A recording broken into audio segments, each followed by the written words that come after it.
Do you guys want to do what I had written for you last time, or do you want to try and leave the city? I vote leaving city. Okay. That's one vote for leaving the city. Assassin. Tottery. I have no opinion. Tottery. That's one vote leave the city, one vote abstain. Okay, Tottery, do you want to leave the city, or do you want to do what I had written for you guys last time, which is the quote-unquote haunted manor? It doesn't matter to me. I know there's a haunted manor. There's a haunted manor. Well, okay. Ah, there's a fucking stink bug on my table. We could Goodbye. retcon. We're gonna Either way. we're gonna retcon because I didn't We're have gonna that much retcon. written down. Either we could retcon to where Nova was with You guys us. just won't meet the lady. How about that?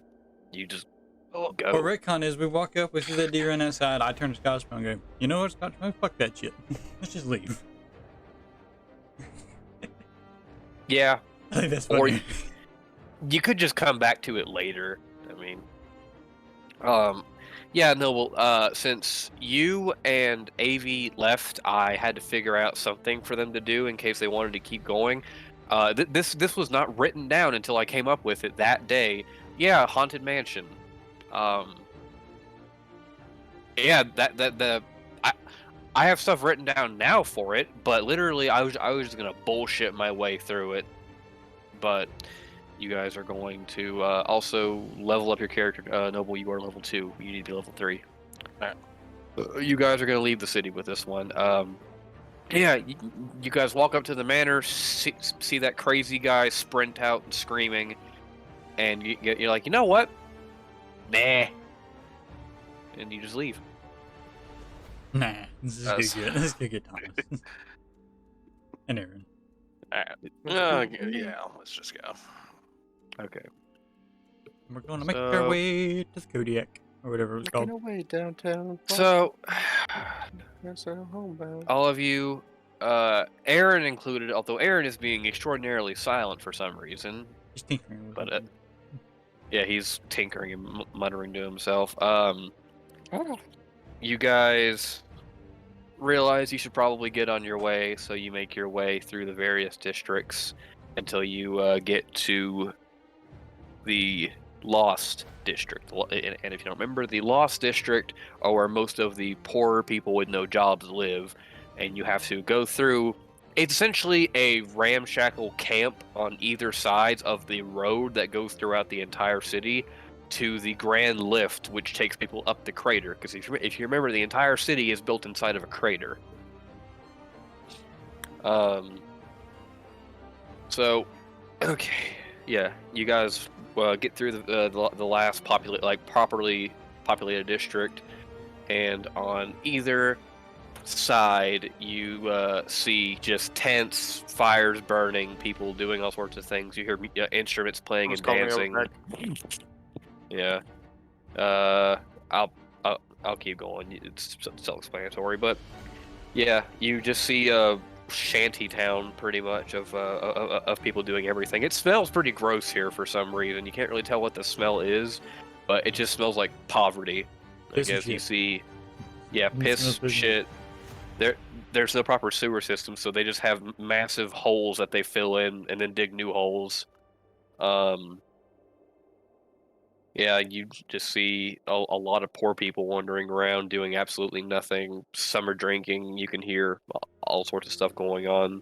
It goes on for about a mile in either direction of just tents, fires burning, random crap going on. But you have patrolmen on the road making sure that they don't actually try and build anything on the road itself. So the road's actually quite clean, and it goes all the way through.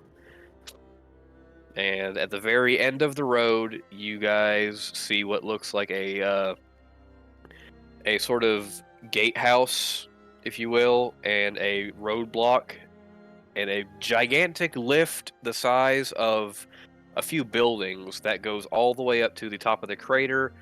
And if you guys look up, you see a distant storm on the horizon as the wind begins to pick up. You are free to do what you want. It's gonna be fun to drive through. Okay. So you get to the gate. So yeah, you guys get to the gatehouse. There's about 4 or 5 guards in one building. You guys have noticed at this point that right about halfway through the Lost District, snow is actually beginning to pile up now at this point, because inside the city, heat is radiated in these gigantic sort of pyres that use heat, like energy from the generator to burn these big gas fires in these big columns. They're all over the city, and they keep the heat pretty evenly dispersed, so that way people aren't cold. There aren't any past the Lost District, or about halfway into it. So there's about a good few feet of snow piled up on the side of the roads, and it's carved out of the way for the gatehouse. But besides that, yeah, it's just walls of snow. So you guys walk up to the gatehouse.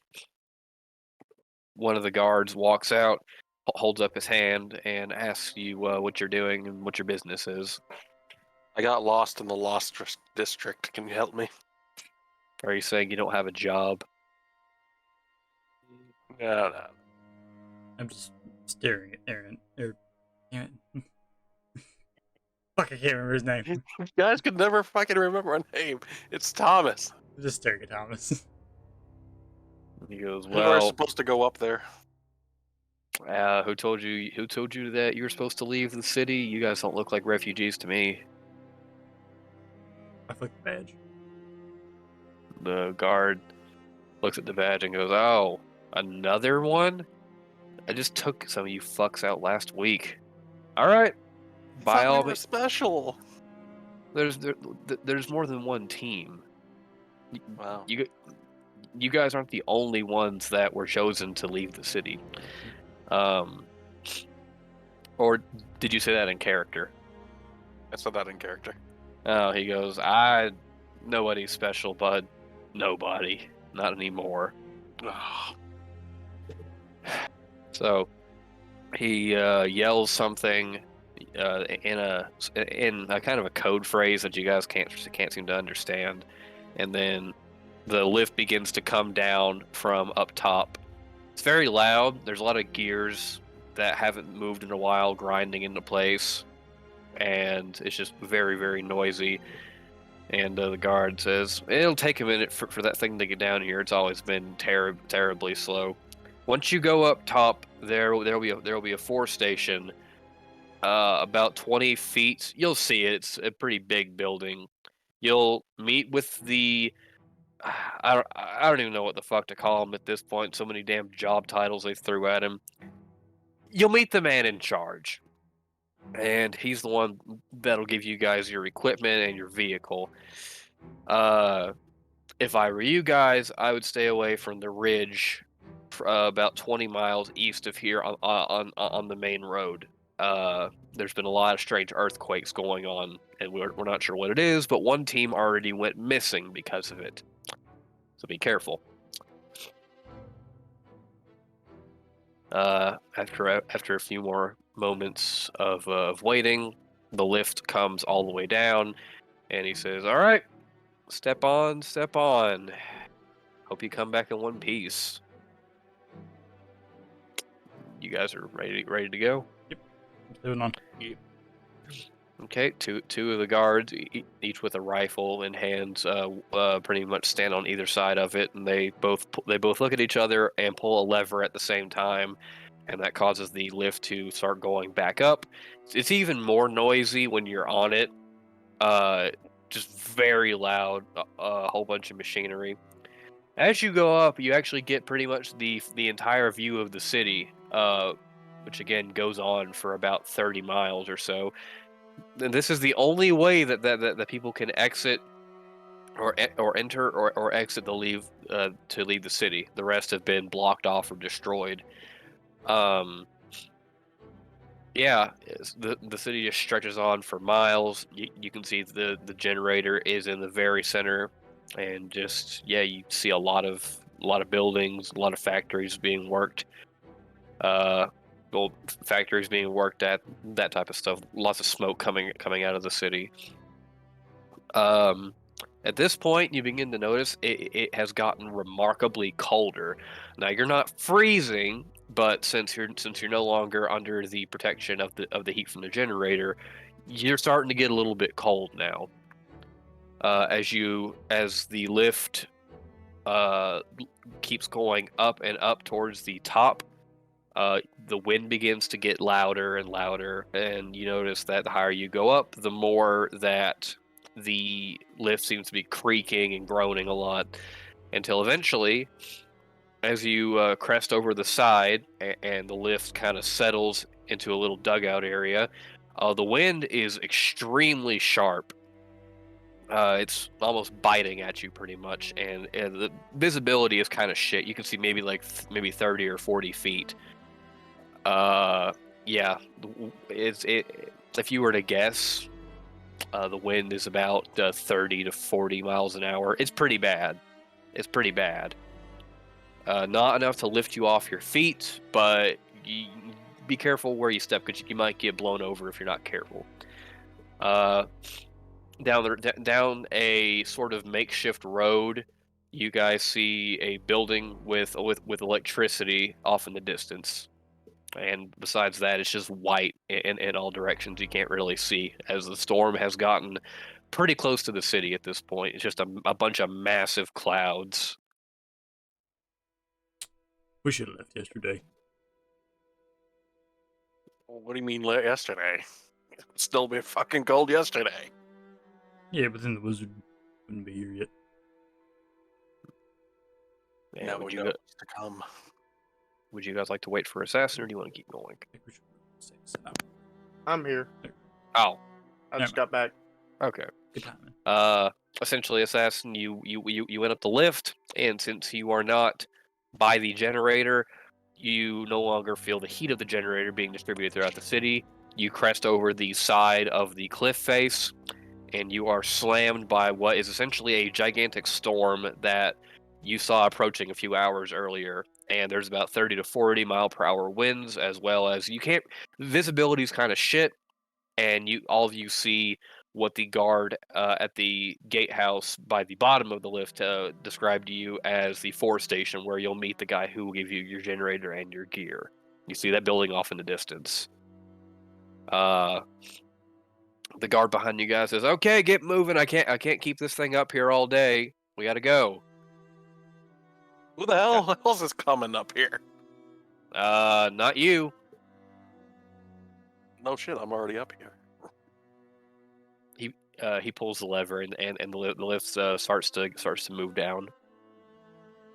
You'd say bye, you rude bastard. He doesn't say anything. You hear him sigh underneath his helmet. Well, let's go. The further we get from the Steam City, the happier I am. So, okay, you guys. I'm gonna assume you guys start walking towards the force station. Yes. Okay. The force station just looks like a gigantic sort of like boxy warehouse building with a smaller sort of cabin attached to the side of it, and what looks like a very strong sort of weather like dish on top. You see a guy inside of a smaller sort of checkpoint building, very like a small box. He's just reading a book or something, and yeah, he's not paying attention to you guys at all, because at this point the storm has gotten worse and you can't see more than 20 feet away from you in either direction. You can there is a door off to the side. He's probably just watching for people, but of course he can't really fucking see anything, so he's not really paying attention. I'm gonna go inside.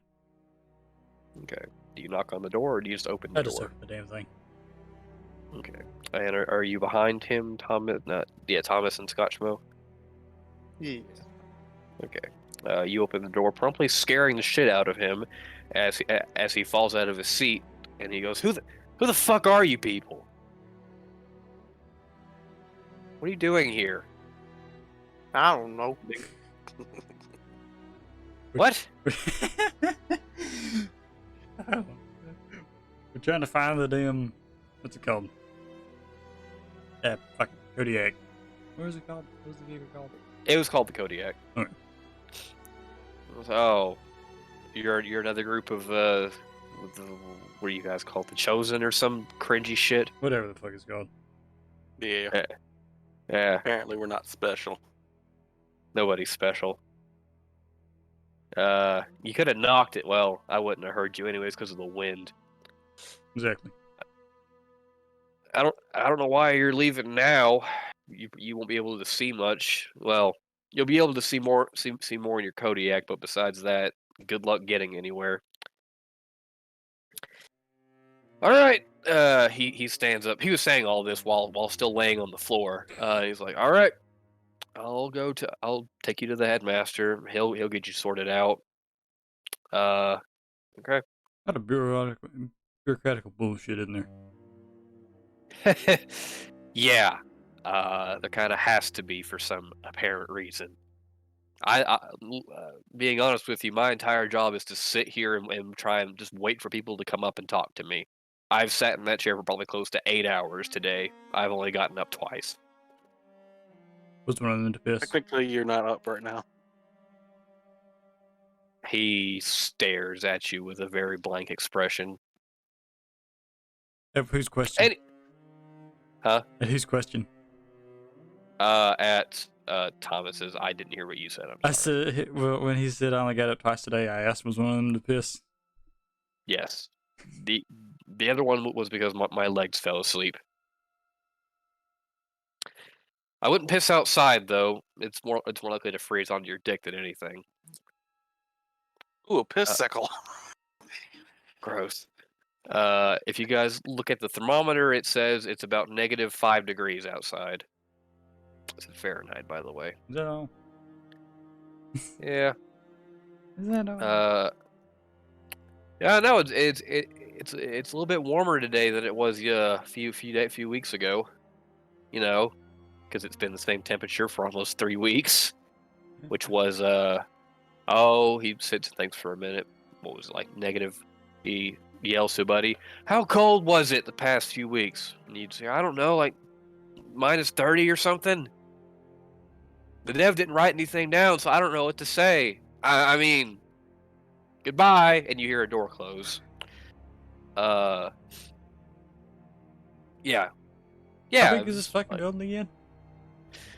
Imagine it's about 100 feet long and about 40 feet wide.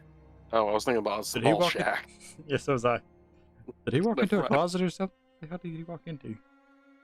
Okay, It's take us best. to the bureaucratic asshole. It's best not to think about it, the guy says. Yeah, he takes you through a small hallway and goes, "So, this is where you'll come back for repairs. Essentially, what this building is where you will get all your info for your missions, and a place for you to come back in case your Kodiak gets damaged in some way that you can't really go any further. If you when you get your Kodiak, you'll be given a long range radio. It's built into it. Call that." And if it's immovable, we will send a team after you to get you, although we can't promise how long it'll take. If you get stuck, or if like the ice melts enough to where you end up crashing, whatever situation arises, if you need backup, if you're stuck, you can call that radio, and you'll get someone sent after you. We've got a pretty good amount of people here. How many people have come back? Out of all, let's see, there's about 5 teams that got sent out. 2 of them have gone missing. The other 3 have sent back periodic radio responses. Although one of them, it's been a pretty decent amount of time since they sent back their last one. As of now, we have 2 active teams. We don't know where the 2 that went missing are, and the other one was last reported by a frozen lake about 20 kilometers up the road. Okay. Yep. So he takes you through the end of the hallway, and there's this massive sort of like a rolling door, like a shop door, and he presses a button, and it slowly slides up, and you can see About 10 of these very large, boxy-looking vehicles. I will actually post a picture so you guys can get a good idea. That is essentially what you guys are going to be given. Minus gun. There is a gun up top, but it's not a minigun. This looks like a big cannon, pretty much. Big cannon. Like a Black Panther cannon. No, it looks like it's hard. Just imagine a big single shot sort of cannon type thing. Steampunk howitzer. Yes. Got He walks over to one, and this one's being repaired, so you're not going to be given this one, but it comes with, as you can see, a gigantic snowplow, tracks. This big, by the way, it might look small in the picture, guys, but this vehicle is close to half the size of a semi truck, with the trailer attached. It's a pretty big thing. Big thing. He goes. The big thing in the back is where you guys can sleep if you need to. There are beds as well as a working toilet. However, the water pressure in these things is pretty shitty, so use that sparingly. You guys will be given enough food to last you 2 weeks, as well as water. And don't worry, the electricity in the back runs off of the motor. So as long as the motor works, you guys will be fine. You'll have about 2 weeks worth of fuel. You will find occasional refueling stations along the way that we have at various outposts, but I wouldn't try and push it because if you get stranded, you'll have to wait a few days for us to come find you if you're far away. Got it. Okay. It as well as there being a place to live and an engine. These things are given pretty heavy, thermal plating around the cab and the living quarters because, of course, it's fucking freezing out here. As well as a small storage area in the back where there are extra tracks put on. There's a manual that explains to you guys how to put these tracks on, as well as some extra stuff that you might need. It's very important that you listen to this part. There's a red box in the storage station that is full of things that you need in case you get stuck. There are things such as dynamite and other explosives in there that you need to blast yourselves out, as well as ammunition for your gun. I cannot state this enough. Keep that away from the engine bay. I cannot stress that enough. People thought it was a good idea to put fucking dynamite next to an engine. You know, the captain knows how to fucking pick 'em, doesn't he? We've lost special. We've lost 2 of these things due to shit like that. And as you can tell, these things are very rare and very expensive. That's why we have this whole building made to maintain them. There's even a small factory dedicated to making parts for these things. We can't make them anymore because the schematics don't exist, but we can make parts for them. So, if you'll do me and everyone else in this building a favor, please take care of it. We work very hard on these things. We will do our utmost to make sure this thing does not die. Yes. Thank you. Can't vouch for Scotchmo though. I don't think Scotchmo is conscious. Never is. Scotchmo, roll for consciousness. Hey, what are roll then? Intelligence. Save or check? Check. You're just standing there. Doesn't fucking. Yeah, he's a cox. You don't know what's going on. 5. Scotchmo is currently just kind of his eyes are glossed over, just kind of I wonder if I brought enough squeezes for the ride. Here's a backpack full of squeezes. Yeah. You never have enough squeezing. I'm snapping in front of Scotch's face. So ask the guy a question. Now, where are the Kodiak bars? Kodiak bar. Yeah. You guys said Yeah, the Klondike bars. You said we were getting Kodiaks. What the fuck is a Klondike? No, that's the name of the truck. What are you Now I'm talking disappointed. about? Disappointed in what? That was promised ice cream, damn it. If you want ice cream, go to a fucking. You know what? You know what? I'm not the fucking. Shut up. I don't care. You guys will be given special coats to wear to protect you from. They're more suits than coats. I'm gonna be honest with you. They're made to protect you from the wind and the snow because you guys will be out there for a pretty decent amount of time. Weeks at a time, as I explained earlier. You'll be given special respirators to help with the snow coming in case you get stuck outside, Wait, give me a minute. as Okay. well as. Okay.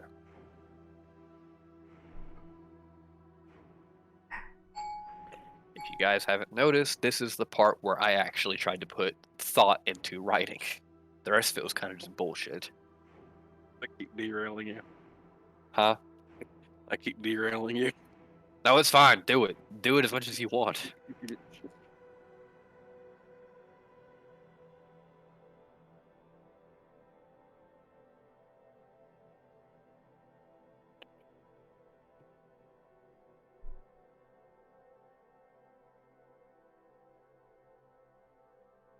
What's happening? Tottery went to go do something, so we're waiting on him. Yeah.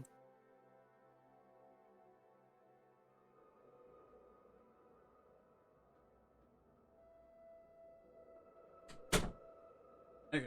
I'm putting it Okay. Are you good now, Tottery? Could be. Hopefully. Sorry about that. Okay. Okay, you're fine. I'm looking at pictures of the Kodiak to see if I can give anything else to explain to you guys how this will work.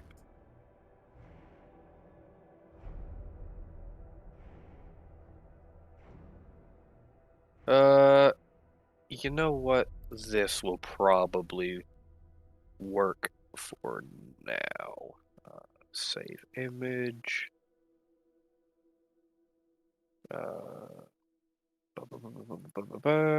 Paste. This is the gun that is on top of it. It's just a big looking. It's a big cannon. It's a 20 pretty much. millimeter cannon. Pretty much, it's the equivalent of that. Yeah, he's explaining to you guys about how these things work. The engine is a very special diesel engine that is designed to be able to start at damn near any point in the cold. As you guys know, diesel engines don't run very well in the cold. These things are pretty tough. They can take a pretty good beating. There's the entire chassis is made out of strengthened steel. So don't worry about having to ram through hard ice or anything, or heavy amounts of snow. You guys will get to pick and choose what extra accessories you want. We have a small few of them that you guys can choose what you might want to add on to it. But you'll talk to the what did I call him? The quartermaster. Where's we call him the quartermaster? I don't know. You couldn't decide on a name, just the guy who was in charge. Yeah, I didn't really write down names. Okay. Yeah, you'll talk to the quartermaster about about that. I'm just giving you guys free info at this point. But we can go ahead and talk to him. Yeah, he leads you guys into a small little shop like office, and in the very back there's a guy writing down like just stuff on paper that you can't see. He has a few little devices running around, and by running around I mean stuff like little robots from Tesla City running around, like bringing papers and taking them to proper storage stations and all of that. There's about 4 of them. They look like tiny little, Muggy from New Vegas? They look like that. Tiny They look like- protectrons, or not Yeah. protectrons, whatever the. You're right. They're Well, protectrons. protectrons were the other thing. He's a tiny Mr. House robot. Oh, Fisto. This is a protectron. Protectron. Garatron. Yeah, pretty much. But yeah, it's just like I loved Muggy. Go ahead, sorry. it's just little robots running around like taking papers and like filing them properly. You get the feeling this guy has a lot of like requisition papers and other stuff that constantly come in. The guy knocks on the office door. He looks over and kind of waves you guys to come in. He says, "Well, good luck, don't die, and stay away from Bridge 52." And he walks away. Such fighting spirit in that one. Note to self. Note to self. Go to Bridge 52. I'm gonna roll a perception check. Hold on. That's a 17. He heard Thomas say that and goes, "I don't get paid to care," and he walks away. What did you hear Thomas say? Thomas said, like so enthusiastic or something like that.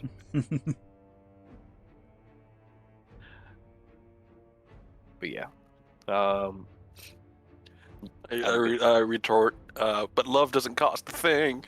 you hear the door close. You hear the door close. You hear it close kind of loud too, like you slammed it. So yeah, you guys walk in. What's wrong with you? So many things. So yeah, you hear the captain, not the captain, fuck, the quartermaster go, "Have a seat." There's a few chairs in the back part of the office. He goes, "Have a seat. I have to explain a lot to you guys." He turns around and goes, "Oh, kind of a bunch of merry men, aren't you?" He knows how to pick them. Is that man awake? As he like snaps his finger in front of Scotchmo's face. I did that already. No. The answer is no. Tell you the Okay. truth, we completely don't know. Okay, so he's not driving. Very good. So welcome to the outpost, the first one that you'll be seeing. This is the biggest one out there. There's about 7 of them along the main trail.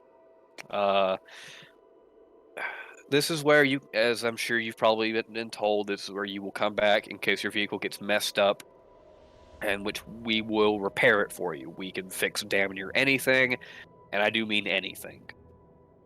You fix a broken heart. I'm not a therapist. So he pauses, reaches into a file cabinet, and pulls out a beer and puts it in front of you. That's the best thing I got, bud. You're also not driving. The Scotchman Jackal steal the Bill, beer drink immediately. it. Hold on. Scotchman. Does did- Scotchman roll? Does Scotchman try and take the beer? Is he here? Assassin. What? Assassin. Come on. The Scotchman Did you hear- tried to steal the beer. Do you understand what's happening right now, Assassin? No. You No. weren't paying attention? Scotchmo was not. No. Were you But were you paying attention? Somewhat. You bastard. The guy just handed me a beer. Are you going to try and steal it? No. Okay. It's not Okay. Scotchmo's. Yeah, it's just like a name brand city beer in like On that note, Scotchmo downs a whole bottle of that whiskey he got from way in the beginning. in the Undercity. No, the shit he stole from from the the keg. guards. Remember, I Oh. also had a bunch of bottles. A bunch of pre-freeze liquor. Yes. The guy He sees downs that. a whole bottle of that. What type? You have damn near every alcohol known to man in your backpack for some reason. Does it matter what type? No, I download- just He reaches into his bag and pulls out any random bottle. I'll leave it to you to decide what kind. It is a bottle of Bleep bourbon because that is my favorite bourbon. And bad. the quartermaster goes, wait. How did you get that? That's really old and not easy to find. Doesn't matter? Matters to me because I've been trying to find shit like that for years. Well, take yourself get yourself a glass. He pulls a glass out of a different filing cabinet and places it in front of Scotchmo. Scotchmo pours. Do you just keep everything in filing cabinets? I was not given a chest to put my things in. Still, though. I mean, you have drawers on your desk, don't you? Those have other things in them. He's got his sex toys. He with a deadpan face, he takes the glass and slowly slides it back over before downing the thing and putting it back in the file cabinet. So, thank you. I owe you a favor now, old man. Scotchmo downs the rest of the bottle. Right in front of his Start reviewing eyes. the beer. You see a small tear come out of his right eye, but he doesn't react. He goes, you guys aren't going to let him drive, right? Hopefully not. Do I have think it's another? too tired. Does Scotchmo have another bottle? You have. Let me check how many bottles I gave you, because I wrote down how many bottles everyone got. Scotchmo has 7, Thomas has 4, Jobadia has 5. Why do I have 5? I didn't take any. I just rolled randomly for everyone. In that case, Arron has 5. You have like a bottle. You have a bottle. How about that? That's fine. You have a bottle It's Scotchmo's of- emergency reserve. Pull Yes. out a bottle of Canada Dry whiskey. Does Scotchmo have another bottle of what he just had? Yes. Drank. Yes, he does. He pulls it out and then slides it over to the guy. Never mind, I'm keeping mine. But I'll be giving you a couple man. extra things, huh? No man should be denied his squeezings. I appreciate that. I'm going to give you guys a few extra things because of this, as he puts it inside a different filing cabinet from the other two and closes it. So, it's best I warn you guys now, that storm's going to make things a little bit difficult. But, you'll have a few different types of sensors inside your Kodiak that'll allow you to be able to visualize your surroundings a little bit more than just seeing. If that makes any sense. There'll be a control panel in the passenger seat, or where there would be a passenger seat. There is basically going to be a whole bunch of stuff set up for you to control what happens in the Kodiak, like the heat, the electricity, how fast you're going. The only thing that you have in the driver's seat are the gas, the brake pedal, the gear shifter, and the steering wheel. Everything else is going to be off to your right, easily reachable. So the storm's gonna make it difficult, but we've not had any reported incidents of any bandits in the nearby area for a good few weeks. Everything is labeled with numbers. Out of character, I will draw you guys a map for you to visualize where you are later. I don't have one now because I forgot to do it, but I'll make something so that you guys can tell where you are. So, yeah. Recently, we have had a crew go missing near Ridge 52. If you guys would like, you can go out there, try to investigate it, but I must warn you that area is known for being very unstable. Unstable how? Like glaciers moving, falling constantly? Earthquakes, which causes the ice to shift, which causes, well, canyons to form. We don't know what's causing the earthquakes, as it's only in that area, nowhere else around it. But California. what is a California? Never mind. Okay. He looks over to Scotchmo. What's a California? I don't know. What are they teaching you people in the city? So, yeah. I will, of course, explain to you guys how to drive this thing. Out of character, You guys will just learn how to do it. I'm not going to explain to you how to drive a fucking car, okay? But he'll teach all of you how to drive a stick shift, pretty much, because that's what this thing is. I know how to drive. Drive. You know how to drive what? Anything, really. Is it rude for me to say that I don't trust you to drive this, seeing as you don't look very conscious? I'm sorry. What'd you say again? You answered my question. Thank you. So, yeah. Now comes to you guys selecting what you want to add on to your Kodiak. Occasionally, if you come back with important details or information or items that have been requested by a party, you can requisition for more like upgrades for it if you would like. But as of now, I'll do you guys a favor for giving me this bottle of a very wonderful bourbon. But besides that, you have a few basic options to pick from for extra stuff. The Kodiak is, of course, ready to go right now. The one we have ready is in pristine condition for you guys. But there's a few extra things you can have, and you can pick 2 of these out of this list. So you can have extra thermal shielding. What this essentially does is most of the shielding in the Kodiaks are rated for about -60 and -60. That's about as bad as it usually gets. So that's how we usually set it up.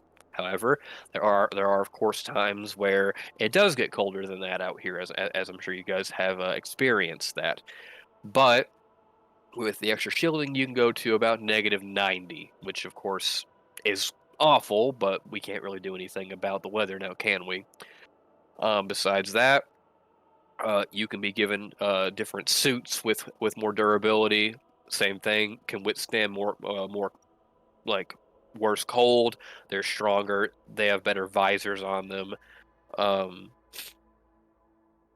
the third option is we can upgrade the computing system to you guys to allow a more detailed image of your surroundings. Essentially, there is a scanner inside of the Kodiak that is already inside of it, which will sort of send out a little wave. Will then take that wave and project an image around you. This is in case visibility is 0, but you have to keep moving. That way you're not blind in a snowstorm. And the final option is you guys can get upgraded treads. Essentially, you can drive in worse conditions. Or a different type of gun. Your pick. And he slides a piece of paper towards you guys with all of that written down. I think we should get that scanner since there's a storm out. And if we go searching for that truck, we'll be able to scan for crevices as well. Remember, you can get 2 of them. He said you can get 2. The reason why you can get 2 is because of the favor. Yes, I was just discussing the first one. We should absolutely get the extra cold thing. Extra cold. For the truck or the suits. I don't remember. I was thinking the truck, but I don't know. Get it for the truck, we can last longer, but if the truck gets wrecked, we're kind of screwed. Also go really for the better treads too, so I don't know.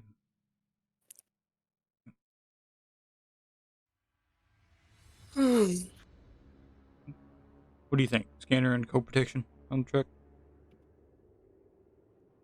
Does he sound good? Are you talking to me? Like the assassin. Well, Scotchmo is Scotchmo. Scotchmo doesn't care. Scotchmo doesn't care. But what's the word I'm looking for? Metagaming. I'd say scanner and honestly, probably the what gun is on top of that truck? It would be a single shot 40 millimeter howitzer. God. don't think howitzers are 40 millimeters. It is, because I forgot what millimeter the howitzer is, Tottery. 177 or something. You know what? Here, we're It could just we're be gonna- like a. I think, it could, no, it's, there can be a it's, 75 it's just an millimeter. M79 thumper. 40 millimeter grenade launcher. No. The Find guy out. explains that that isn't really for combat as much as it is clearing out stuff out of your way. We can give you one made for combat, but those are all kind of experimental. What caliber are the combat ones? One is essentially just a rotating Gatling gun. I don't know what caliber those are in, but you can imagine a Gatling gun. This 50 BMG. this is what is Plus the- on. yeah. Come on, copy. The files are too powerful. What do you mean the files are too powerful? The smallest caliber I could find for a howitzer is a 75. All right, then it's a 75, caliber howitzer.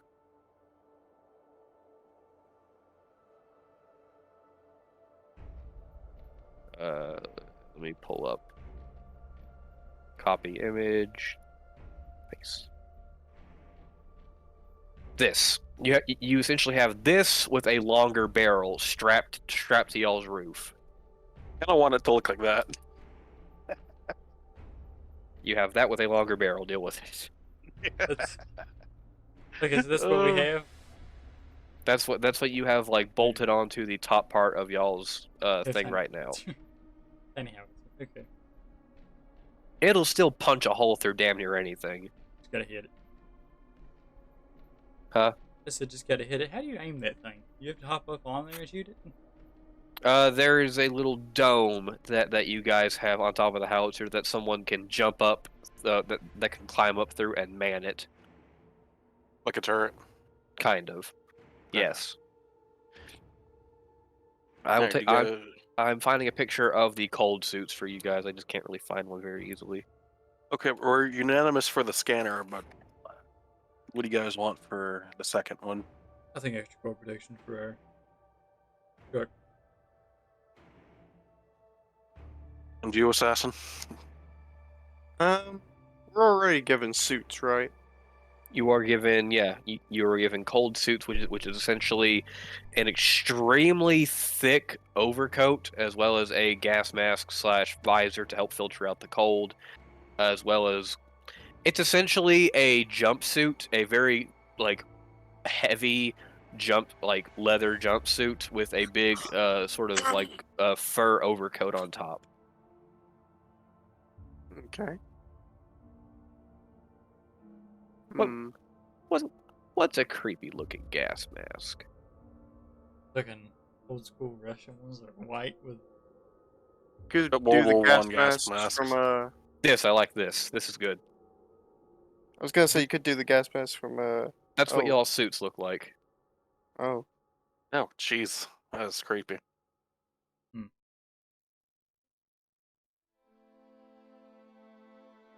I guess I'll go for the cold protection. And this is what the full thing looks like with that helmet attached. Of course, it's made out of very thick fur, and it almost looks like you're wearing an old diving suit, except it's made out of very thick leather and boots, with the big overcoat thrown on top. Okay. Alright, cold protection. So cold protection for the Kodiak as well as what? Scanner. Okay.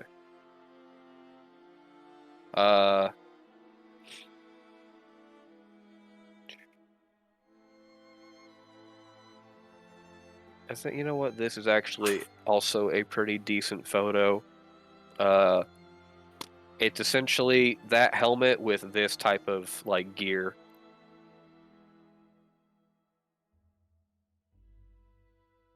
You know I what like that. we could be dressed as default? Huh. What? Deathcore of Krieg. Let me look it up.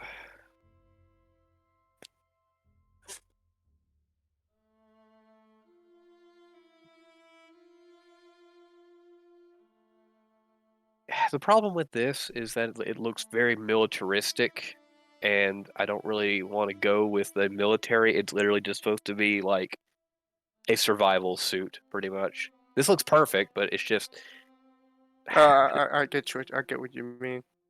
Yeah. Let's get the shovel. Yeah, the alternate version essentially looks like that, but there's a lot more like extra padding and coating on top. Yeah, and there's a big hood like that goes over the top of the gas mask. Okay, so what did you guys decide? Kilner and Whole production. Kodiak. Yeah. Okay. He writes it down on a paper, hands it to one of the robots. The robot runs out of the building, or runs out of the office through a little tiny door, and hands it to a technician who snaps his fingers, and a couple guys begin working on installing all of that. What they're essentially doing is they're taking this. It looks like a computer almost, but it's a steampunk computer, and they're pretty much shoving that into the passenger area, and they're wiring it and hooking it all up. As for the thermal coating, the Kodiak already looks like the picture that I showed you, but they're essentially welding these extraordinarily thick sort of metal plates. That it's not steel. You can't tell what metal it is. It looks almost bronze in color, but they're welding those plates all over it. The chassis, the doors, the everything, and they're putting reinforced glass in the cab too, as well as installing an upgraded heating unit. This takes about an hour for them to do, because there's about 7 of them doing it. It doesn't take too long. Yeah, and he goes, okay. Besides that, here are your suits. As he takes one, or he leads you guys out of the shop or out of the office and takes you to a whole bunch of cabinets. You guys can pick a locker. Each of these already have a suit inside of them, but you are required to put it on before you leave. The clothes you have are warm for the city, but out here you're more than likely going to freeze to death wearing just that. Even me. Even you. Although you are more than welcome to wear your coat over the top of it if you would wish. What is it? Okay. I turn to Jobadia. Does the pants make my ass look big? Scotchmo, I hit him. I would like to roll to throw my empty bottle of squeezums at I would like to roll to hit him. You are welcome to do this. Roll to hit. Where's my unarmed? let's see. What would throwing that thing be? Dexterity. Let's see. Where's it? 630. You could save. Oh, wait. It's just this. It's the same thing. So That's a nat 20. You hit him square in the face. where's my unarmed? Oh, there it is. That's 13. I have 14 in armor. It doesn't do anything. I missed you. Yeah, that doesn't go past his AC. So you smack him in the face, but he's just like, ow. Ow. That really hurt, man. Why would you do that? What about the bottle I threw at his face? The bottle smashes onto his face, and it does 2 points of damage. Harder, Daddy. God damn it. Fuck! I'm hitting you again. God damn it! I can't hit this motherfucker. Here is the map, by the way. I just kind of Googled a map for it. I hate you, Thomas. The city is going to be right underneath the T. Where are we now? I thought you meant the city we're going to. Okay, where's the city we're going to? The city you are going to is. Do you guys see the island off to the right, the big island? On the southeast side. Here, actually, I will just share my screen. That way you guys can. Where the fuck? You could copy paste this, put it into paint, and put little circles. Oh, wait, I say to Jobadia, I said harder, not softer. Damn it. Hold on. God damn it! What'd you roll? I'm looking at things I right can't now. hit him. He rolled a 13, 12. 11, 12. I You ain't- cannot hit this goddamn man. 11, Wait. 12, 13. You ain't hitting him, bud. Okay. Can you guys see? I'll hit you. Hit you. Let me see. Yeah, So- I see your screen. So you guys are right here underneath the T, and you guys have to go all the way over here. How do I mute your screen? Let's see your cursor. Oh. Piss. Oh. There we go. Okay, can I draw on this? No, I can't. Okay, Assassin. So pretty much, you guys are right underneath the T. Go down and right, and that big island that's broken in half, Yeah. Yes. the part that almost touches the bottom part of the map, that's where you guys have to go. Jeez, that's far. It's about 300 kilometers. So what you're saying is, I'll do this. It'll- Hold on. It'll take you guys about a week to get there. Fuck. Jesus. This thing ain't that fast. It's strong, but it ain't fast. Frozen roads, take me home. Let me do something here. How do I share screen again? Go home. But yeah, that's pretty much that. Okay, you see my screen? Let me. Yeah. push. Yeah. What you're saying is, we are essentially, Yes. and we need to go down here, ish. No, the island to the left. Over here. Yes, exactly right there. It's probably better that you guys keep the map, so I don't have to, since you guys are actually going to be the ones doing the exploring. Yes. We need to Yeah. go. This so let's see. Right about there, that's fine. Let's test the city then. Yep. And this up here is whatever the fuck our thing is called. The last city, What? Lat City, City of Lat. Well, it was Latsert, not city. Okay. Sounds like something Scotchmo would write. Latsert. Okay. Now, of course, on the map, that's a pre-freeze map, but all the water is, of course, frozen over. It doesn't really matter. But yeah. Yeah. All right. Yeah. So he says to you guys, he hands it to you and draws where you need to go, and it's so yeah. You have stink bug. Get off of my thing. He says it'll take you about a week to get there on the route that's already been carved out by those who came before you. Yeah. You have about 2 weeks worth of fuel. It'll take you about a week to get there, but there are like I said about 7 stations on the main road, which goes directly to there, by the way, that you can refuel at, as well as get food and maybe sleep in a better bed than the bunk beds that are in the back of your Kodiak. How long can our thing Hey, go on a single tank? I'll be back Huh? in a bit. I need to make a call. Okay. What, Tottery? How long could our Kodiak last on a single tank of fuel?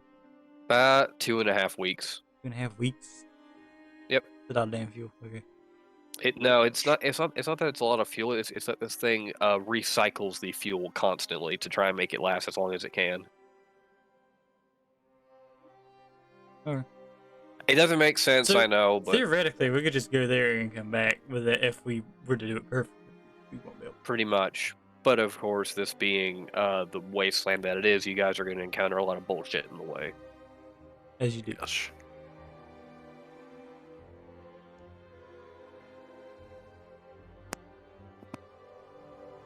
Ding dong ditch.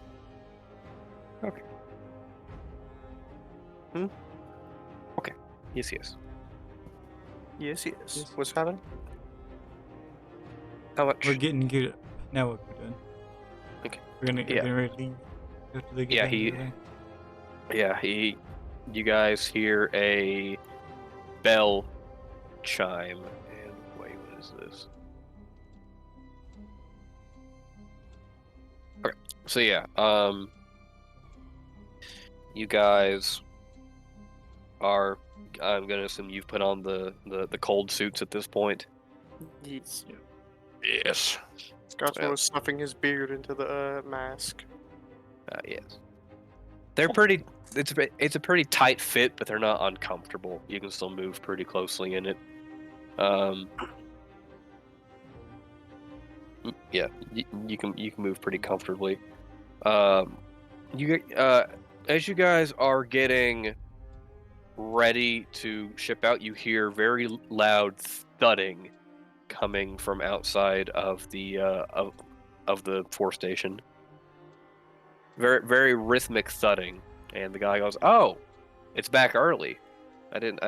It's only been a few days." Back early.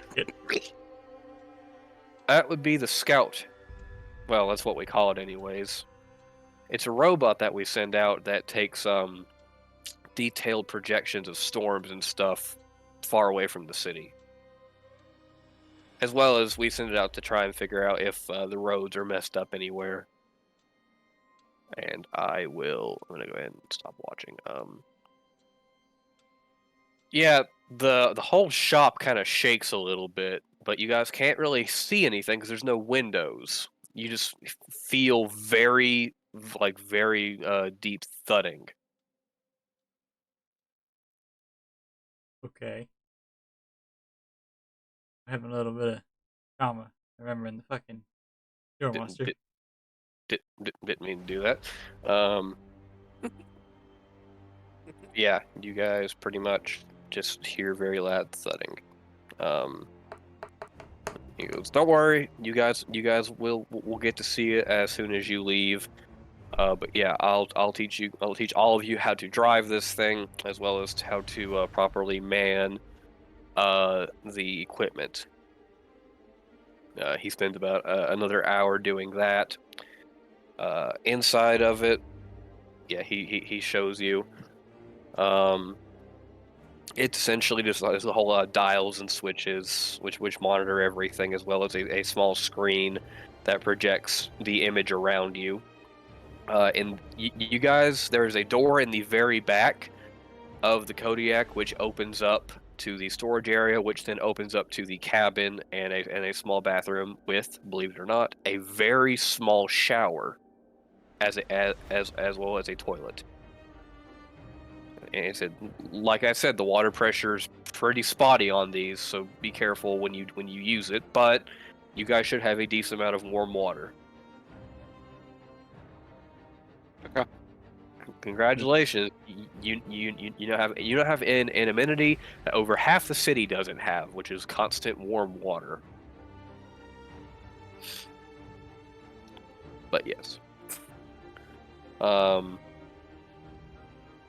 Storage room is big enough for you guys to put a couple extra things in their shelves and a locker or two. But yeah, the bunk area has about 7 beds in it. They're bunk beds, of course, and they're pretty tightly put together. The little hallway in between the beds on either side is only big enough for like one person to stand, so you guys can't all cluster up in there if you wanted to, without doing it person by person. There's the doors are very reinforced. You have to sort of turn a little knob or a little wheel and then pull back for the doors to open. The cab is like the picture shows you, a single cab. There is a door that opens on the driver's side for one person to get in, but there's no door on the passenger side. It's just all of the equipment in the way. He turns on the engine, and you guys hear a very loud very loud pop as the engine turns over, and it sounds like a stereotypical Cummins diesel engine if you ever heard one before. Yeah, Cummins. I hate you. Do you guys know what a Cummins engine sounds like? Yeah. Okay. Do you know one, Assassin? No. Don't think so. Give me a How do you minute. spell it? B-U-M-I-S. Yeah. Hold on. Cummins. Trying to find a good video. I'm gonna go. Here we go. I found the video. Copy. Oh, Excuse default. me. I just randomly remember this. Did you tell them about what happened the other day About what? when I cleared my throat and hiccuped Oh. at the same time, and then Yeah, You said Assassin cleared his throat, and it sounded very, very loud, and it sounded like he was in pain. So I said, "Are you okay?" And he said, "Yeah, I just cleared my throat." And I said, "It sounded like the devil shoved his fist up your ass." And he was gone for maybe like 5 minutes of just nonstop laughing. He said he even cried a little bit. But yeah, that's what the Kodiak sounds like.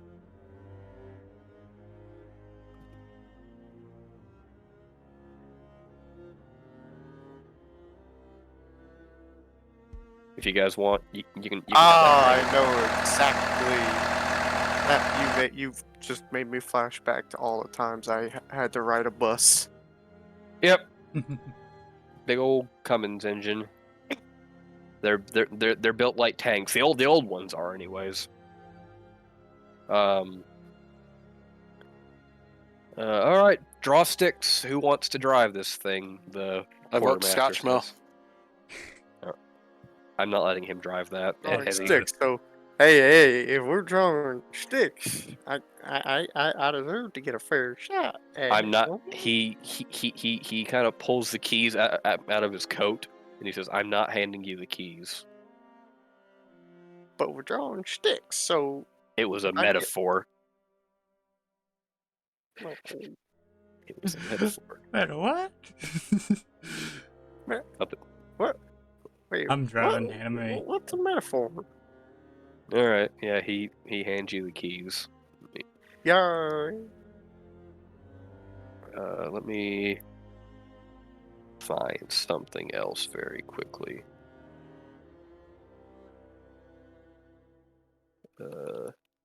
Don't worry, Scotchmo will drive at some point.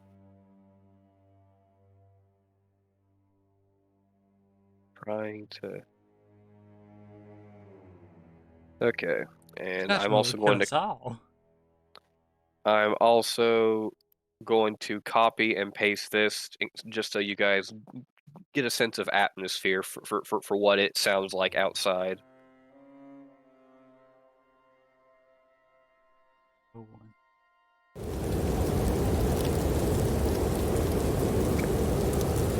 So yeah, combine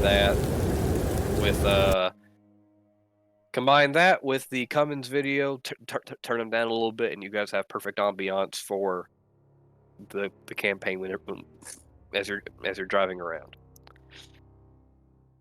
So yeah, he turns off the Kodiak and hands you the keys. He goes, "So yeah, you guys, right now, here I will get paint and draw you guys a little thing for you guys here. Yeah, You guys can go ahead and talk to the crew for the Kodiak, or you can talk to the quartermaster. I will draw some stuff on the map. Scotchmo's gonna just go sit down and start drinking Are you going to sit down inside the Kodiak, or are you going to inside the Kodiak. Where in the Kodiak? The back of the Kodiak? Front of the Kodiak? The first part of the Kodiak he sees, he's going to sit there and drink. That would be the cab. You're gonna driver's seat. Yeah, the driver's seat.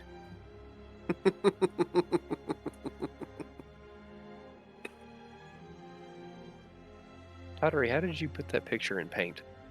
If you open paint and you go to it and you click copy, Oh, copy paint. image, go in, Control V. Okay. But yeah. That's something I was Let gonna me- do, but I don't remember. Yeah, you guys are free to talk, or do whatever you want. Oh yeah, I was gonna put my spear and rifle in the storage in the back. Okay. Yeah, you walk on up, put it. Yeah. There's a little marker and a piece of paper that you can write down which I was gonna put it in Which the back co- of the hoodie. On the cover. which lo- Yeah. Okay. That's cool. That's cool. Yeah. You put it back there. There's actually a small light that turns on in the storage room. It barely illuminates it, but it works. Copy and Control V. That didn't do anything. Fuck.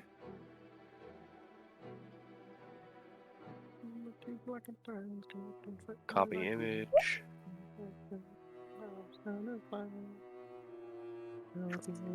Oh, there we go. Worked. So the average semi truck is around 72 feet long for the Mhm. trailer. This is This about thing's about half of it. half, so that'd be about 46. So it's 46. It's 46 feet long. Tell you what, How It's- wide it's- would it be? it's a about a fucking third. Square. It's a little bit wider than a semi truck, but only barely. Semi truck's around like 9 feet wide. Very narrow thing. It's Then, like, about 12 then. okay. It's about it's about 9 feet for the front with the engine and the cab, and then it's about 12 with the box and the storage area behind it. And track on the sides. Yeah. Yeah. Gotcha.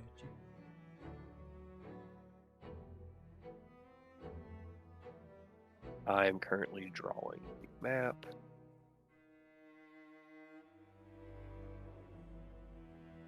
Yeah, you guys can talk to anyone that you want while I'm doing this. It shouldn't take more than like a minute for me to get all these lines put Yeah, together. what's wrong with... He's not responding. He's not here. Thomas, what's wrong with you?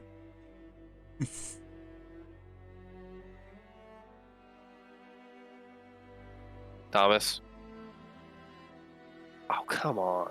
Hello. Hello? All right. What do you think our likelihood is to survive this mission, Jobadia? You or me? Both of us. Both of us? 30%?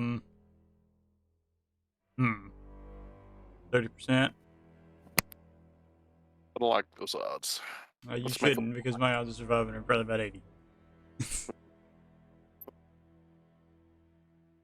What about Scotchmo's odds? I don't think anything can kill that man.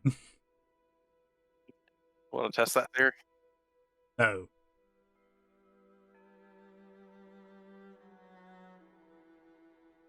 He's built like a brick Wow. shit house, and his junk is the person who's shitting in the shit house. What did Scotchmo run off to? Scotchmo's currently sitting in the cab of the truck drinking. Yes. Oh, yes, there he is, drinking away.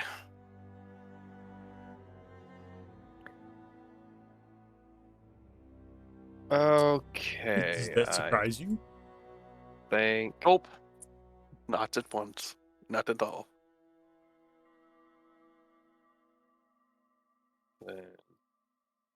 I think this is decent for now. Copy. How the fuck do I copy? Save. Untitled. You can't save this to this PC. What do you mean? Of course I can. But what do you think are our chances of surviving if you're even conscious right now? He is not.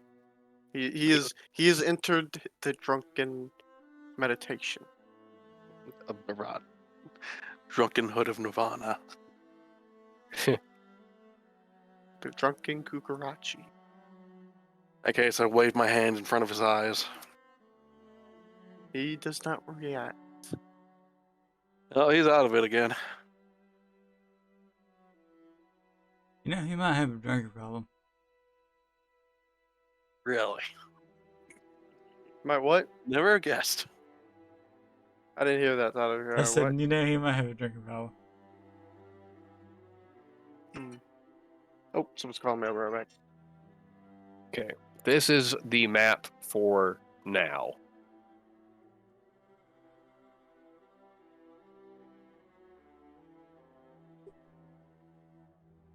The map for now, you say. So this is the pathways? Yeah, the various roads that split off and do. Yeah. Okay, so I'll let. I'm assuming the one that's at the bottom of the T is from where we are right now. Yes. And then that intersection there, I'm going to go. I'll go through it and add like titles for everything, but yeah, that's essentially the rough map of all the roads you guys can go to. There are signs that dictate where you can go. It's just one massive intersection, really. Yeah, pretty much.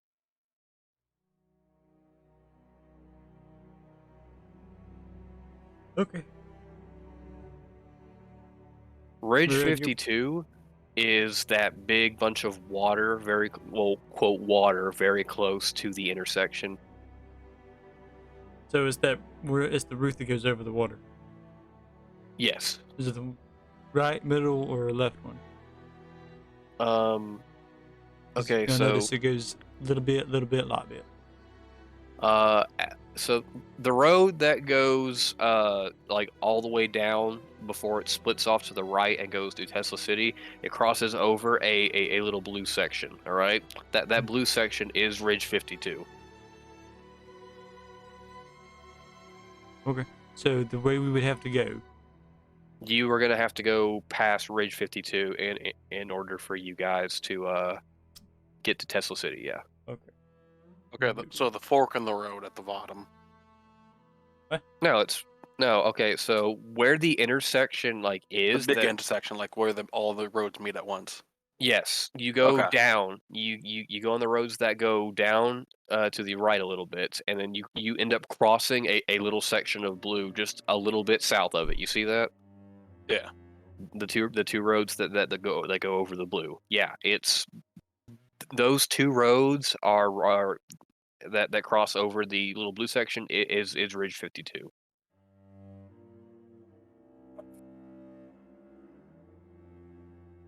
Okay. I am the Kukarachi man. Okay. Hello, assassin. That was I'm- Scotchmo who said I'm that. gonna take. Oh. Huh? If you're unconscious, I was Scotchmo gonna who take said one that. bottle of squeezins. Sneakily steal your bottle of squeezins. Scotchmo would like to snatch his hand. I would like to try to do it Uh, stealthily though. Where you want? Roll Oh. instead. You mean sleight of hand? Would that be sleight of hand or would that be stealth? Let's say sleight of hand. Sleight of hand, Scotchmo, roll perception. Where's my perception? Whoever rolls higher wins. I rolled a dirty 20. Damn. Dirty 20. What'd you roll, assassin? 16. He don't see it. You were holding a bottle? You're not holding a bottle anymore. He gets it out of my hand? Yep. He somehow manages, like Indiana Jones, an empty bottle into your hand, and takes the full bottle out. Scotchmo tips the bottle to his mouth. Oh, where'd my squeezings go? What's the drinking? Drank all of it already? Show. The thudding stops outside, and you guys hear a very loud horn sound off, and you hear him go, "Oh, yeah, it's ready. It's ready for information. All we have to do is read that thing, check to make sure the roads are good, and you guys are clear to go." Is there a window? No, there's window. What do you mean window? A window to look outside? In this building? No. Why would you have a window in any building? It's just a place for heat to escape from. Yes. I didn't know if it was an old building. No, it's been made pretty recently. Okay, never mind. There was the guy tells you that about 10 years ago there was a big effort towards exploration, but by the city, so they established this building and the other outposts. Though strangely, those efforts seem to have stopped, but they are still actively funding this area. The quartermaster walks up to this massive shop door on the far end of the shop and pulls a chain, which after he stops the chain, continues to pull the door open, and snow and wind begin to blast inside as this thing comes through. And let me get a picture of it. It's gonna be a slicer dicer, isn't it? No, Frostpunk has a thing for this. Oh, okay. That is not how you spell automaton.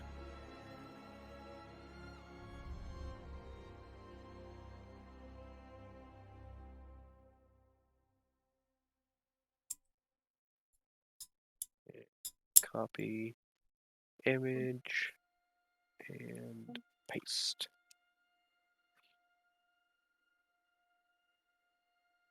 What the fuck is it?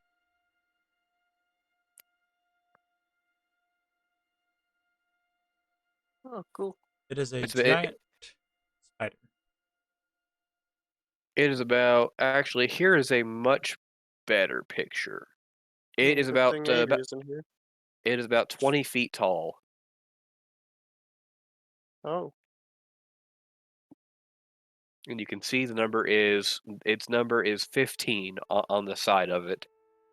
It walks in, you hear a steam core whirring very loudly as it clambers over and squats down, and the quartermaster walks over to a small terminal hatch. He lifts it up, types in something, and it spits out a data sheet, and he looks at it before he gets a worried expression, and he says, "Okay.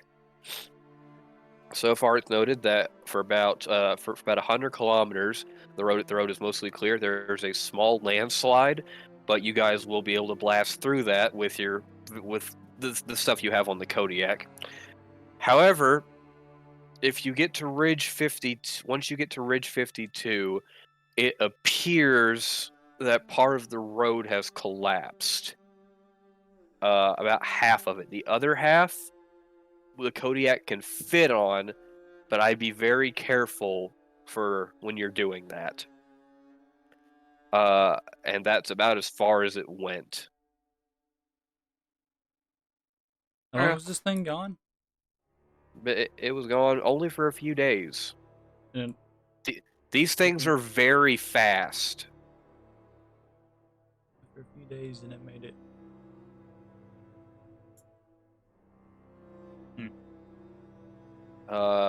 Speaking of that, he says, "Well, does Jobadia say that like he's kind of like, damn, this thing's fast?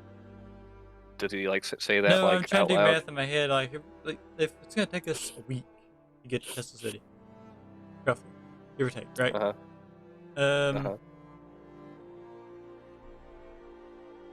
And he was gone this thing was gone a few days. That intersection is only like maybe a day and a half away.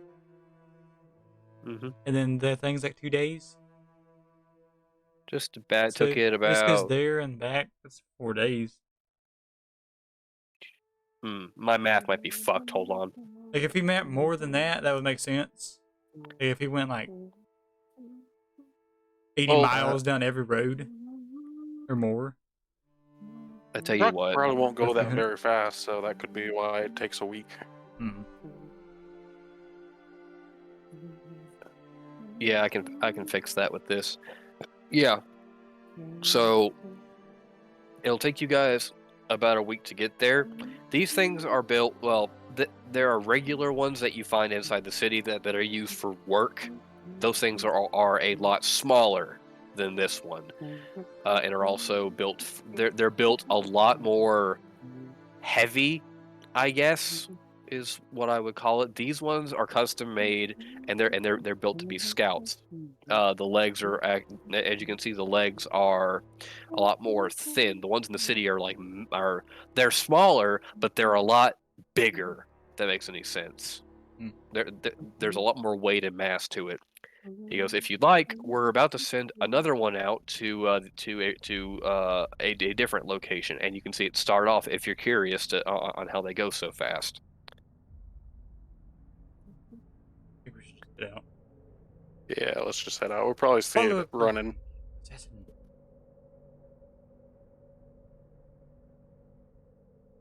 Assassin. Assassin. Yes. Your humming is very noticeable.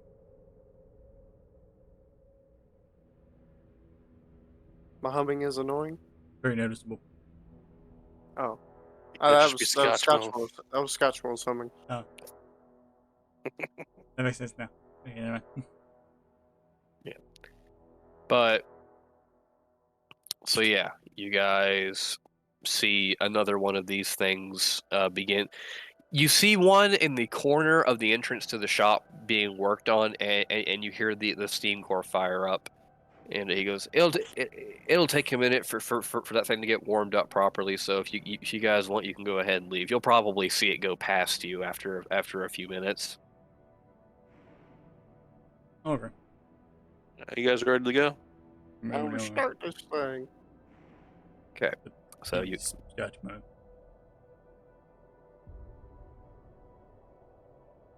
Keys. the keys were in the truck.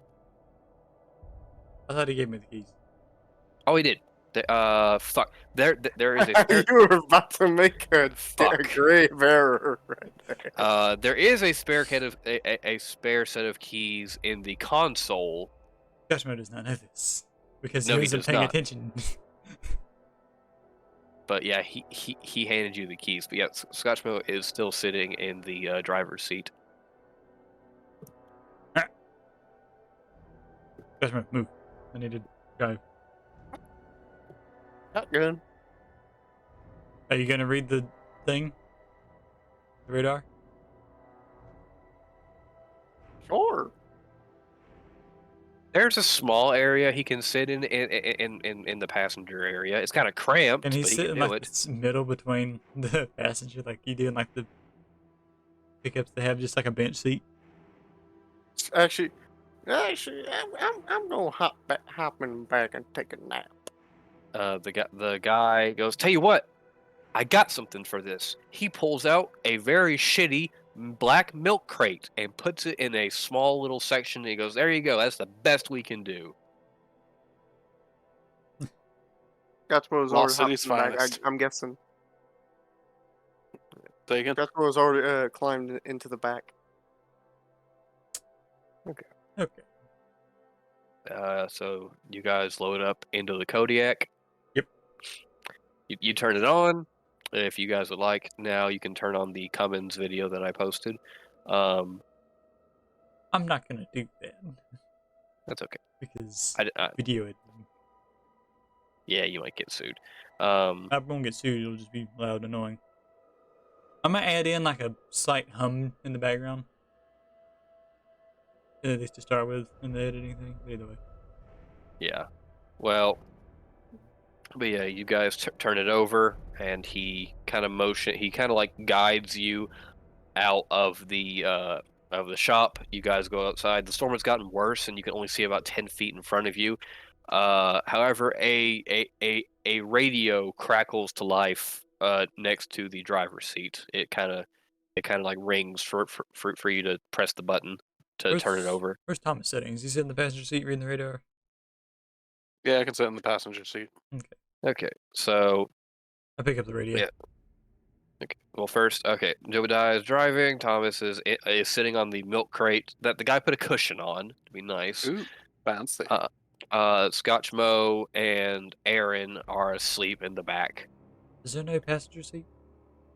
No, they had to take the passenger seat out to shove all the computer equipment in. They didn't put it back. Nah, in? Scotchmo didn't go in the back. He's just pretty much he's pretty much sitting right behind the driver's seat, passed out. Oh, so you're. Oh, I think he's imagining it like it's a semi-truck front rig. no, There's a it cab in the is. back.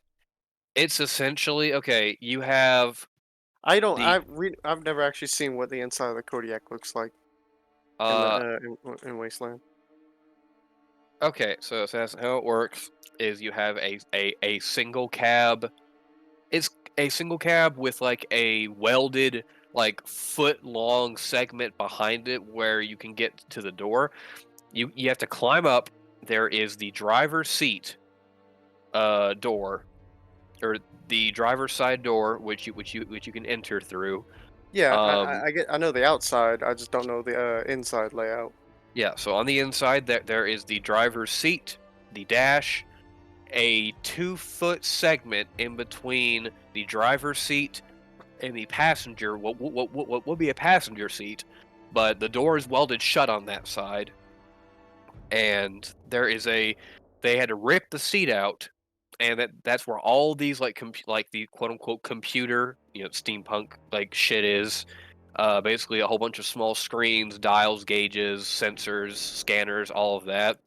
All of that is shoved into the passenger seat, and there is a small area where someone could sit, which they've placed a milk crate and a seat on.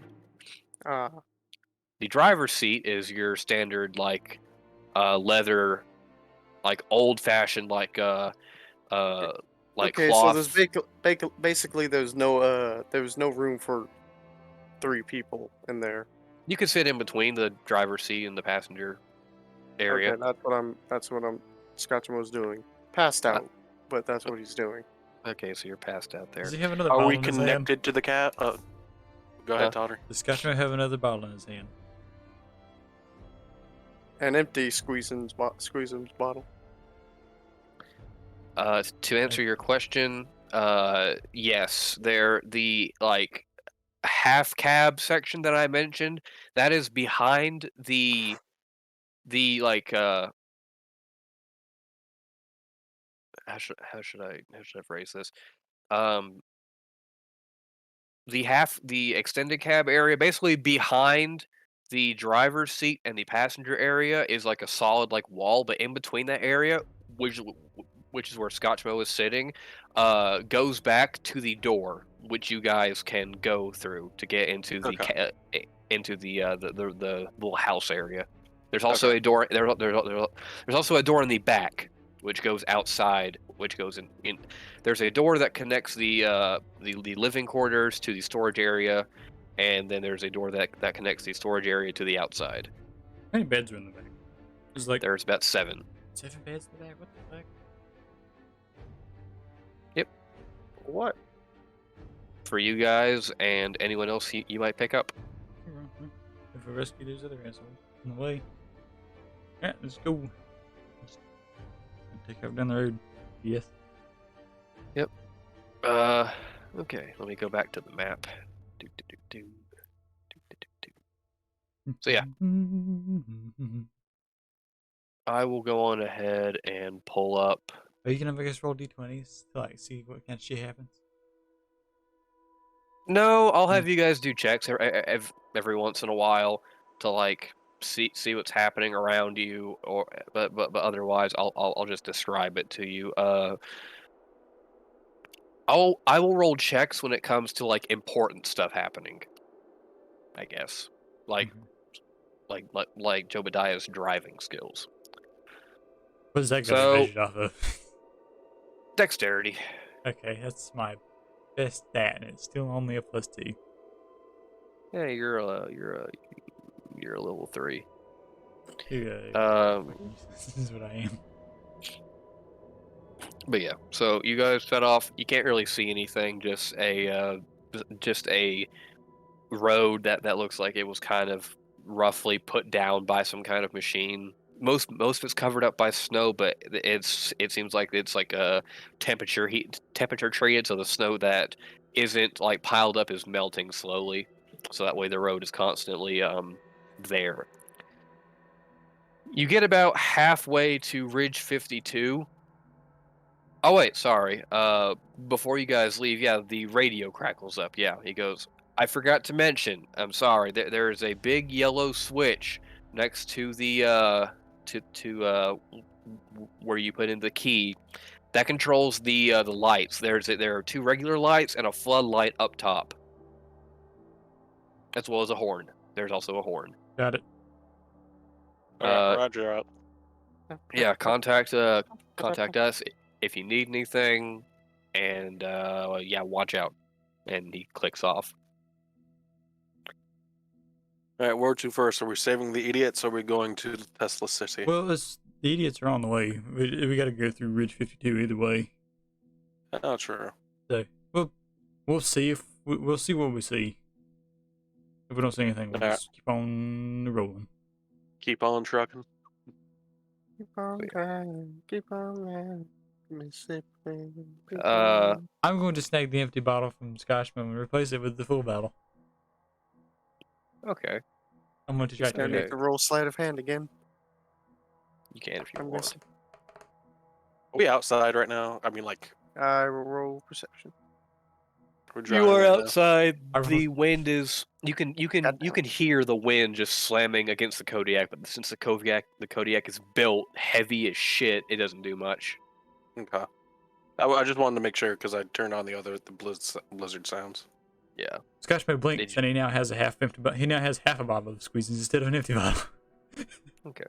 It's Nice. a miracle. Yeah. So you guys are driving. Visibility slowly gets better as you descend down the road a little bit. You can see maybe 50 feet away. Not much really happens. For a brief moment, you look like you could see tracks of some kind. Like, by the way, you're going like maybe like 15 miles an hour. This thing ain't fast. Faster than walking. Yep. Like I said, it's built it's built as a survival vehicle, not really a fucking sports car. Yeah, you guys are just trucking along. If you would like, there's a radio, a different, like a sub radio that you can choose on if you want to play any music.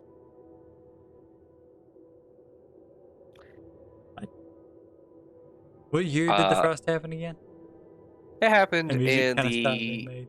the last years of the 18th century, so it's about 1942 right now. But what? I don't know. I'm just gonna scroll through the radio station and see if I hear anything. Let me. Hold on. Actually, this is perfect. Wasteland 3 has random shit that plays on the radio. Was it era appropriate? Yes and no. Like I said, the city ends up making its own music. Green. Yonder Just come the a Miss place to be. Rosie, umbrella in Comes hand. to life. We've stolen enough from Wasteland already. Might as well She's steal gonna some see music. the girl now. Trying to free Exactly. her man. Let the midnight special.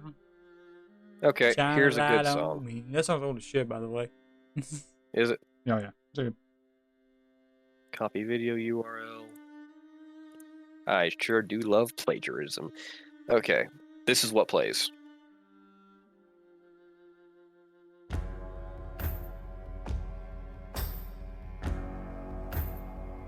As I went down in the valley to pray, studying about that good old way, and who shall wear the starry Okay, yeah, you guys get the point. You can listen to that if you want. So, yeah, you guys are going down the road.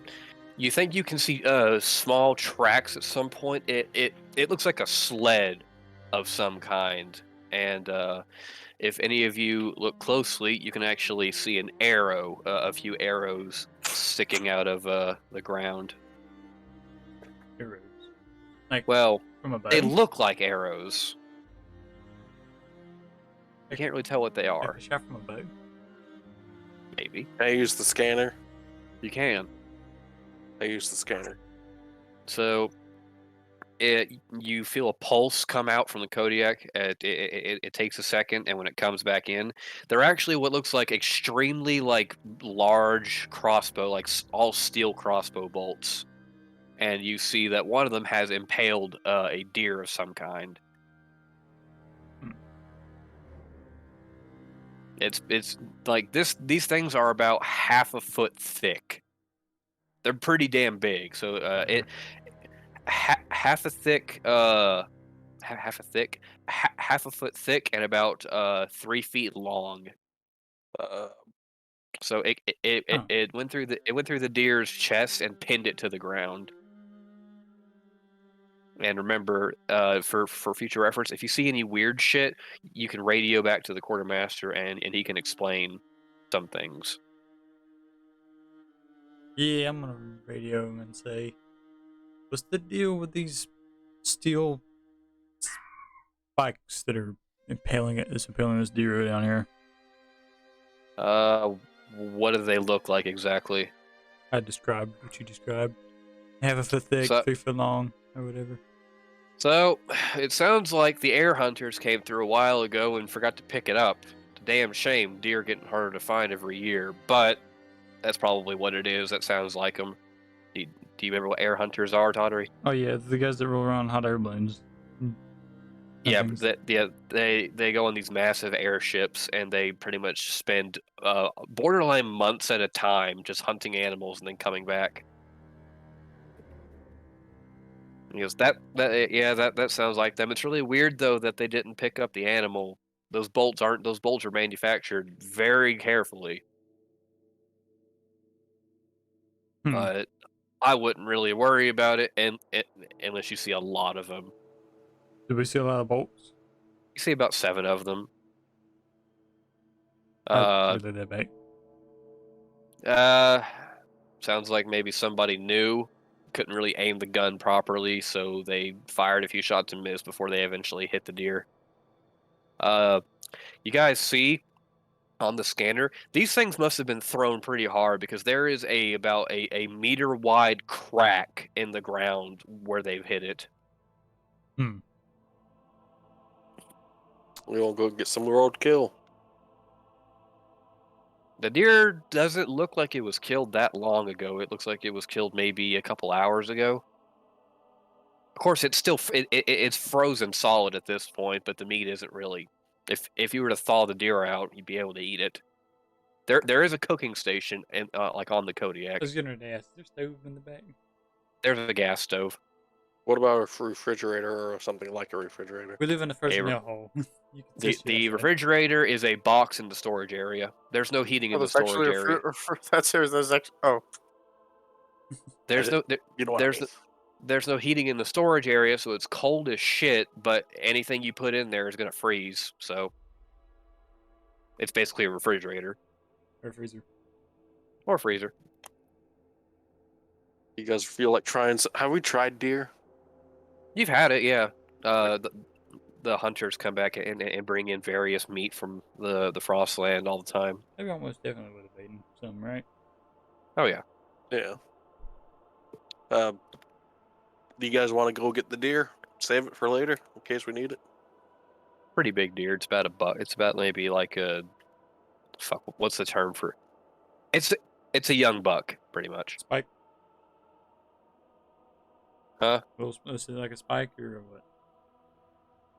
Yeah. Fuck it. That's good enough. Yeah, okay. I might as well. You want to go out there and get it, Thomas? The big old strong muscles? No. I need to Punch roll you in the a. arm again. No. You need to roll a strength check. Could have No, Scotch I mean- do it.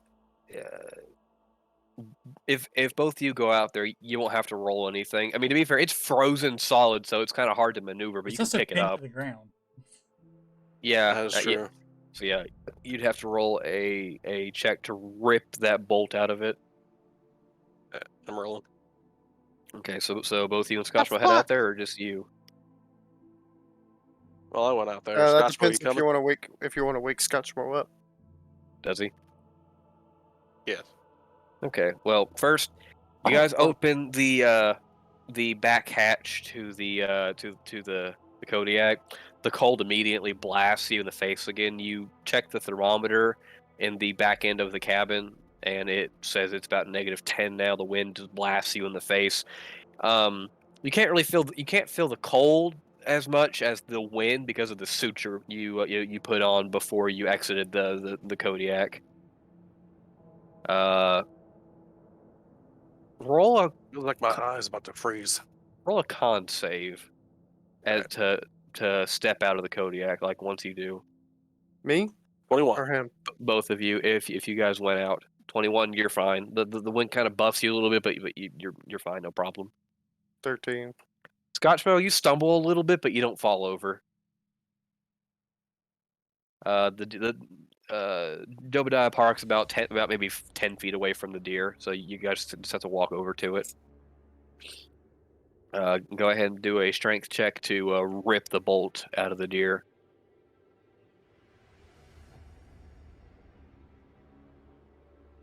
Scotchmo got a 20. 7. Thomas is having trouble, so Scotchmo just pats him on the back and goes, "Let me do this," and he just rips the bolt clean out. Do you look at the bolt? Yes. You see carved into it is carved into the shaft of the bolt is the phrase "Balloon Boys was here."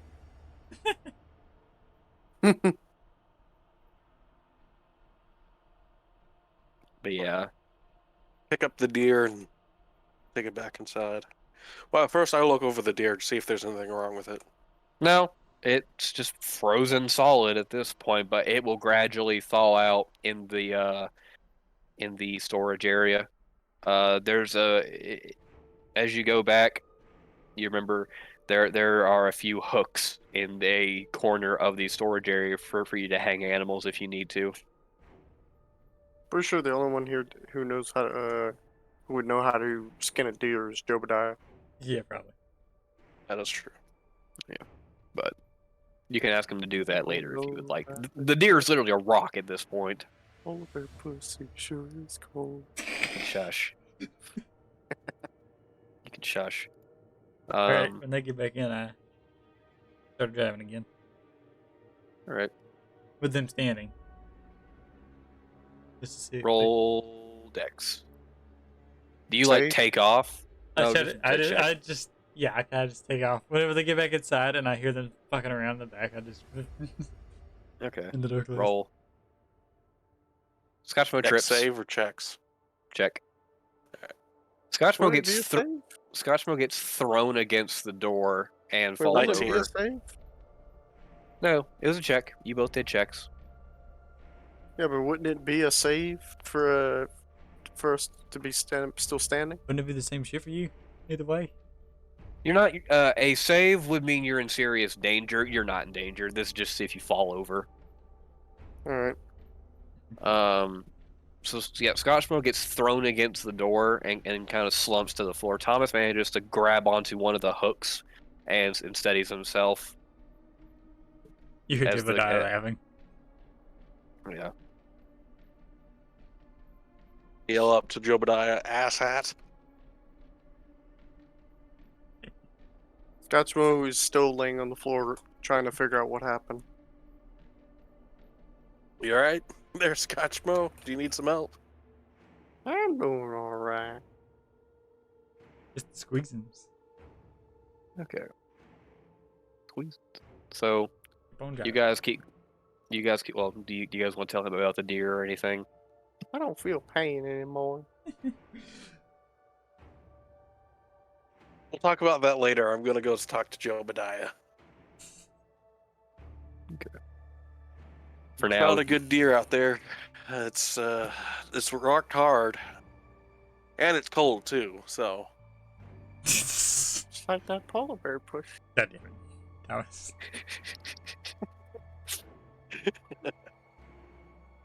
maybe when it thaws out, you could cut it up for us, and I'll cook it. You can make yourself some sea oysters. The oysters. I don't know. What? I don't know the technical term for deer nuts. mountain oysters? No, that's The Rocky that's Mountain bull oysters balls. are bulls. What would deer oysters be? I do not know. I don't know. I just said sea oysters. We'll just call them frost oysters. Frosters. So yeah, you guys are driving along. I'll skin You're that deer about in a maybe. bit. Huh? I said I'll skin that deer after I get into heaven. Okay. So you stop about maybe you can see Ridge 52 from here, but you're like maybe 10 minutes outside of it. Visibility has cleared up at this point. The storm is basically kind of circling around the city for some reason, but yeah, you guys can see it. But right now it's pretty clear. You can see for pretty much until you can see about a mile in either direction. You guys are in sort of a valley. Let me go back to the map real quick. You guys are in sort of a valley. You're about 10 minutes away from Ridge 52. There are mountains on either side. It's still snowing pretty heavily, but it's not a blizzard like what it was before. The winds calmed down a little bit. It took you about, I'm gonna say, about 6 hours to get there. 6 hours to get to Ridge 52. No, it's about on the map. It's about a quarter of a. Well, no, it'd take you about about a day, I Yeah, think. it'd probably take us at least a day because I mean, if we're doing it's a week from Yeah, it's fair. there to there, I fucking forgot. like Yeah, I forgot. it'd probably Okay, take us a day to get to the intersection. yeah. So, takes you about 17 hours.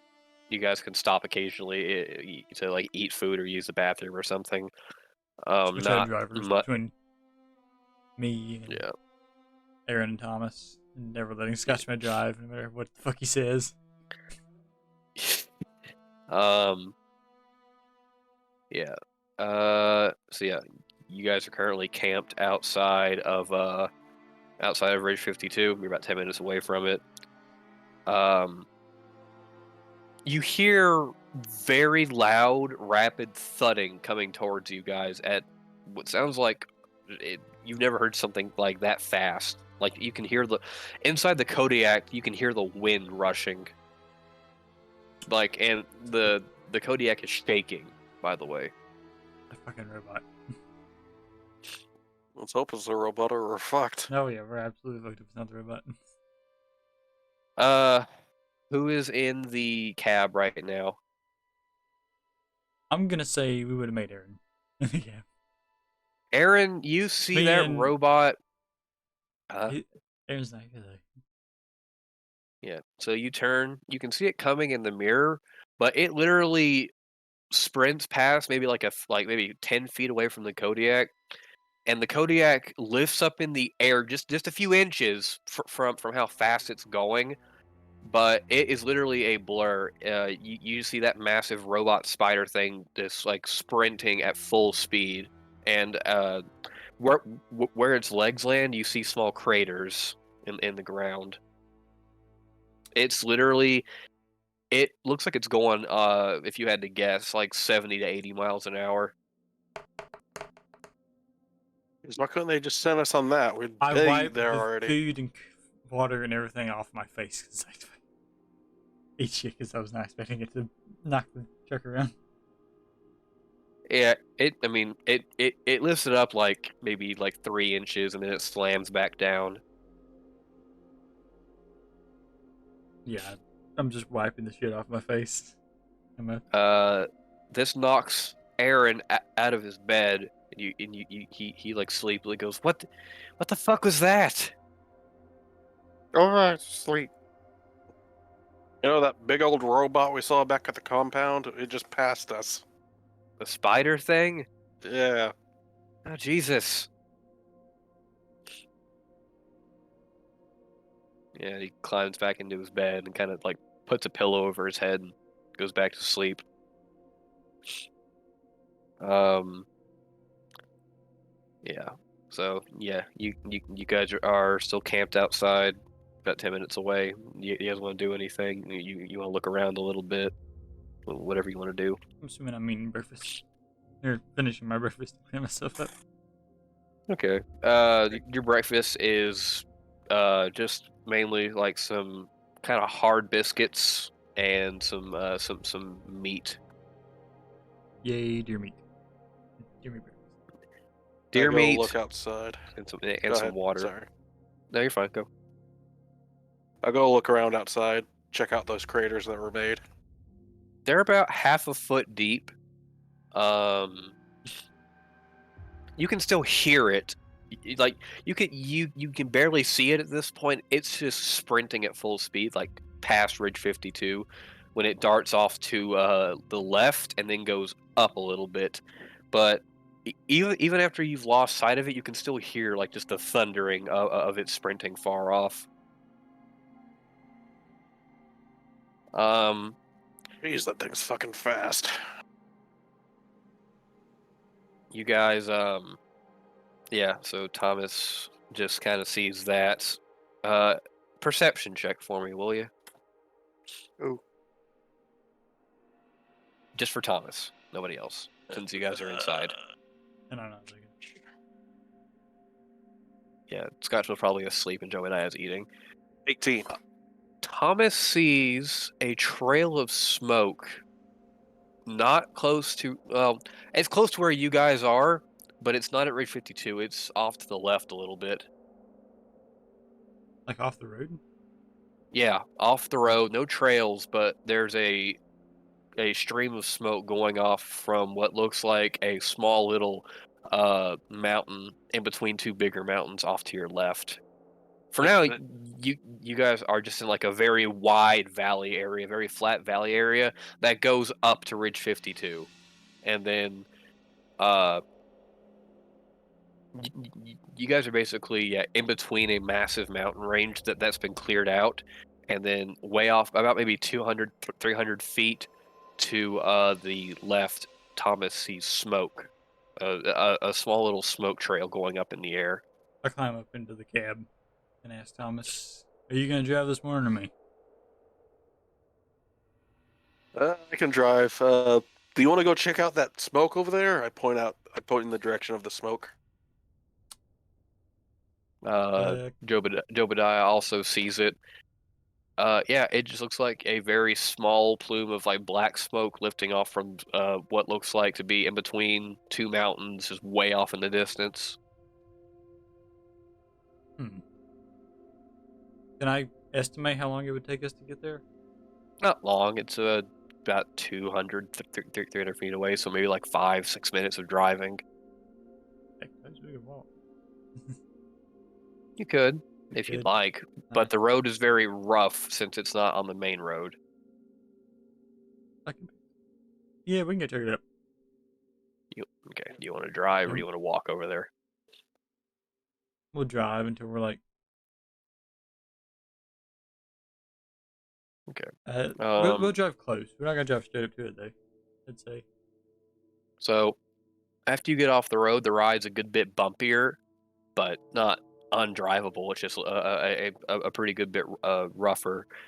You get to about 20 feet away, and then you can see that it looks like a path has been blasted out with some kind of explosives, and it's been blasted like into the mountain, and it opens up a little bit around a curve, and that's where the smoke is coming out of. Essentially, imagine an open sort of path that's been blasted through the mountain, and then like it curves off to the left. It's about maybe 6 feet wide, and it's open like facing the sky, and it curves off into the mountain.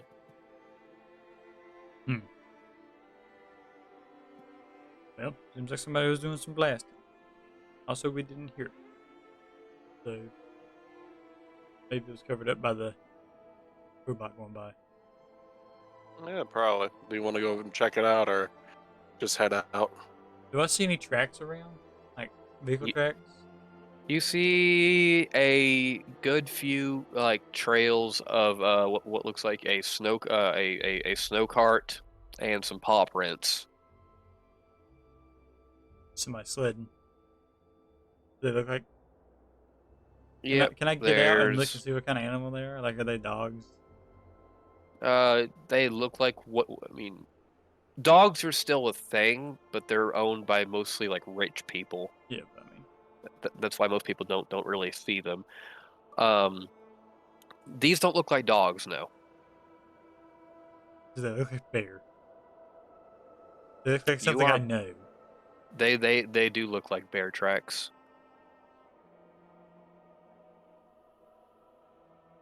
What you see there, Jobadia? Bear tracks.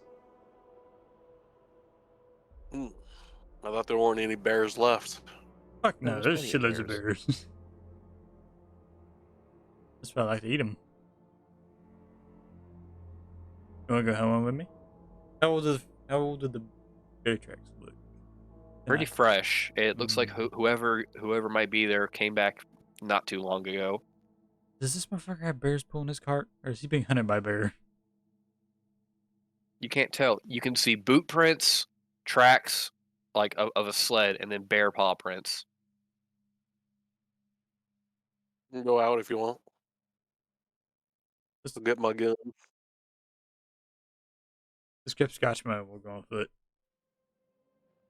Who's all going? Is Scotchmo going or Scotchmo, you wanna come hunt bear with us? I'm gonna go back in the cab and go, Scotchmo! I'll slap him on the face. Lightly, like, assassin? Assassin. is he even here? I'd tell when he's in character and when he's not here.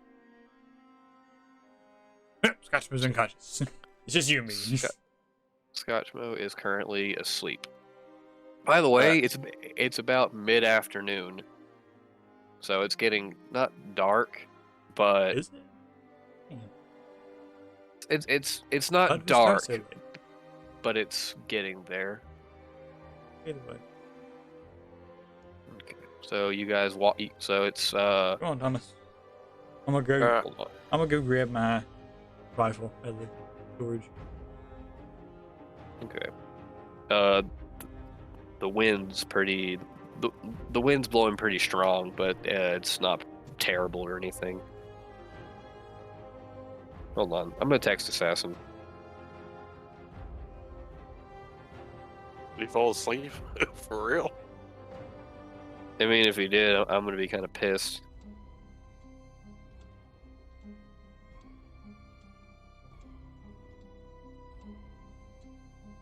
Assassin, is your mic muted?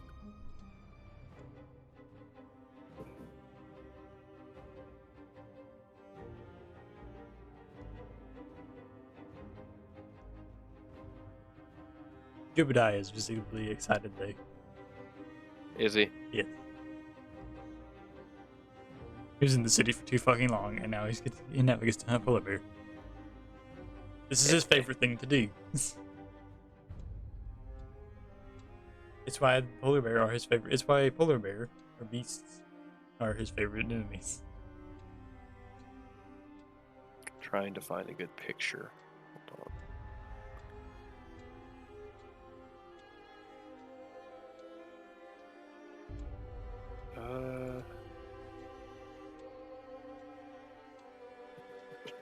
Okay, Assassin, what the fuck?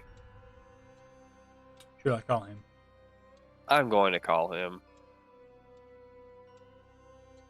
Well, as long as I can find him. John. His name is John Boy in my phone. Send the J's, probably. Yeah, I found it.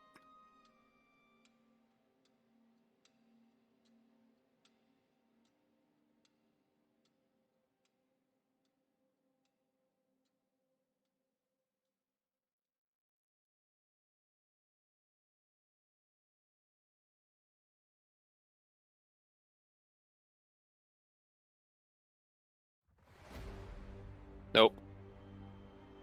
It didn't pick up. Okay, I guess he's gone. I guess Scotchmo's just not going to be... I guess customer is just unconscious. Oh well.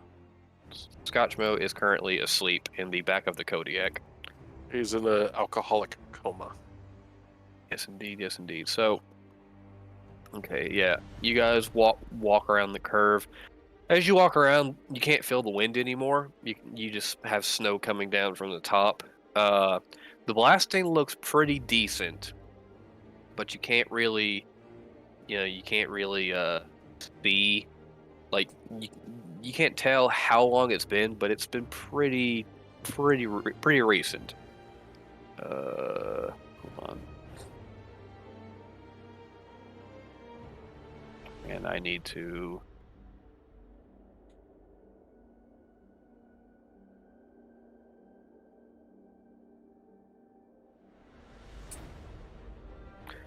Okay. So, two things. First thing is, you go around the curve. It opens up a pretty good bit, about 30 feet, and there's a small sort of makeshift cabin around this curve. It's made out of what looks like scrap metal and wood, sort of like piled together. And outside, you see this. They're resting in a small cave. A big mama polar bear and a smaller one. They haven't noticed you yet. They appear to be asleep. The cabin has Next to the gate. no. It looks like he blasted a small little like overhang, like a small hole in the side for the polar bear to sleep in. Oh.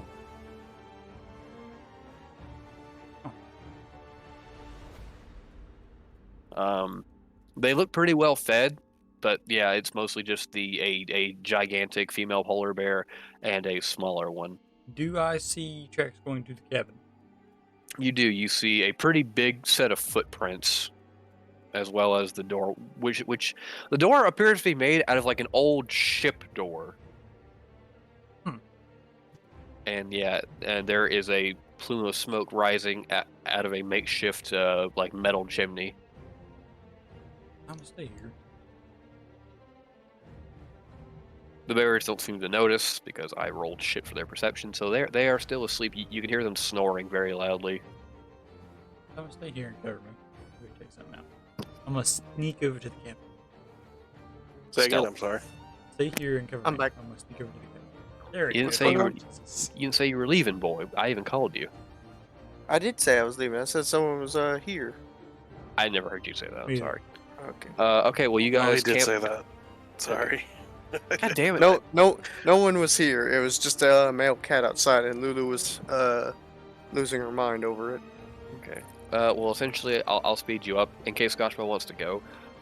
You guys were camped outside. Like Jobadia was just like eating, and Thomas was just like navigating. Or no, Thomas went outside and saw a plume of smoke about 200 to 300 feet off in the distance, off to the left.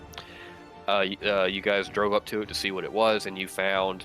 Well, first off, do you go with them, Scotchmo?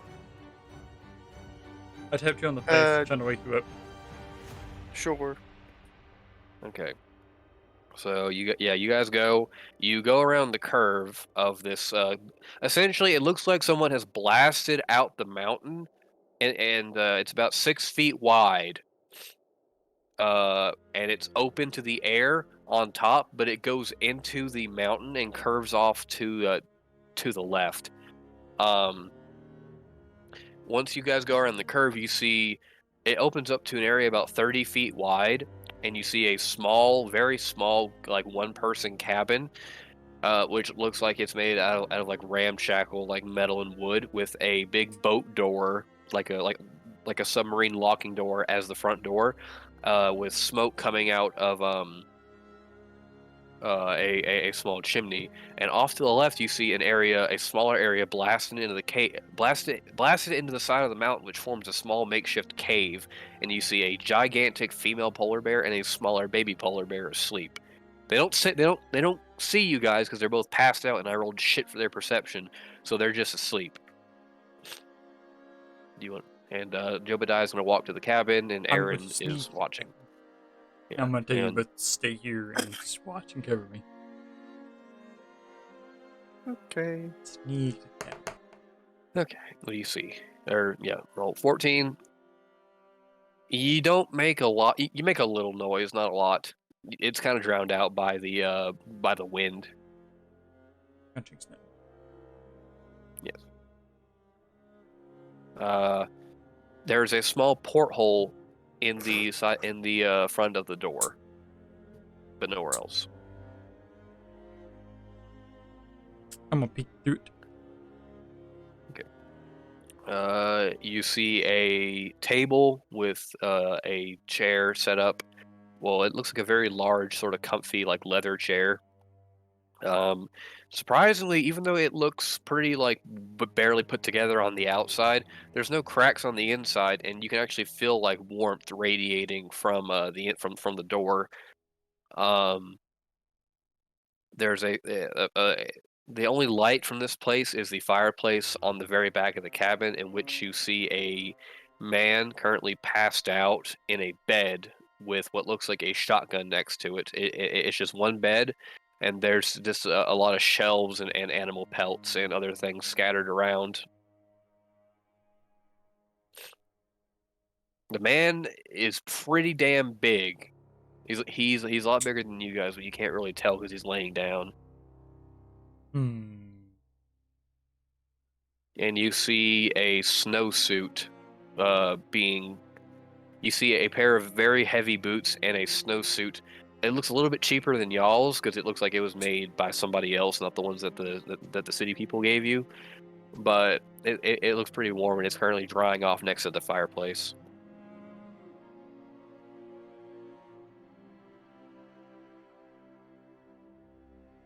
I'm heavily debating something. Hold on, let me roll. The man is asleep. He does not trouble. No, not the man. The bears. Bears are asleep, but they do not roll. No, they roll. But no sound was They don't made. roll. They do nothing to passive perception if they're not. If you're not actively looking for something, it's just passive. Well, doesn't matter. I rolled a literal 2, so they're not gonna fucking. Nope, they still don't sense anything.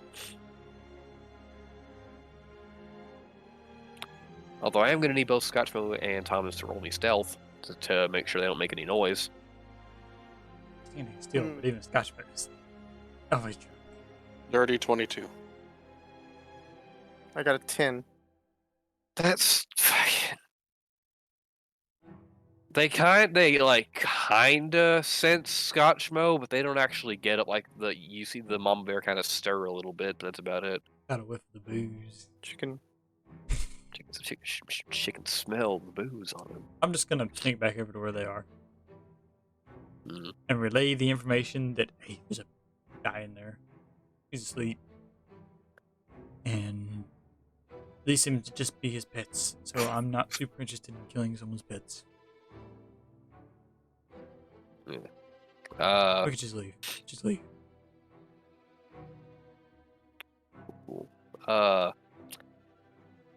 Oh, thank you, notes. High or low, gentlemen? God. Hi. Hi. Ooh! That's gonna be a bad one. Oh no. It's been rolling low. You should have said low. Earthquake time. By the way, this wasn't scripted. I just read my notes and a list of possible scenarios that I can do. Earthquake was one of them because you guys are pretty close to Ridge 52. While it's not happening directly where you guys are at, you feel the ground shaking a little bit, which causes the polar bear to wake up. Run to the Kodiak. Were we heading to the Kodiak when this happened, or was I still talking to them? You were in the middle of your conversation whenever the ground began to shake and you hear ice cracking off in the distance. Yep, get in the Kodiak. The bears stir. I'm still going to be quiet because I don't think we And outrun a polar bear. can't outrun a polar bear, but I got guns. It's gonna They wake up. They wake up. They see you guys, and you guys ever heard the sounds a bear make when it's wary, like huffing, kinda? I think so. I'm not sure. Yeah. Mm, Yes. I mean, I'll get a YouTube video if I have to, but either I know way, what it sounds continue. like. yeah, the mama bear makes those sounds, and Scotchmo's already started running for the Kodiak. the door to the cabin bursts open, and you guys see that man, who is a lot larger than Jobadia thought. He is standing close to about 8 feet tall, and What the fuck? Eh, The big motherfucker. He's And- Jobadiah's son. he is holding a double-barreled shot. Well, it looks like It's a double-barreled Jobadiah's- rifle. Jobadiah is not a huge man, though. No. Oh no, Assassin, shut your mouth. Shut your fucking mouth. Shut your mouth. You knew exactly where I was going Yes. with that. That's not what this is, although that's fucking funny. Does he see me? He sees all of you. He goes, "Get out of my crater!" And he You gotta- fires a shot in the air. I run back to the Kodiak as well. I'm just gonna walk to the Kodiak. Just like, get off my Kodiak. I'm just gonna turn around and walk.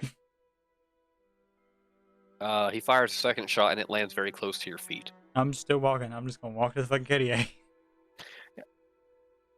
You hear him I'm walking away from you hear him reloading the gun, and then you turn around and look at any point. Nah, Okay. just walking away from him. You don't hear the man say anything else. You hear the bears start to run towards you, and then you hear a very loud whistle, and they stop. Still don't turn. And after you passive percep, what's your passive perception? My passive? Yeah. 11. After you round the curve, you hear the door shut again. However, you hear something running after you. Not very heavy. It sounds very light.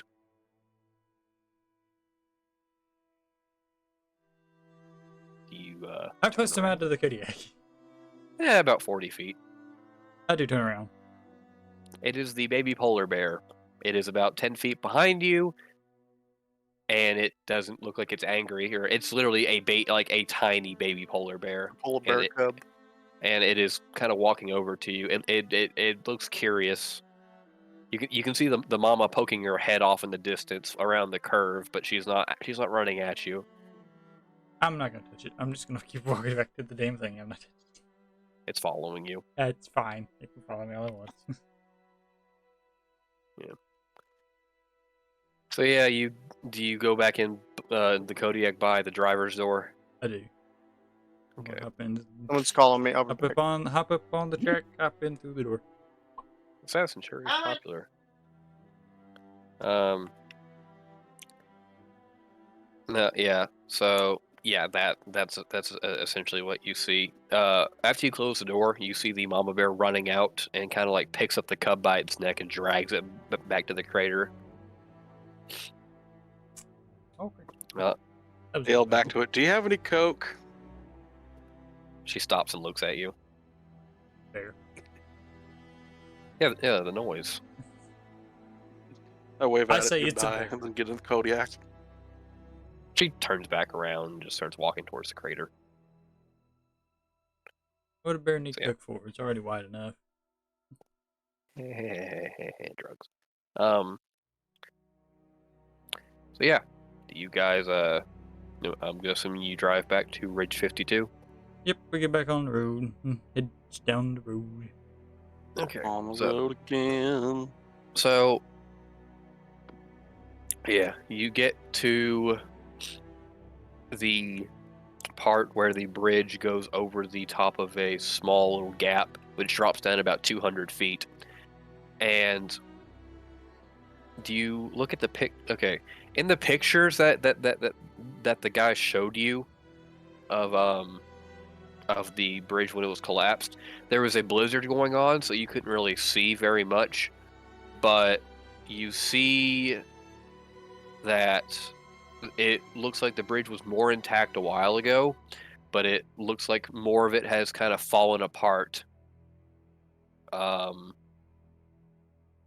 Is this a man-made bridge? Yeah, it's a man-made bridge. Over Who's driving right now? Oh, who's manning the second seat right now? Whoever's in it, you guys can pick. Probably you. I'd probably be driving. I scan the bridge. Okay.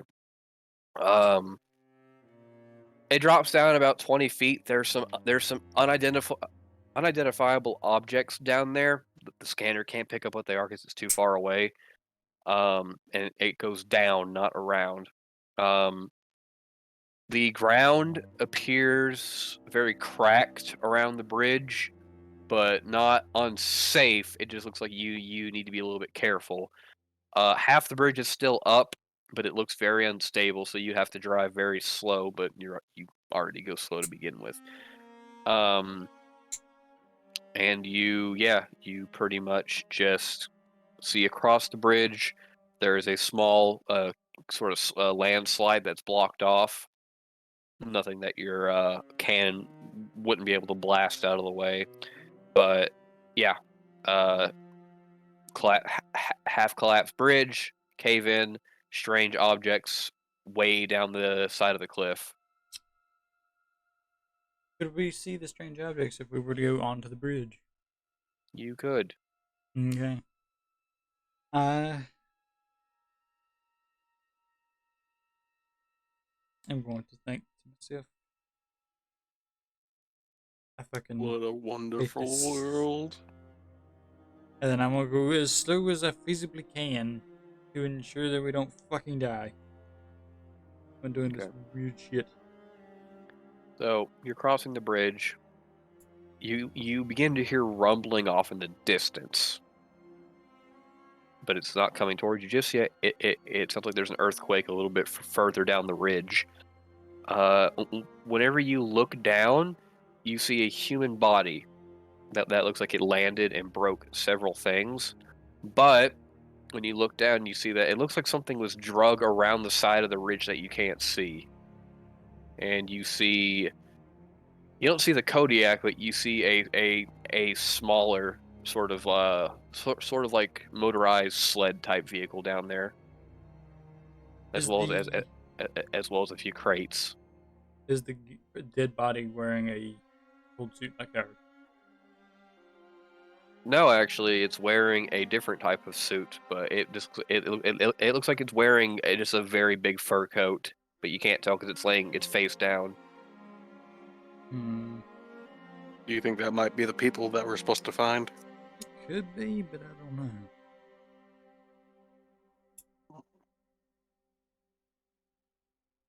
Is there? Do I see any way I could get down there, like on foot? So in front of you, Actually, wait. Do I have rope? there's rope in the storage area.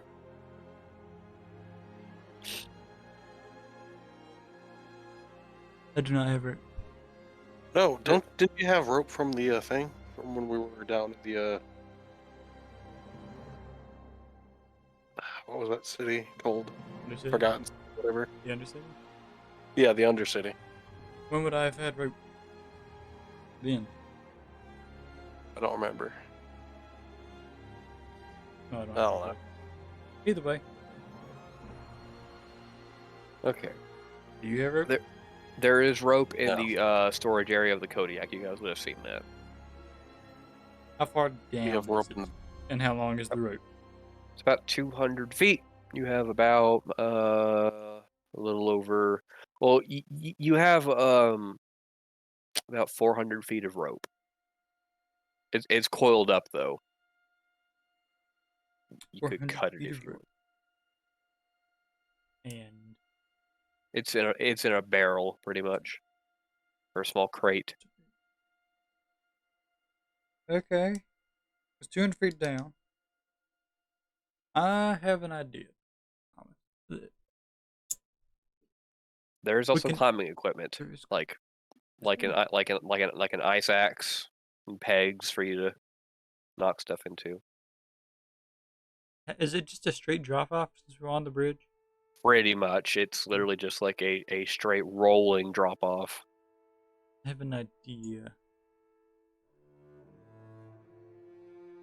How far would it be down? I don't know. Let's see here. I'm trying to think. If it's 200 feet down, and we go back to where we were at the edge of the thing where the bridge starts,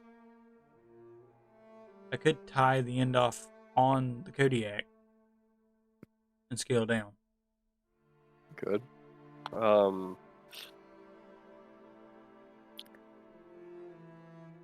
Does the Eh, Kodiak have a wrench on it? what do you mean a wrench? You need a winch? Winch? Yeah. Yeah, it's got one in the front on the top part of the snowplow. We could tie the rope off to that, and in case you need to be pulled up, we can use that to pull you up. I don't imagine the winch is long enough to go all the way to the bottom. I We could, tie the rope off to the wrench. I know, I'm just winch. saying, though. One, it could slip off. Because they're normally just hooks. So it's not No, the most if we tie it stable. right. It's not the most stable thing.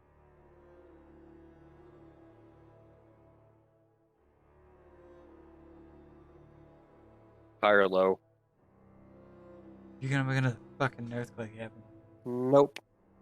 Well, you've been rolling low, so I vote for low. I feel low as well.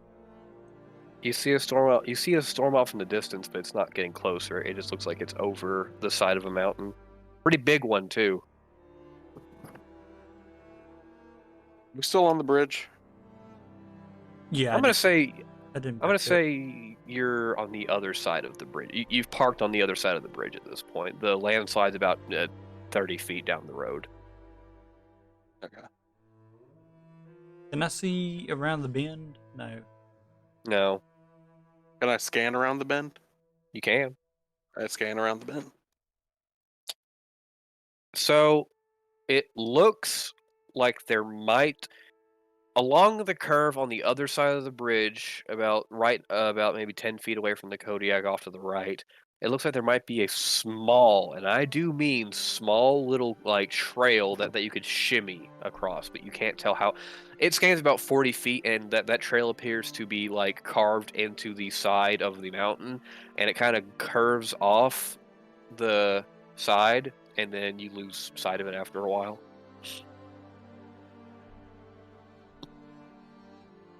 I tell all that to Jobadia. I like the rope idea better, personally. There's also a small sign, but the scanner can't read that for you. It just shows you there's a box close to the to the beginning of the trail. You can get out and look at it if you'd like. I'm gonna grab the rope and get out. You can walk over to it. I'm also gonna grab the rope, and I'm gonna tie the rope around the snowplow. Not the wrench, but the whole ass snowplow. Okay. Do me a wisdom save or a wisdom check to see how well you tie the knot. Could I do survival? You could do survival, yes. What about an orphan polar bear cub? Fucking goddamn it! Wait, What what? happened? Wait, what? Orphan polar bear cub? That was a while ago, bud. He wasn't an orphan either. He had his mama. Let's just say he just woke up from his drunkenness state. Anyway, I rolled an 8. Was that what you're trying to do? You tie it. Assassin? It's just a regular knot. It looks like it'll probably hold. That's about it. Not your best work. And try it again. Try it again. We'll tie this thing into a fucking noose. Hang myself with it. There we go. That you tie a very special sort of climbing knot that you know, and it manages to. You're pretty confident it's gonna hold you up no matter what you do with it. Like the first knot was me tying. It was like, that'll hold me. And I looked over at Thomas. I'm like, Thomas the big boy. Big boy. That should also be the last time I have to leave, by the way. Okay. Okay. I'm gonna toss the rip down into the can. Okay. All right, have fun down there. You come with me? You just told me it wouldn't hold me. No, I said I feel like that what I did was the first rope would have helped me, and then the second knot would have. You guys hear a gunshot way off down the side of the slope, and you hear someone scream, followed by another gunshot. Run to. Okay, well, I'm going down. Have fun. Can I go on top of the bridge? No, wait, no. I'm gonna scale my way down, and then I'm gonna head towards it. My guns can't reach that far down, though. That's 200 feet. Straight. Yeah, I have a but- shotgun and a pistol. Yeah, I wouldn't trust that. As you're going down, Jobadia, you see that trail that he told you about, it wraps down, it wraps around the mountain and kind of gradually goes down, but parts of it are broken off from the earthquake. So Just a quick very, FYI, I would have left my rifle because I couldn't carry it down with me because I don't have the slings for Yep. it. do you have a pistol of some kind? I do have my 2 pistols and my bow with me because I can hold my bow on my shoulder. Okay. And Can I grab your rifle and use it and cover you from the bridge? I'm not there to tell you yay or nay. Yeah, I grab his rifle to cover him from the bridge. Okay. Is Scotchmo doing anything? Where is Scotchmo at the moment? I don't know. You tell me. I'll Do you need to know about your surroundings? yes, because I wasn't here for that.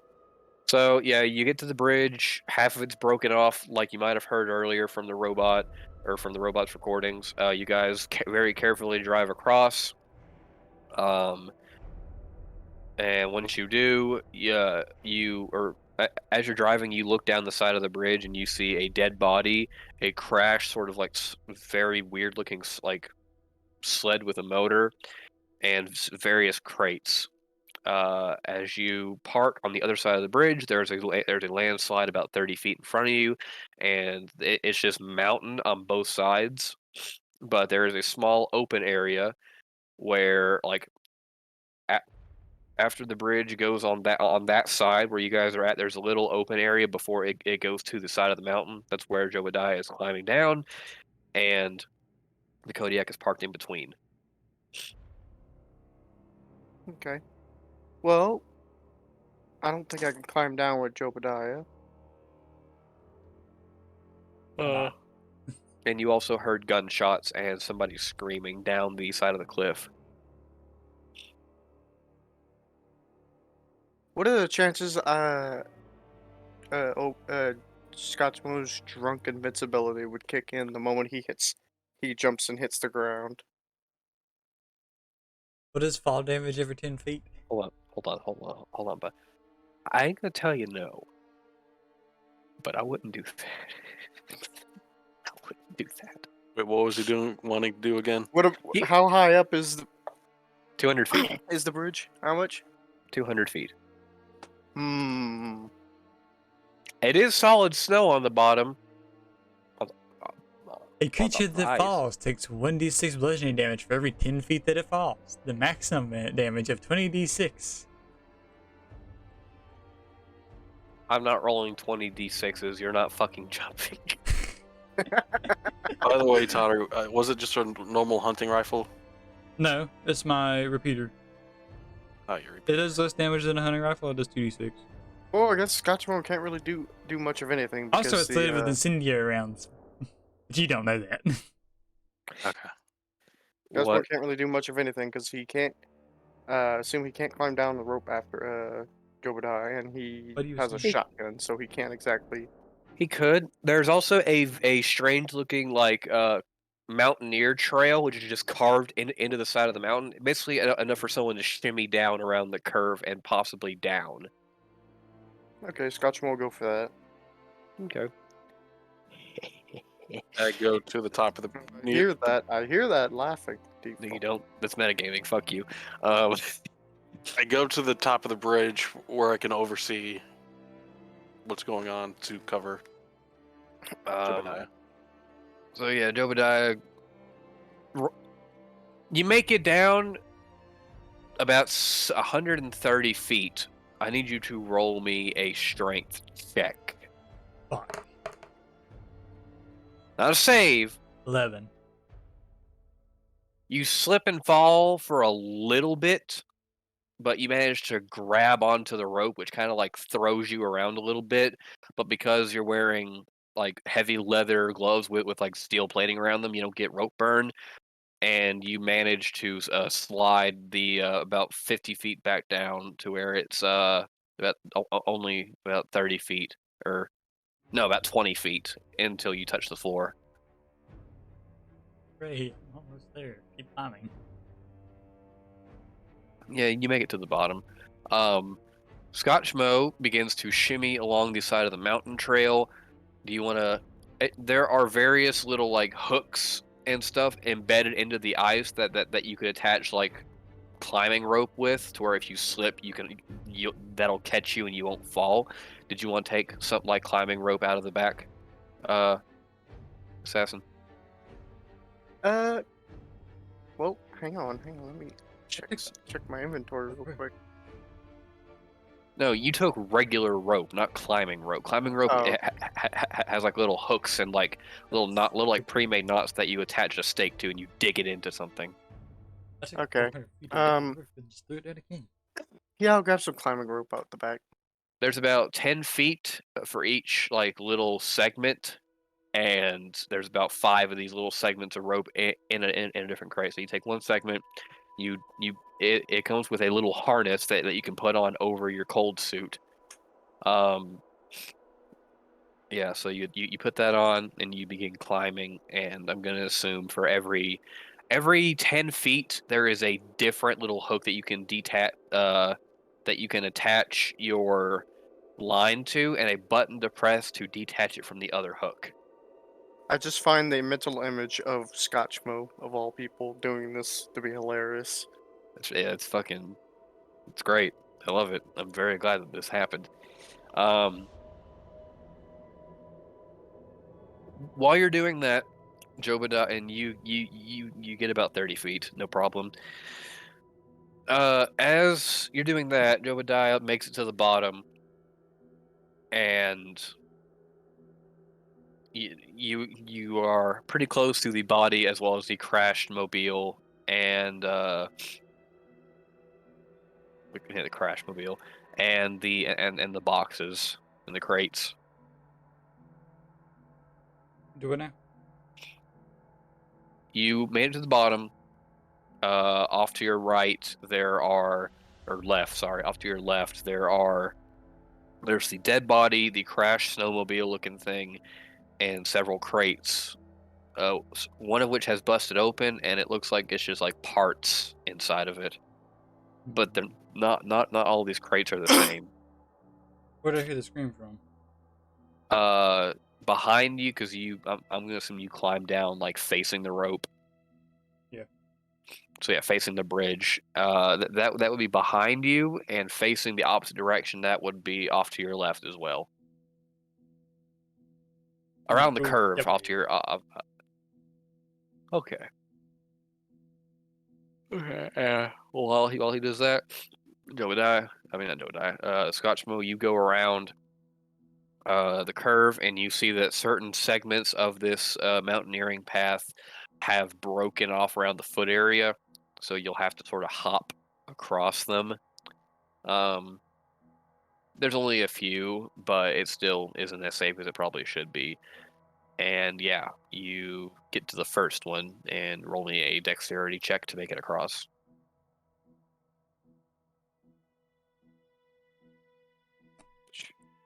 No, you make it, not gracefully, but you hop across it. It's like a foot and a half big, like of a gap. So you're fine.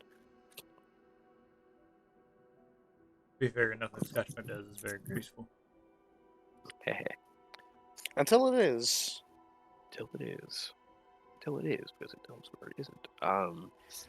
So yeah, you get to the next one. This one's barely even a foot, so you clear that one pretty easily. At this point, you make it around the curve, and you see the missing Kodiak. It looks like they drove it down there somehow, like on the ice. And there's a few more dead bodies. None of them are wearing the cold suits, though. At this point, you're about 160 feet up because it gradually curved down as you went along it. The Kodiak doesn't look like it's turned on or anything, and you don't really see you don't see anyone moving, but you do see a blood trail which appears to be drug into a cave in front of the Kodiak. We are going to cut to Jobadia. Jobadia, you go around the corner, you see the exact same thing. But from your perspective on the ground, you can see that one of the bodies is still alive, but they are face down, and you can just very faintly see them breathing. I am going to. He's face down? Yep, Is he unconscious and breathing? you can't tell. I'm gonna go over to him. I'm gonna tap him. Just, hey, hush. You awake, bud? You alive, bud? You hear him make like maybe maybe he has like a punctured lung or something. I am going to attempt to heal him, quote unquote. Heal him. I.e., I'm going to cast Cure Wounds on him. Like I'm gonna First aid. use the first aid. Wink, nudge, nudge. Yeah, I okay. did that. I'm gonna let me use Cure Wounds on him. Okay. To try And to how the from fucking dying. fuck? So you flip him over. It's a young man about in his like very like early 20s, like maybe 21, maybe. Um, I reach into my boot where I keep my emergency IFAK and pull out a compression bandage. do you wrap that around his chest? Yes, I 6 months of healing. Well, he was at 1, so yeah. Do you like drag him like towards the Kodiak, the crashed one? Well, not crashed. It looks like someone drove it down there somehow and parked it. I don't drag him anywhere to begin with. I just do that, and then I drag him away from the Kodiak. I drag him back where I came from. Okay. He appears to be very out of it. Yeah, it just looks like he was knocked out and like hit very hard by something. But yeah, as you drag him back around the curve, he appears to be gaining coherency, and he says, "Thank you. Shh. I thought I would die in Shut this the fuck fucking up. ridge." I don't know what got you guys, but it ain't good. I'm gonna drag him back to the rope. And I'm going to tie the rope underneath his legs and like underneath his arms. To kind of like cradle him. Yeah. And I'm gonna yell up to Thomas, pull this guy up. Thomas. Yeah. Okay. And I'm gonna run back over to the. Pull up the guy. I'm gonna run back over to the other Kodiak that's down there. You do me a perception check. To him or me? Both of you. Nope. This will go well. Dirty 23. 13. You definitely see it. Jobadia sees it, but he can't make out what it is. Jobadia, you see a shape on top of the ridge, like on the other side, which is a different trail. Not big enough for the Kodiak, but like a walking trail. You see a shape up there, like a shadow, and you see very faint light coming up from what looks like a hood. Thomas sees that it is a person with a rifle on their back and two very in. Tell you what, do you want to pull out like a fucking binocular and look at it? It's not Where? moving. Do I have binoculars? I can't say that you do. Actually, he has my Okay. rifle. Does my rifle have a scope on it? It does. I use the rifle to look through the scope. You see a man wearing an all black sort of attire. It looks like a very strange sort of hazmat suit of some kind. Wearing, it looks like a mask from Tesla City. He's not moving. He's not saying anything. And inside of his inside of his hood, you see two very bright orbs of light beaming out.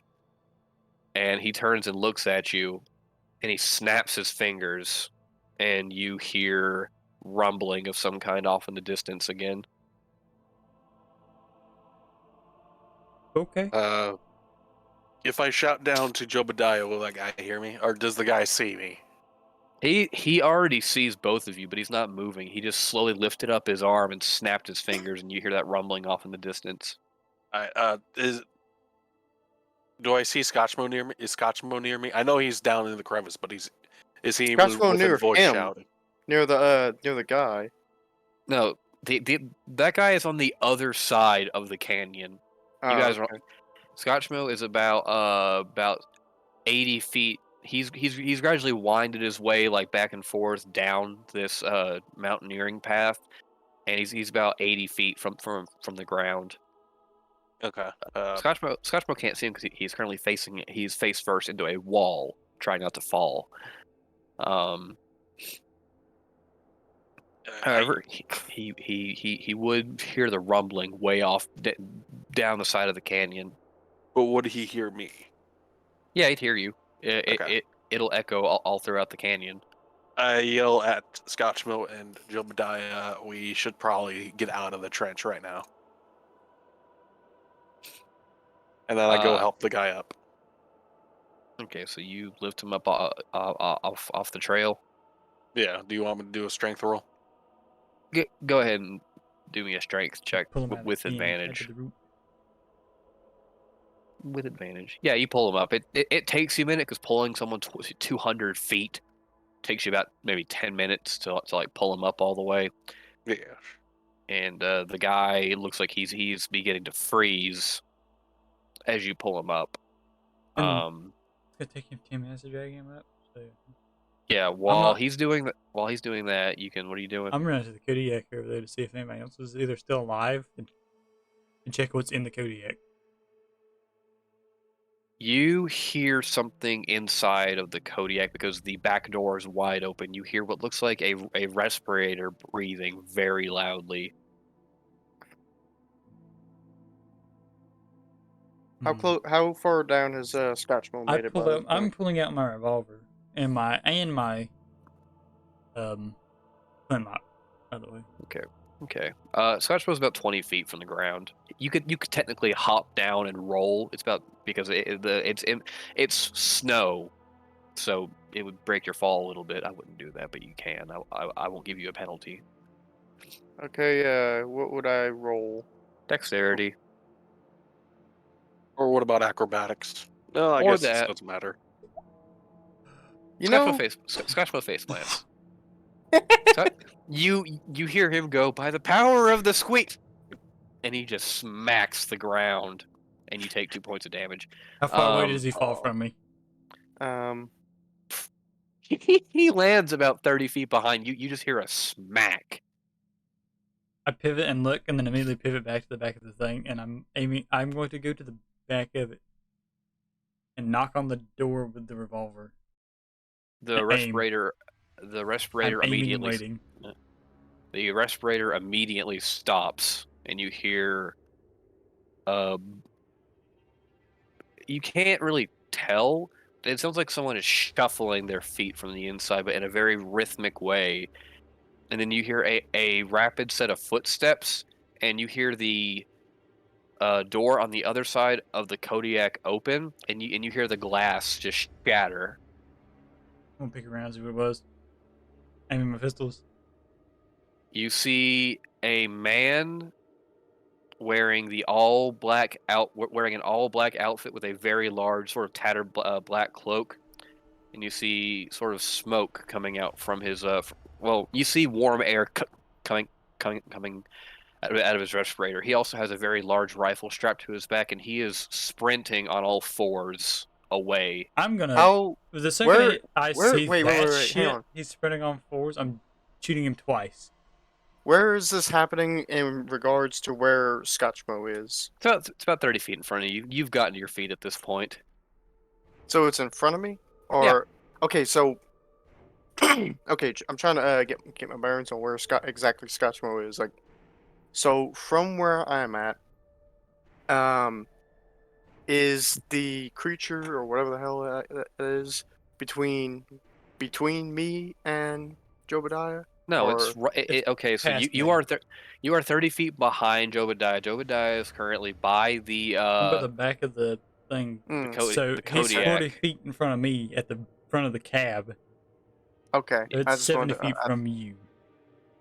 So you fire at him. Go ahead and roll the hit. I'm gonna shoot twice at him since I'm using two-handed, two one-handed weapons.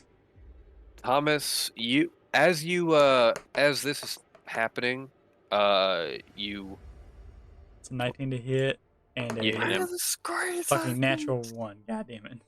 So natural 1, your gun jams. That's my revolver. Damn it. Thomas, as you hear the gunshots go off, you see the lights on the other guy, the guy on top of the ridge, who hasn't moved at this point, by the way. You see him kind of turn over and look at you, and the eye beams get really like bright before they shut off. And he turns around and kind of like makes his way down the side of the ridge. However, he pulls something out of his pocket, presses on it, and tosses it down the side of the ridge. And use a wisdom check to see if I know what it is. You can. Do I see this since I knew where he was? So I wouldn't be 8. looking at him really. He's too far away. You have to use binoculars.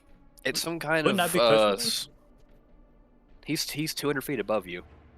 Fair point. It just looks like a cylinder of some kind. I hope that wasn't dangerous. You hit how much damage did you do? 7. My And flintlock. what did you hit him with? Flintlock. You smack him in the shoulder. Wait, what'd you roll? I rolled a 25 to hit him with the flintlock and a 5 to hit him with a revolver.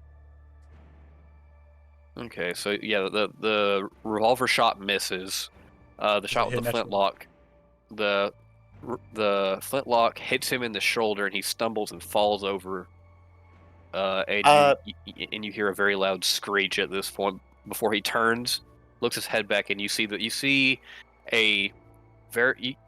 half mask of a respirator poking out. You see his hands, like on his gloves, are covered in blood of some kind. And you just see 2 bright orbs glowing from like underneath the hood that he's wearing, which appears to be strapped to something. Scotchmo has Scotchmo starts as Jobadia fires the shot. Scotchmo takes off running towards the creature. Now, okay, cool. Jobadia, you might roll me history. You might know what these things are. History? Since you don't live inside the city. 16. These are cannibals. They are a cult that live in the various mountains surrounding this area. Not much is known about them. They're very sort of mystic figures, and you don't really see them that often, but they are known to occasionally sack caravans that come through from other like outposts and all of that. If the people are well armed, they usually don't have a problem. But if they're alone, there's a good chance no one will ever see them again. They don't speak. They don't do anything besides ambush and then flee off into nowhere. However, they're only known for acting feral, even though they're wearing human gear. Thomas wouldn't know this, but they don't stand on two legs or act calmly or use guns. But you see that this one also has a gun strapped to his back, but it looks broken. Mm-hmm. How So yeah. Huh? How fast can I get close to that thing? What's your movement speed? It's probably Movement faster speed, than movement you. speed, movement He has speed. 30 feet You know. movement speed, as normal humans do. But if he dashes, he'll get 60. You can And what dash if is- you want. I will dash. Yes. You dash. This thing is just going to sprint. It sprints towards the cave, by the way. And you see the same thing that Jobadia does. A hunched over black figure wearing a half mask with like glowing Yes. orbs coming out of the back. Yeah. You are about 10 feet behind it, and you are at the entrance to the cave when you see several more sets of orbs appear from the darkness of the cave, and you hear like respirators breathing in sync. I'm going to unjam my four. gun. I About immediately four turn Pull around. my pull my sword out from my left hand since I fired my. I because I'm not reloading. immediately turn around, grab my axe, grab my shotgun, and I turn around and run back to the Kodiak to link up with Jobadia. Okay. They don't follow out, but you do see them. They're staring directly at you. About 5 sets of just glowing eyes, off in the darkness of the cave, looking at you. I Do aim I my see gun any of this happening? Okay. at them. It's around the curve. You How can't. far You are would they hear from us? about. Since we're at the Kodiak right now, for most of them, it's like He dashed. Let's see. He was 30 feet. It's about 40 feet in front of you. 40 He dashed about 60 feet, and he was Okay, about for 40 feet. shits and giggles, I'm going to shoot one of the orbs with Go my on revolver ahead. after I unjam it. Go on ahead. I'm not. How close am I? How far back to the Kodiak did I get? You had about 20 feet. Okay, You're so you, how you, how you're close about am I to the cave now? 35. You miss. Let's see. It was about 35 feet. no. It was 35 feet from the entrance of the cave to the Kodiak. You ran. So you're about 15 feet away from the Kodiak. And what about the cave? That's what I just said. It's 35 feet from the cave Okay. to the Kodiak, and you're about 20 feet Uh, away. Or you move back 20 feet. Sorry. I got 30 to 90 range on this. Anything Scotchmo's gonna past fire. 30 though is a disadvantage. Oh, okay. No, he's gonna take a knee and wait. They don't move. But you can tell it's starting to get dark out. You even hear a wolf kind of howl off in the distance. I'm going to pull my bow out and I'm going to go Scotchmo. We need to move back. I notice all this happening, or am I still focused on the guy in You the heard distance? shots, so you're still pulling to do that probably. It's around the curve. You can't physically see any of this. You can hear what's going on, but Okay. if you want, you can keep track of that guy that you saw. Wait, what Okay. kind of what's on top of the Kodiak next to us? Is it another one of those guns?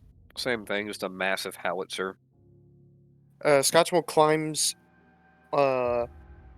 into the gun seat and checks to see if it still working. It's working, but it's not loaded. Is there any ammo? Investigation. Where's it at? There it is. Fuck. You don't find any, but it's with I'll tell you what. I'll give you advantage. Why? This you know where the ammo stored. You can look Maybe. again. I mean, Oh yeah. they're not attacking you. They're just It's staring 20. at you.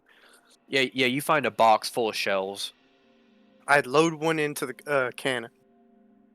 Does Jobadia hear him doing this? I don't know, do I? Well, I'm you not coulda- paying too much attention to him. I noticed he went into the thing, but I don't know what he's planning. Okay. Yeah. It turns the gun works. I mean, there's no electronics. It's an old howitzer. I turn it to the roof of the entrance to the cave. They see you turn the gun, and you hear all of them screech at once, and they sprint into the cave. I fire the cannon at the entrance to the cave. At the Okay. roof of the entrance. You I shoot don't it. know. I don't know Uh, exactly how that would work. You're gonna try to You- collapse it.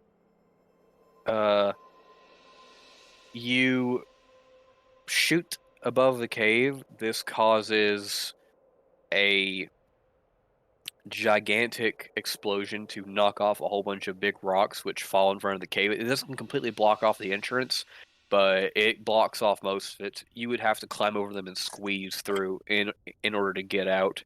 But I fi- 90% of it's blocked off. I aim at another part of the. Which side isn't blocked off completely? The right side, there's a few small gaps that one could squeeze through. I aim at the right side of the cave and fire another shell Wait, you aim at the cave or above the cave? above the cave at the. Of course, just assume I'm talking about the ceiling until I mention otherwise. That's pretty much the only thing I could be aiming at. Okay. Yeah, you I aim shoot. at the roof of the cave. It causes more rocks to fall down, and that blocks off almost the entirety of the cave. I fire again. I thought it was, I fire 3 more shots in different parts around the entrance to make sure. by the way, Jobadiah is deaf. Yes, he At is. this He is. point. He has his hands over his ears. He's just going. Ah. And Stop! Well, It's done! He's Stop! staggering away. He's like, "Fuck you, scouts, man." He's leaving. He's got his hands over his ears. And he's just walking back to the fucking cliff. Thomas hears the gun, the massive just booming, and Arron comes out and goes, "What the fuck? What the fuck is that?" Thomas. Eh? Thomas. It sounds like a big ass explosion. It does. Where's everybody else at? They're down in the crevice right now, shooting at something. Apparently, Casual Well. conversation while you pull my hand up. You know, they're just Well, dying. yeah. Uh, I'm supposed to be covering them, but I can't see shit from up here. after Um, Jobadia fires the firing round, he hops out and runs to follow Jobadia. So yeah, after you liquidate the upper part of the cave, it blocks it off entirely. You'd have to blast it back open again in order to get in there. At this point, when both of you are starting to run back, a bright flash of light goes off from y'all's left, and you feel an intense blast of heat hit you guys before you see a very bright orange light just burning into the ice, which causes the ice to splinter and crack around you. Shit. Oh no. Oh boy. Scotchmo would like to run faster. Thomas also sees this, and if he were to remember, that's where that one guy dropped that thing. If you want Holy both, shit! if you and Guys, get the fuck out of there! it causes a big like hole in the ice to develop, and you can actually see water underneath the ice. Oh no. And if you guys want, you can try and guess to what that is, and I'll tell you if you're right. Water is thermite. It was a thermite grenade. Hooray! yeah. You dropped thermite on ice. A place where you freeze to death if you're cold instantaneously. So yeah. The ice Fuck. is just splintering and cracking towards you guys at a pretty fast pace. But if you sprint, you can get out of We're there. running our asses off as fast as we can. Is there any Yeah. way I can use the Kodiak? Just like drive it off? has he got the guy up there by now? How long were we over there? He's got him up by now. You're there for about 20 minutes. Would he have? Thomas, would you Is have? there any way I... Would you have put the Huh? guy in the back of the truck? Yes. Or are you gonna let him freeze? Well, he's inside the truck, not in the damn storage area. I know, but still, I mean, part of me thinks that you could have just left him outside, which wouldn't surprise me. Yes. Is there any way I could drive off with it while they're hanging onto the rope to pull him up faster? You could, but you've already got him up at this point. No, he's talking No, about I'm us. talking about... Yeah. Well, us. we don't really need to be. We just need to be off the ice. Yeah, we just need to be on the rope.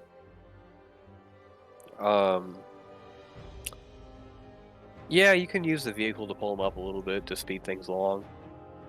Or you can just turn it. Well, no, he didn't tie it around the winch. So, yeah, you can go ahead and pull the vehicle up a little bit, and that'll drag him up. He's about maybe 20 feet away from the edge of the cliff.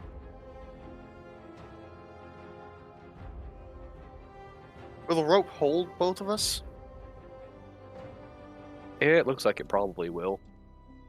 I don't think we can afford not to try at least. So you want me to pull you up with the truck? You I can could go certainly try. ahead. Alright. I pull him up with the truck. All right. Both of them jump on. Scrape shit. The Get scraped shit. the ice begins to crack and fall in pretty much right behind them as they jump onto it, and you can't be sure because there's no way you could possibly be 100% sure, but you swear you hear one of those things breathing nearby. You just hear like the intense like rasp of a respirator off in the distance, but like pretty close to you guys. I have a question. Yes. Never mind. What would they be classified as? Actually, Humanoids. Would they be classed as humanoids? Yeah, they're not technically people because they're cannibals, but they're not monsters. Okay, let me see here. What does this say? Could I roll a Never- perception check to see if I could figure out where it's breathing from? Never You mind. could. I was gonna see if I could use primeval awareness to find them, but no, it doesn't apply to them. I don't hear shit. You don't hear a goddamn thing. My rolls ain't good today. Arron! I'm gonna do a roll for Arron. That's a 1. Never mind. Thomas, do a roll. Or what? Do a perception check while you're driving the truck. I have a feeling like he'd have more trouble hearing. He's Good. not hearing. In the 14. rearview mirror, you see one of those guys standing on the opposite side of the bridge. You see a similar guy, all black, sort of like tattered outfit, respirator with the glowing orbs, just standing there on the other side of the bridge. Are they in the truck with me? Who? Thomas and Jobadia and Scotchmo. No, they're about 60 feet. They're not 60 feet. They're about. Remember, you can only drive about 30 feet, so they're about maybe. I'm gonna assume they're driving. They're like pulling themselves up at the same time, right? Well, we kind of Yeah. have to because I can only go as fast as Scotchmo. Yeah. And Scotchmo's in front of me. They're about. Actually, 90 no, feet I'd be in front of from- Scotchmo. They're about 90 feet from the top.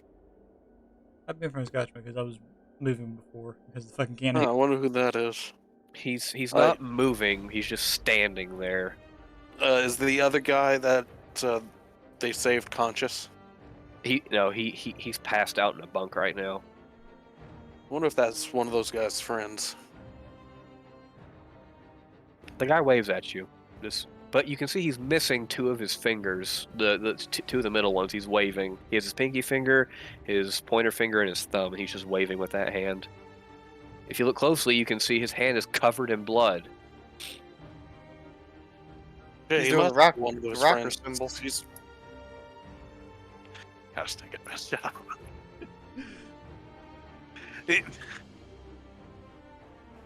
I keep pulling them up.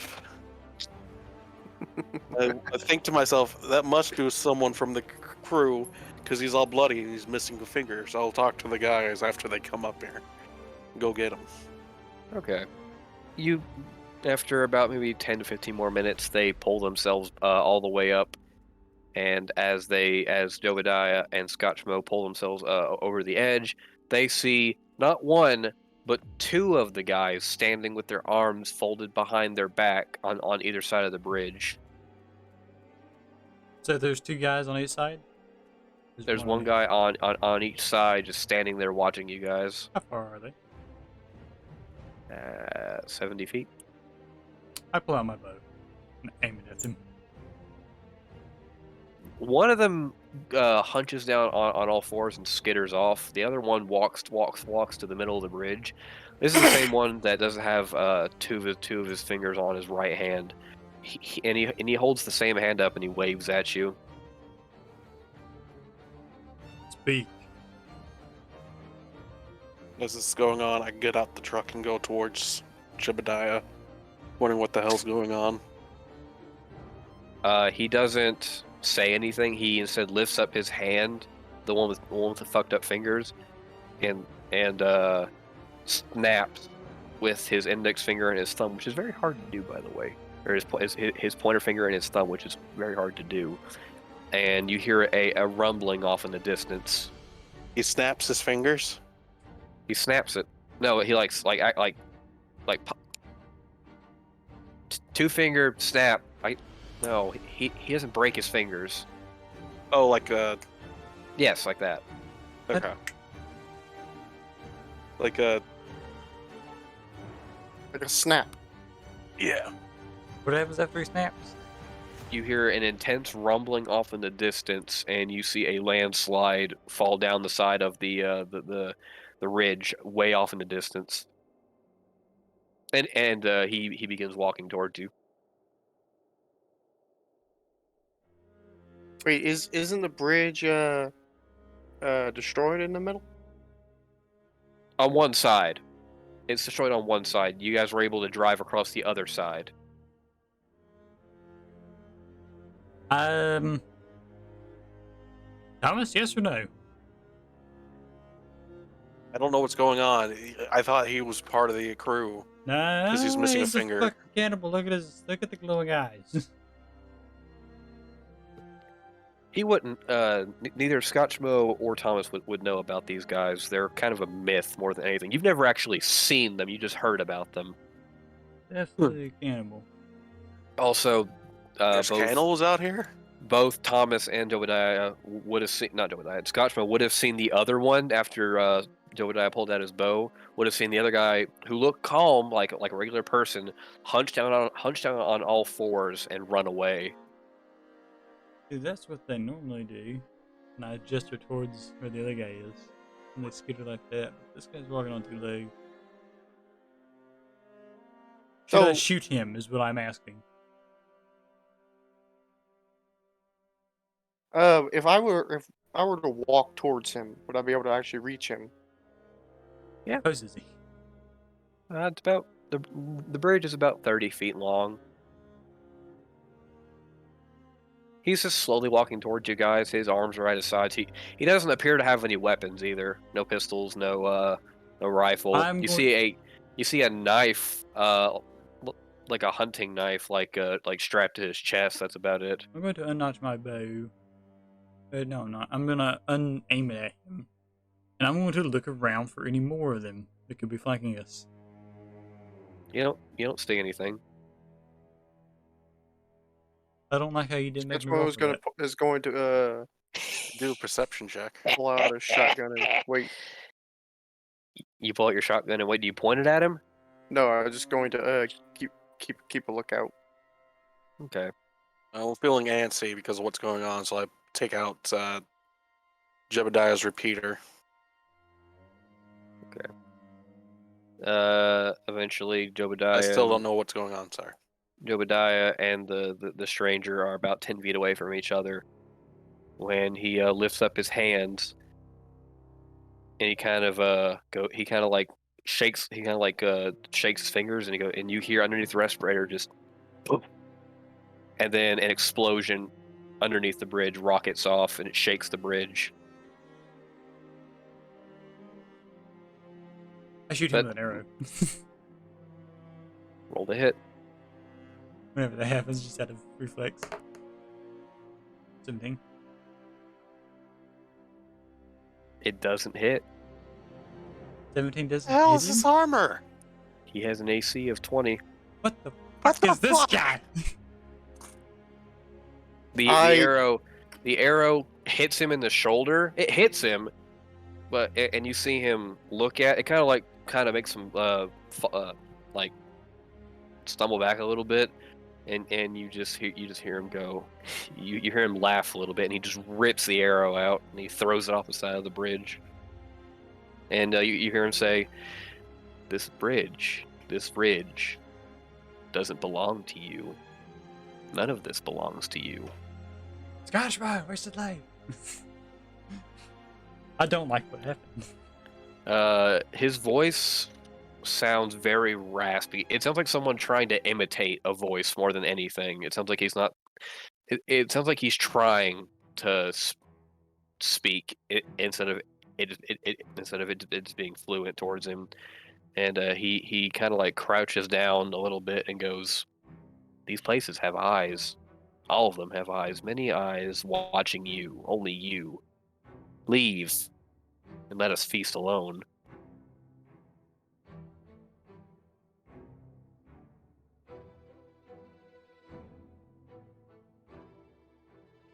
I take a shot at the guy. What is Scotchmo doing? What is assassin? Scotchmo has not done anything yet. He's just staring at him. He's just Scotchmo begins following Jobadiah back to the. What do you mean following? I never came over there. I'm standing. I thought you know. I thought you went. No, Go ahead and I was shoot, standing over Thomas. everybody in the bridge. Scotchmo shoots. Ah, damn it. I got 9. You hit him square in the chest, and he doesn't even react. Oh god, you can shotgun him. You blast him point blank with the shotgun. It doesn't do anything. You seem to blast him like directly in the chest, and he kind of stumbles back a little bit. And I'm gonna He need has you an to do AC of 20. I'm gonna need you to do a deck save. Me? Yep. Oh no. That's just a check. 16. But it's the same thing for you. You know, I might have made this guy a little bit too strong. He grabs you by your shoulder. I'm gonna try to check another arrow into it. You can go on ahead. He grabs you by your shoulder Nope. and sort of like pulls you to the ground. You hit him in the top of the head, and it doesn't do anything. Scotchmo, I rolled to punch him. You're grappled, so go on Oh. ahead. No, you can punch him while you're grappled, but he pulls out a knife and puts it to your throat and goes, "These hills don't belong to you." I grab his the hand with the knife and try to push it away. That would be a strength check. Or a strength save, sorry. He's just saying, these hills don't belong to you. You managed 21. to... You managed to shove the knife away, and he shuts up. He kind of looks at you a little bit. His knife kind of like slides across the bridge. Scotchmo, Can I, throw him off the bridge. Yes, can I throw him off? Can I counter grapple him? You can break the grapple, but you have to get out of it before you can grapple him again. Okay, what do I do to break it? Do an opposing strength save. I'm gonna have him do one. He's entirely quiet, but 17. He also rolled a 17. What the fuck? Roll again. Roll again. You see that the orbs that were like inside of his of the darkness of his hood 14. have gone out, and you are just looking into a dark abyss at this point. Nope. He rolled a 15. Damn. The grappling. Any He help? is I'm gonna chuck he- another into him. okay. That doesn't seem to be That's a you. natural 20. Holy shit. 26 in total. It hits him directly Love in the it. upper part of his shoulder, and the impact throws him off of you, kind of like rolls him over, and he kind of like. I'm gonna have him do an acrobatics check.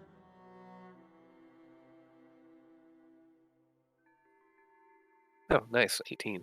It hits him, and he kind of like combat like rolls away, and then he like kind of stands up, rips the arrow out again. He. Oh. Yeah. He rips the arrow out, and this time you actually see blood coming out. And the eyes like come out at like full like blinding light, and you just hear him scream before he descends on all fours and sprints off.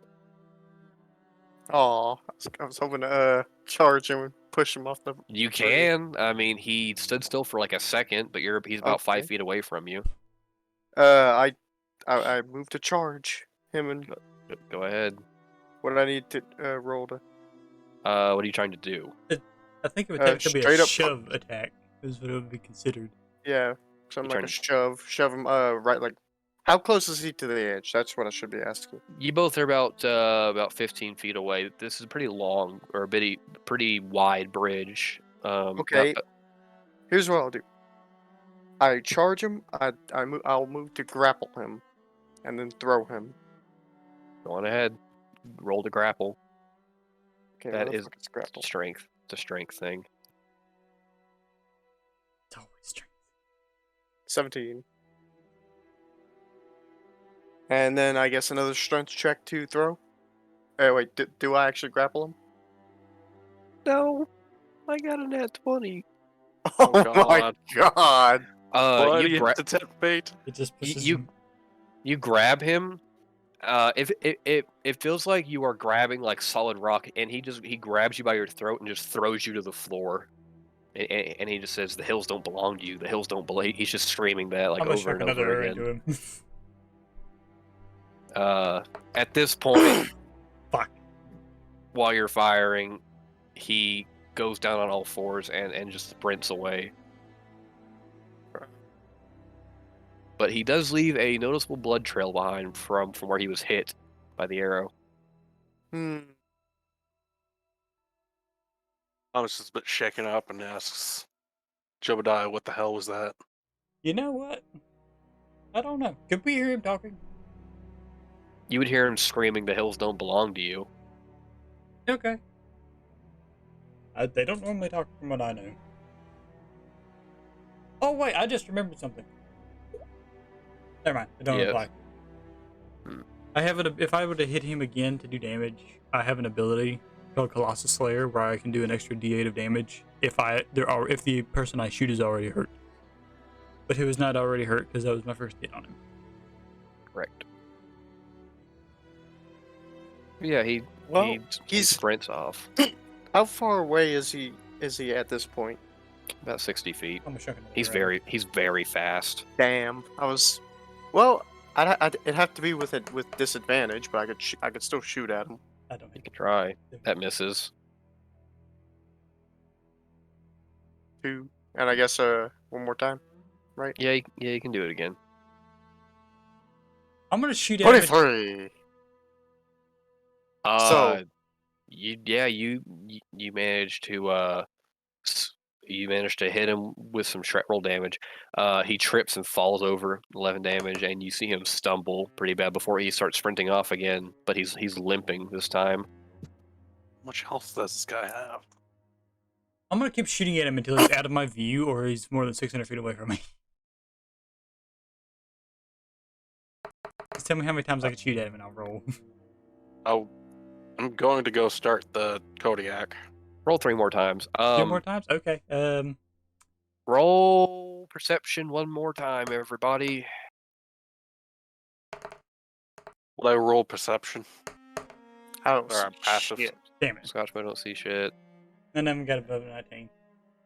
Perception? Uh, 23. Thomas Dirty sees 23. everything. Thomas sees everything. I got 12. That guy across the ridge is back. Which one? The one we with the just gun. shut up? The one that you saw in the very beginning, who wasn't moving, he's now standing there. He's now standing there again. But this time you can see that the orbs are not like white. They're like a deep blue color. Jobadia, who the hell is that? I don't fucking know. And you can. We and saw him earlier. Did he do anything? Thomas, would did know he that do he- anything? You would know that he's the one that dropped the thermite grenade, in case you forgot. Oh, yeah, he dropped something, a cylinder thing, and it blew up. Oh, how far away is he? About 400 feet. Okay, I'm gonna shoot with disadvantage. Go on ahead. I rolled 2 2s. That's an 8. He takes the rifle from his back, aims, and fires it, and it hits the side of the Kodiak directly next to Scotchmo's head. We should leave. That's what ducks down. We should leave. Thomas, Jumps. start hammering the gas. I'm gonna hang out the back door and shoot another arrow at him as we leave. Margaret's starting the car. Why don't you grab your That's a net one. rifle? Cause he has my rifle. I don't hit him. Okay, we're gonna leave. Yeah, he's still just standing there. Well, you guys are in front of the roadblock. Oh Or yeah, the that's a good point. We can't landslide. leave. You can. Uh, It's gonna, Can we he's gonna drive blast it. through the landslide? No, it's Scotchmo it's hops on the rock. gun Okay. and fires at the landslide. You bust up the center portion of the rocks, and there's still a pretty good amount of rubble in the way. Fires again until it's clear. Takes about 4 shots, and then there's just a clear enough path for the Kodiak. After to the go final through. shot, Scotchmo turns around. Is the guy still there? Let me roll. It like Scotchmo. No, he is not. Aw. He is entirely gone. Damn. You can guess what I was going to do right there. You fucking blast him with a howitzer. Yeah, I mean, No kill like overkill. yeah, that'd fucking do it, bud. That would fucking do it. Yeah, the past the roadblock, the road goes back down the mountain to a pretty wide open plain, and that road splits off to well, no, actually no, that road just goes straight for as long as you can see down this big plain looking area.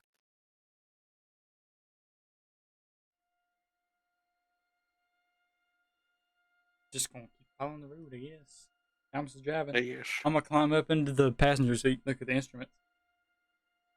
Okay. Last, Jobadia, how's our guest doing, by the way? I'll be back. I stand back up and I go back in the bay. Oh, I'll be back. Hold on. You go back. He looks like he's still asleep, like passed out, like on the bed. You can try and wake him up if you want. Nah. Meh. I walk back in, close the door, unconscious. Okay. You guys go back down the thing, and off in the distance, you actually see an air hunter blimp about a mile or so away. I'm gonna pick up the radio. I assume I can reach it sitting on the crate. Yeah. I'm gonna call the dispatch guy and tell him about the fucking Ridge 52 being covered in fucking cannibals. So you call him. He picks up and he goes, This is wait, fuck, what did I say? Yeah, this is dispatch. We never gave you guys a code name. We'll have to do that sooner or later. What do you need? Drunken monkey. What was I that? would advise. He didn't hear that. Scotchman's in the back. Oh, I would advise not ever going near Ridge 52 again. why? Why? Is it because of the Cannibals. earthquakes? Cannibal. Cannibal. We Cannibal. found the missing crew of the other Kodiak in the canyon. There. Oh, All but one dead. oh, that's fucking fantastic.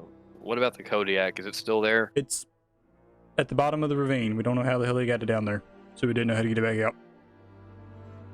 Man, fucking tastic. I'll have It to is. send It a did seem repo to be crew. completely intact, though. Oh. Don't forget to mention the cave. Also, bring armed escorts for the recovery crew. Why were the cannibals that big of a problem? There's a whole cave of them. We sealed them mostly, I believe, into a cave. Now, we have heard reports of strangers in the canyon, but we haven't really heard of anyone being attacked. It's very surprising that people would do this. What did they look like? I described what they look like with the glowing eyes and running on all fours. Those helmets sound like Generation 1 mining helmets that were made back whenever the city was first founded. That's odd. Those things haven't been used in probably close to 40 years. Hell, almost probably 60 now that I think about it. And you said that they're by Ridge 52? Yep. Great. Fucking great. Hunting party and a repo crew. Armed Alright. escorts. Armed escorts. Yeah. What's the situation on the bridge? Bridge is currently still usable, though half destroyed. Great. Blockage great. hasn't been No, cleared. Well, I'll be sure to include that in your report. That you cleared the bridge. Fucking great. I'll have to send a repair crew. God damn it. All right. Would advise using a different route from here on now, though. There's a couple of other side passages we can use that might not be on your map, although they're only small. They're only big enough for, well, not Kodiaks. Great. It's fine. Perfectly fine. We can deal with that. I would advise caution. It appears that a storm is approaching that location based on the radar that I can see. Pretty big one too. You might want to find somewhere to hunker down later. I don't know if it'll actually hit you or not. I can't tell where it's going. We will try to deal with the cannibals, although I don't know how the fuck we're going to do that. You said that they were upright, but some of them were. Well, I you would said have omitted the upright guy until in a minute here. okay. Were they using any firearms of any kind, any weapons? Also, be advised, there's weird ones. With Weird the ones? roots. They look like the rest, but they stand upright, and one of them talked. Talk? They're not supposed. They're not supposed to talk. Not friendly, though. They're not supposed to talk. They're not. That's not right. That's not right at all. Did any of them use any firearms or any type of different weaponry? We've heard reports that they use knives and spears and such, but nothing beyond that. Thermite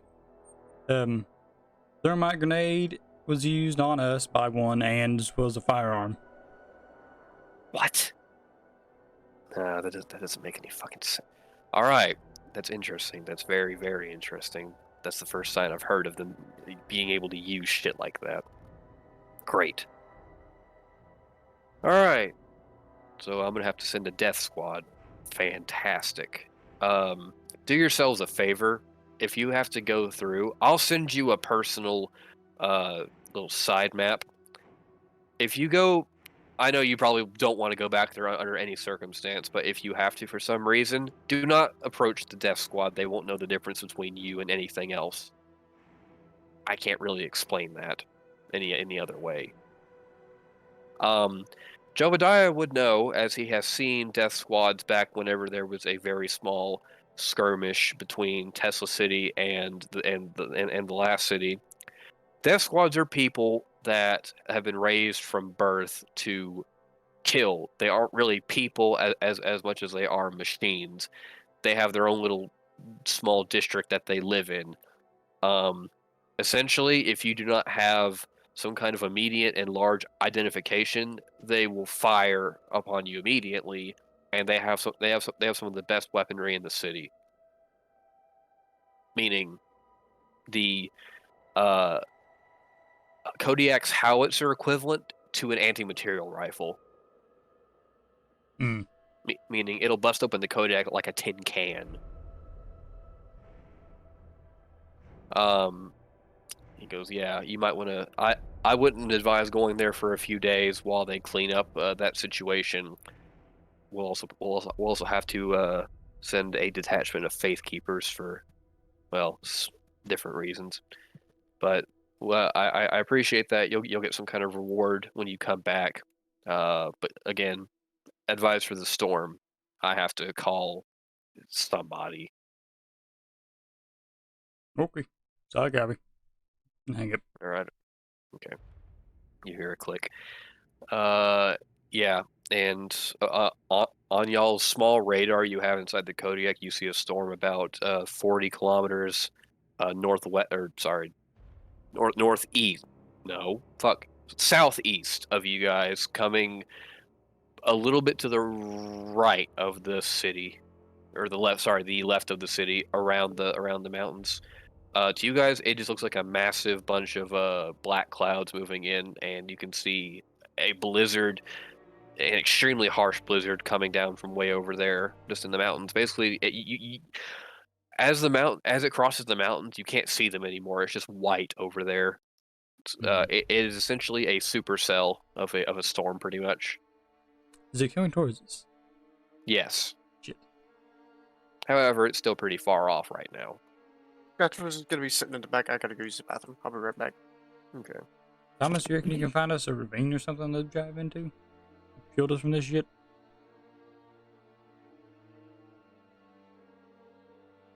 Hey, just Thomas. Noble. Man. Hello? there it is. Hi, Noble. You're the one with the scanner. The scanner doesn't Okay. detect geography. The map does. Also, the map's kind of shit, so Yeah, I'll try to look out for one. Can't promise you anything. Roll perception, I guess. Yep, roll perception. Dirty 21. Yeah, you see, it's not really well, there's not really a ravine anywhere big enough for you guys to wedge the Kodiak into, but you do see on the map there's a way station about 20 miles ahead. Right off to where the path splits off to you guys are going down, so right when the path first splits off to the right and kind of curves back up on the map, the right at that split there's an outpost station. okay. Seems like that's our destination. Alright, we'll go there then. Right. Let's see. It'll take you guys about another like 10 hours or so to get there. So yeah, you guys get there. The storm is maybe like 15, 20 minutes behind you at this point. You can feel the wind coming like off of it, and it's rocking the Kodiak back and forth a little bit. Behind you, it's just black, like in all directions. It's just black. Also, random fun fact: I have proficiency in driving land vehicles. Okay, so yeah, Jobadia is the fucking driver. No, I'm not driving right now. I'm sitting in the. Oof. Oh, yeah, well, fucking great. You see one of the robots again, but this one looks like a different one. It's not a scout one. It's a taller, not as tall as a scout. It looks like one of the city ones, but it is current. Okay. you guys pass by a robot. It is currently drilling a hole into the ice, and it is currently it's just drilling a massive hole in the ice. That's all that you really see. Okay. You see the air hunter, a little bit ahead of you.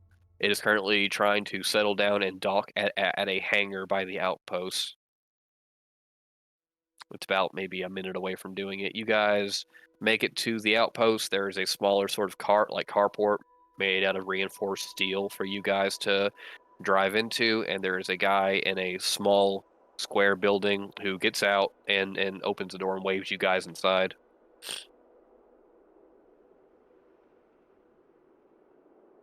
And we're driving, I guess. Yeah, let's drive in. Drive in and hop out. I misunderstand what the guy's doing and just start frantically waving back at him. He kind of like waves, but very awkwardly because he's not really sure what to do. Well, what's happening? That guy's pretty friendly. He's waving at us. Okay. You guys pull inside, and hold on. Oh my god, what the fuck? Too many squeezums? Look at you drink. Monster. So yeah, you guys pull inside. There's another Kodiak there, with what looks like the crew sitting by a little like big heat like lantern thing in the corner. They're all bundled up in like big blankets. And there's a pit crew like attending to the Kodiak, just smaller pairs like repairing little like gashes in the tracks and like some electronics that might have gotten kind of fucked up, and replacing the fuel and the ammo and whatnot. And the guy goes, "So, you are crew," and he like looks at the. Oh, sorry, I'm stupid. Way in the beginning, when you first got your Kodiak, there is a big O5 on the side of the Kodiak. You are group O5 or group 5. All right. He goes, okay, number 5. Oh, you're the new one. Did you guys have a fun drive so far? You see the storm yeah. out there? That's fine. Stopping's not. Right. Drive's fine. Stopping's not. Yeah, I wouldn't get caught out there in that storm if I were you. You'll be safe in here. The building's reinforced to handle storms like that. But if you go outside, you'll probably get swept away. He laughs pretty loudly. He pulls a cigarette out of his pocket. You guys want one? You look like you've been through a lot. Ooh, Yeah, I'll take one. Wait, what? You both talked at once. You both talked at once. What'd you guys say? Double I'll speak. take one.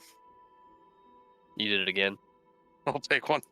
Okay. Okay. He hands one to Thomas. Do you take one? No, I said, do we? That'd go fine. I don't really have any quarters for you guys. You can probably just sleep in your Kodiak for now. I just turned the heating system. We have one in here, but it's actually gone out. We were going to work on it, but the storm, we're not going to do that out in the storm. If you need me or anyone else, we will be inside of our little barrack station, which is a separate building inside the hangar. At this point, you see the back door sort of get kicked open, and about 10 heavily, like a lot heavier than y'all's like snowsuits walk in. That they're wearing very strange, like, think y'all's respirators, but they look like they're made out of like solid steel at this point. There's about 10 of them, and they all walk in and immediately just go sit in the corner. Don't say anything. They sit near a benches near a fire barrel and begin like lighting a fire. The guy that was talking to us like, yeah, that's fine. I don't need any change right now. But do you have a warm bed we can sleep in? No, no. My barracks are full. I'm gonna assume they put beds in y'all's Kodiak, right? Yeah, well, they did. Yeah. We do have beds here, but they're all currently filled. At this point, the guy that you guys picked up stumbles out of the back and goes, "Where the fuck am I?" Oh, This he's don't look alive. like. Who? How did I get What here? about him? You were drove. So I was. Who are you people? And the guy you have talking to goes, you got a passenger? Yeah, he's part of one of the other Kodiak crews. Oh. Would I have Oh, known what number the other one was? Would I have looked? it was number 3. 3. They're all dead except him, by the way. Oh, so you guys didn't have such a good drive. That's why I said stopping was not. I like the way that you think.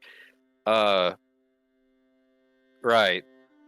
I'll have to write a report for that, I guess. You already called up dispatch. Oh, well, good. Saves me 2 hours of paperwork. Well, if you guys want, we have drinks and probably better food than they shoved in y'all's truck. But that's pretty much all we have. You'll have to sleep in there. It's probably going to get pretty cold in this thing once that storm hits. So I would be pretty careful about leaving your truck. We'll be in our barracks where we have our own heating system. Does this garage have ventilation? It does. So we can have engines on and not fucking die? Yeah, the Okay. heating is just shut off because Yeah. it got fucked up. What's with the those people over there with the weird gas masks? I point at them. Those look like air hunters. I would not talk to them. They probably haven't seen other people in over a month.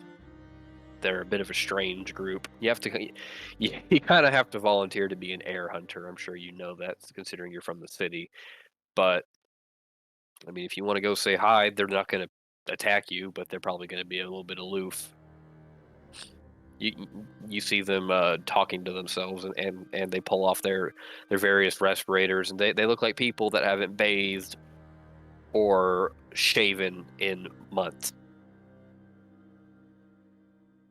You know what, Jobadia? I'm gonna go take a nice hot shower. I'll be back. Where you gonna take a shower at? Fucking hell. There's one in the truck. There's a Damn, very shouldn't small be. shower in the truck. And- It's just water pressure's kind of spotty. I don't know. I was gonna open the Oh. key for a minute. I'll go lay on my bunk in the back of the truck. Okay. You go talk to the Scotchmo guy. is in the process of being in the process of drinking and sleeping at the same time somehow. Are you also in the Kodiak? Yes. No, no, I'm on the wait. Did you say you said that the heating in the building is out, right? Yeah, the only place that has Yeah, heating he's in the is Kodiak. inside. Okay, yeah, he's in the Kodiak. Would he have left at any point? Like, was he outside talking to No. the main guy of the outpost? No. No, Okay. he never left. He's just been sitting in the Kodiak drinking. Okay. Yeah. Around you guys, there's room for maybe about 3 or 4 more Kodiaks. Guys come by and refuel y'all's, as well as fixing that bullet little dent. They kind of just bang it out. They just fix up the Kodiak. It's just regular mechanics.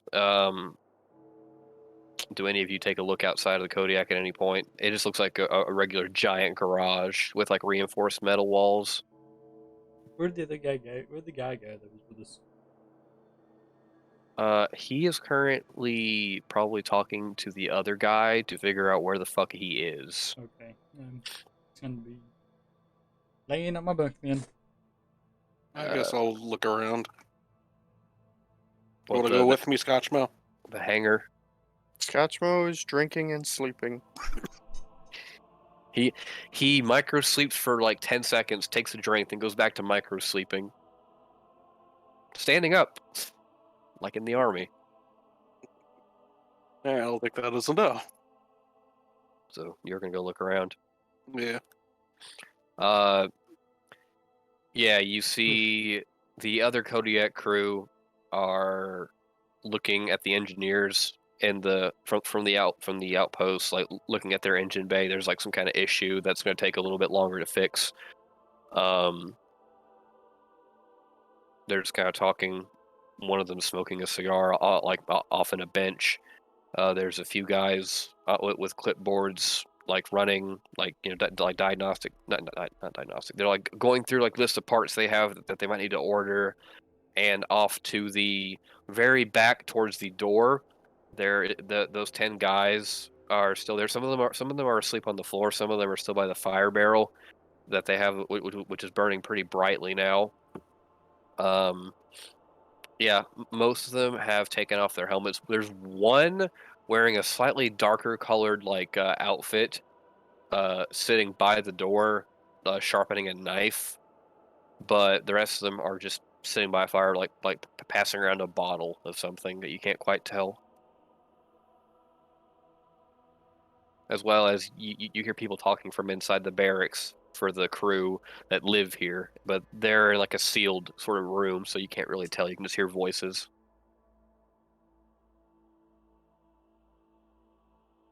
Yeah, I go back in the truck. Okay. About 20 minutes later, you hear a massive boom, and the storm slams into the side of the building, and you just hear the whole building start to creak and moan a little bit, and you can't really tell, but you begin to see ice form on the or no, by looking at the windshield of the Kodiak and the glass and the window glass, you can see ice begin to form on it. And you know what? You begin to feel just a tiny little bit chilly in the Kodiak, but that can easily be fixed by going to the temperature gauge up in the front.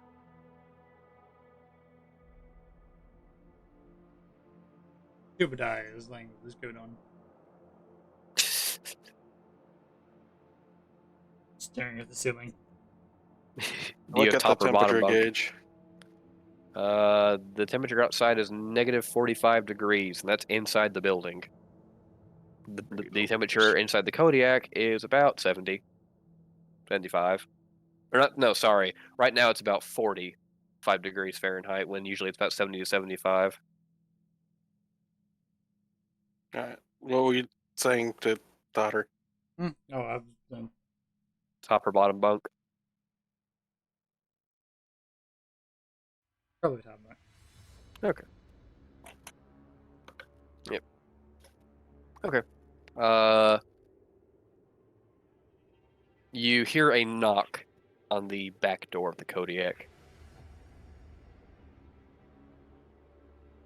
All all of you hear like a very loud, just like three knock, like bang bang bang. Open the door. What? You open the door. It's one of the air hunters. He's a man of about 6 feet tall. He looks absolutely filthy. Like his face is covered in dirt and other stuff, and his beard is pretty much down to his chest, as well as his hair is like tied back in a knot. And he goes, "Warm bed. It's cold." Say please. He kind of like contemplates. He's like, "When was the last time I said please? Please, warm bed." There you go. I'll let him in. Close the door behind him. He smells disgusting. Take a shower first.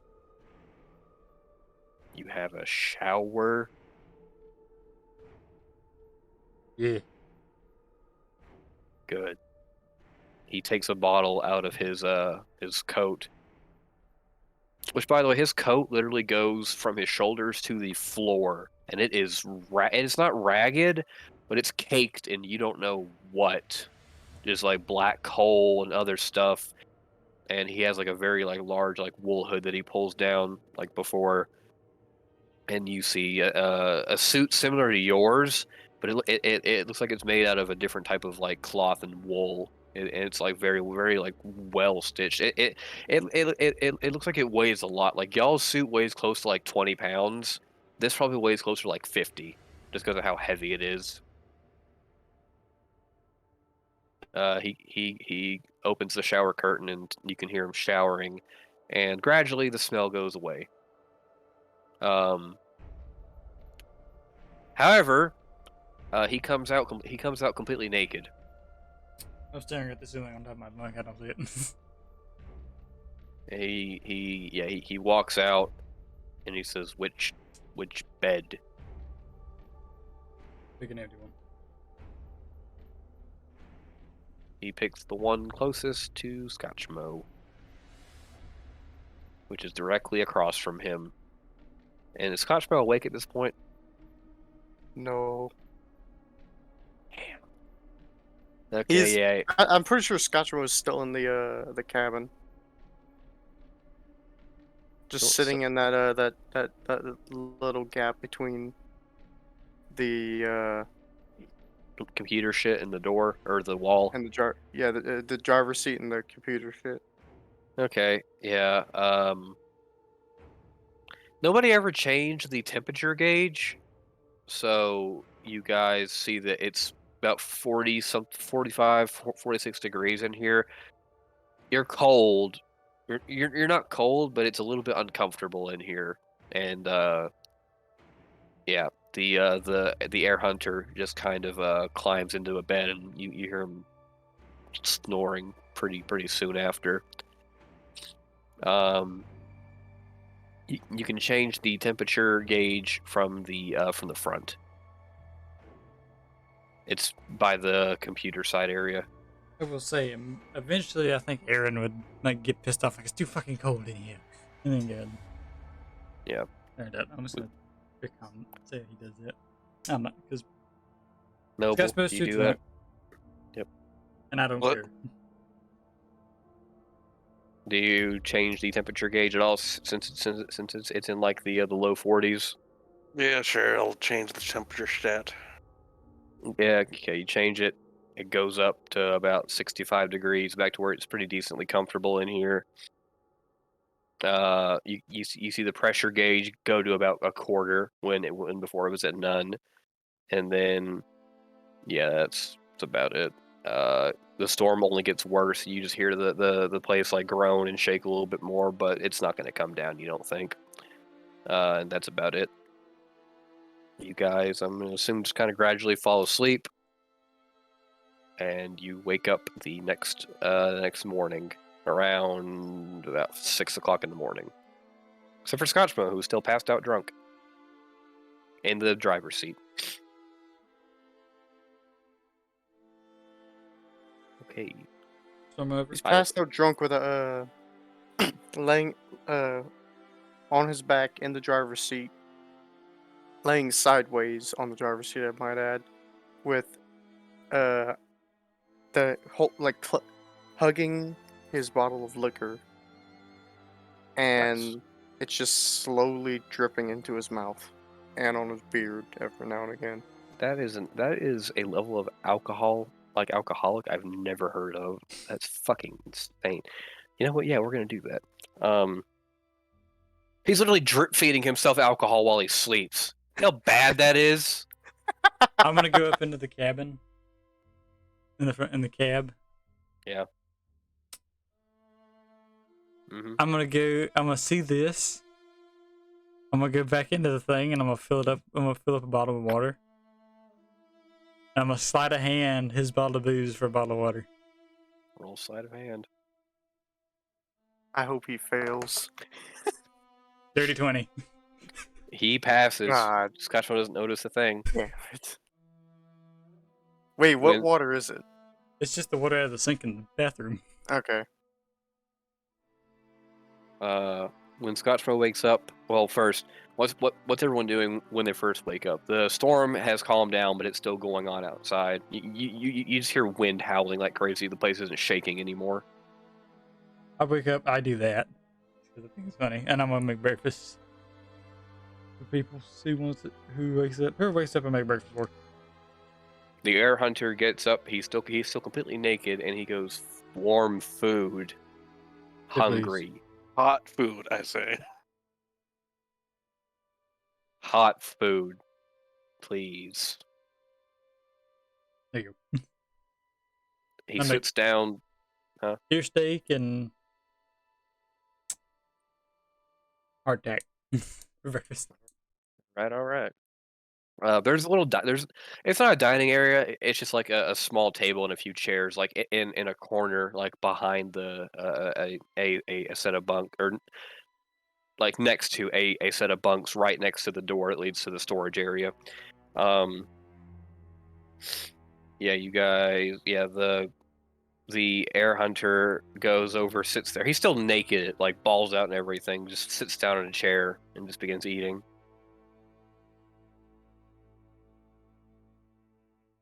Scotchmo at this point will, I guess, wake up, and he feels, for once in his life, refreshed, and his mouth feels clean.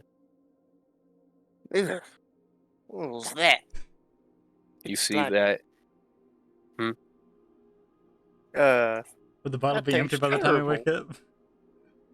No, the bottle's still drip feeding. He woke up about 20 minutes after. Yeah, you Cosmo wake says up. water tastes terrible. He looks Yeah. for his bottle of liquor. You don't feel sober, but you feel soberer than you did than when you went to sleep. Scotchmo pulls out no. Even better. Scotchmo pulls out the keg. Oh my god. Fucking You forgot about that, didn't you? I did. God damn it. Scotchmo doesn't know. He empties the bottle of water and fills it with the stuff from the keg. Does anyone see him do this? 'Cause He then stores the keg away. if I would have Okay. seen him pour out the Oh, water, okay. I would have said, "We wasted good booze for Scotchman. That don't seem like you."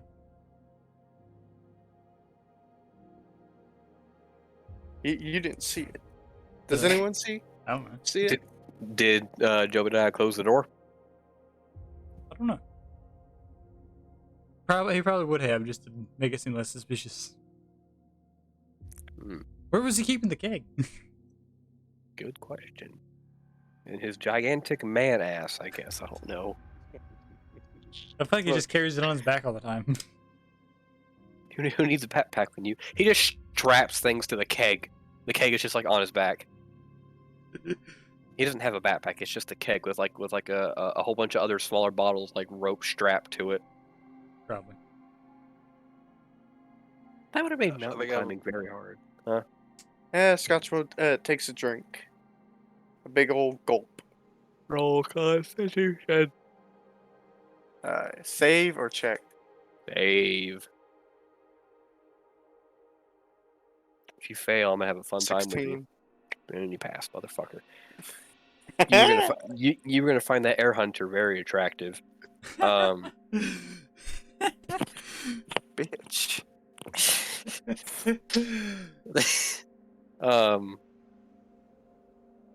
Yeah, Scotchmo doesn't really see anything outside of the windows of this place.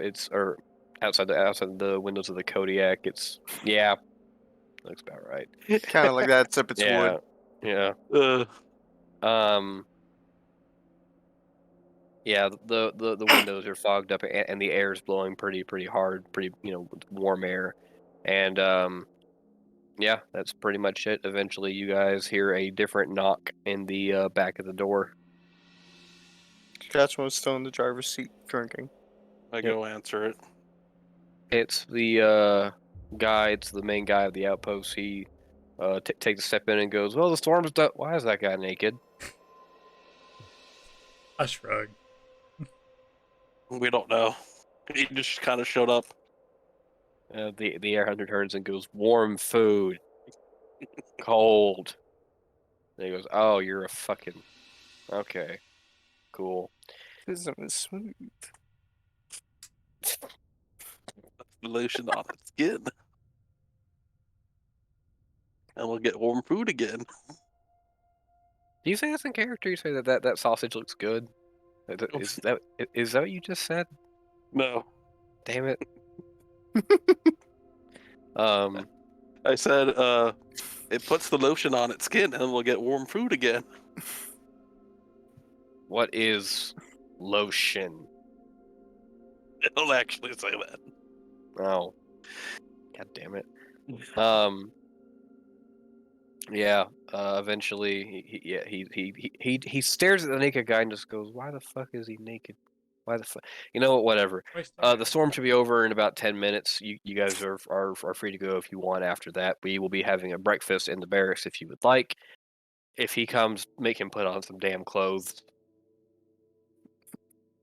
What kind of breakfast you serving?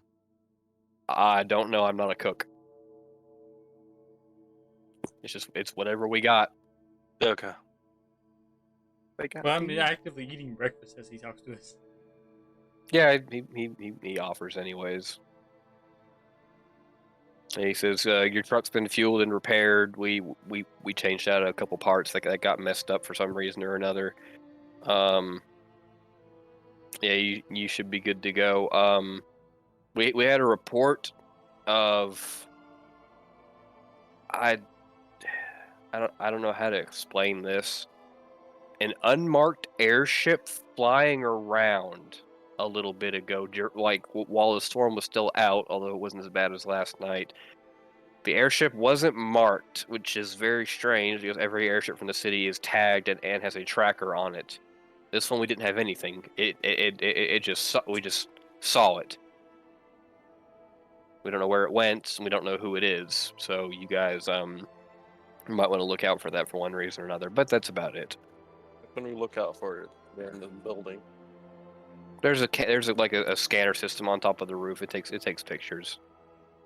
Yeah, do what yours going. I would like to say, Scotchmo had an idea. After he put the keg away, he looked at his bottle, looked at the keg, looked at the bottle again, and then pulled out all the other alcoholic bottles from earlier, from the first time he got one, and started filling them up.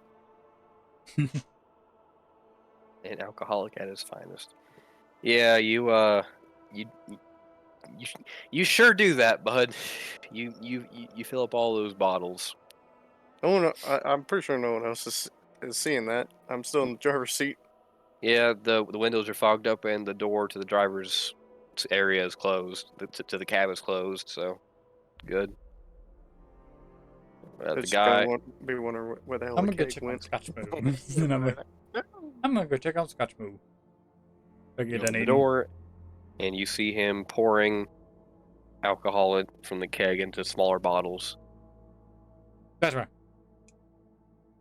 Yep, that's me. No breakfast. Ooh, sounds good. I've already had my liquor though. My squeezing. I've already drinking my breakfast You squeezings. want food? The man does not eat food. Squeezes provide all my energy. It is literally not. Scotchmo still needs to eat. I'm not doing that. He just doesn't remember eating. I'm gonna make you food. No, close the door back. I don't have a stomach anymore. How liquor I works. open the door That back and go went along. liver. And close the door. My stomach went along with my liver. Could be dead. Do you look through the door as he opens it? No, I'm focused on the You motherfucker! I want you to He see the does- naked man. All right, fine. Okay, fine. I'll give you that. Thank you. We expect Scotchmo's reaction to be though. It's not like he has woken up naked plenty of times after drunken stupors. Yeah, but the thing is, this man packing. This man packing some shmee.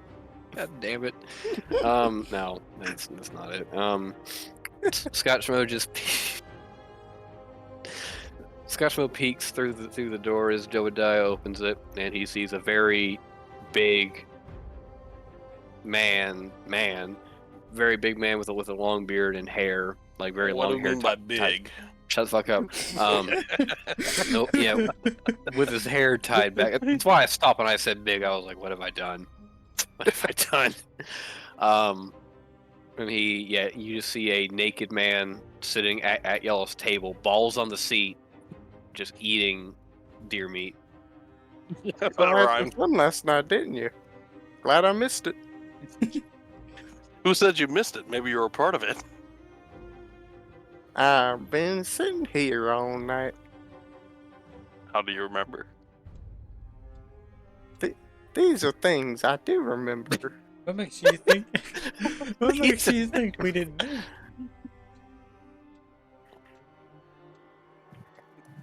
His balls are on the seat and he's eating deer meat. God damn it!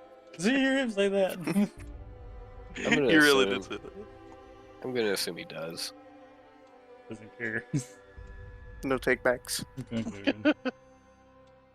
Fucking leave. I go, hey, that rhymes. Walk outside. Okay. So you go outside. You see about the same thing as you did last night, except the other crew of the Kodiak is asleep, and you see that the other Kodiak is turned on. The airmen are still almost all of them are asleep except for the other one, the one that kept their visor on, their gas mask. And the barrack door is open, and you hear plates like clattering and people talking pretty loudly inside, and you hear the storm howling as well. However, you do see a stranger off in the the corner opposite of where the air hunters are at. He is wearing an all black cloak, but not anything else. Just a all black cloak and a jumpsuit. He's passed out on a sleeping bag. Okay. You do see a very large bag tucked up next to him, though. I'm gonna. Do I see anything to write with? To write, Do I see like a marker or a Sharpie or pen or anything? there's probably something like that in the storage area of the Kodiak. I'm gonna go get one. Give who Guess one? I'm gonna go get one. I'm gonna go get something to write with. Okay. That I could feasibly write on metal with. Okay. Like a You marker find. or Sharpie or something. I don't know. If there's one. No, you find just like a very. It's a metal kind of pencil with what looks like a dark sort of metal as the graphite. It's a pencil, but it is like a very heavy duty pencil with a very dark sort of metal where the graphite would be. Okay, I'm gonna sneak over to the other Kodiak. Sneak. Okay. Sneak. Sneak. Roll sneak. Roll stealth. Oh, sneaky boys. Fuck, it's 12. No, bad. You. They don't hear you just because they have their heat turned up to fucking max for some reason. So the Kodiak is shaking lightly, but and you can feel the heat Does anyone else notice me walking over there or anything? No. Is there anybody else in this room other than that one guy sleeping and then? The guy who is sharpening his knife over by the air hunters, the air hunter who you can't tell what his face is, he's sitting there sharpening a knife, which is what he was doing last night. He turns and looks at you, but he doesn't stop what he's doing. He just looks back at the knife. I go to the back of the other people's Kodiak, and I write, "O3 is dead." Goddamn. Fucking graffitied their ass. Okay. Okay. Do you see what their number is? I don't know what number it is. I'm talking about the number that was dead in the ravine. I know. Well, What they're number is number there? 6, Number 6. which is the final group of Kodiak, the final group of the captains chosen. Yeah. I wouldn't have paid too much attention to that, but I do walk over there and I write O3 is dead on the back. Sneakily. Oh. Sneakily. I'm not gonna have you roll. They're not gonna be able to fucking tell. Yeah, you write that.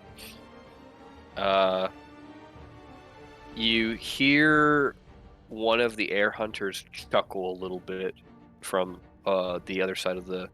They're only about maybe 15 feet away from you, but you hear them chuckle a little bit because they see you.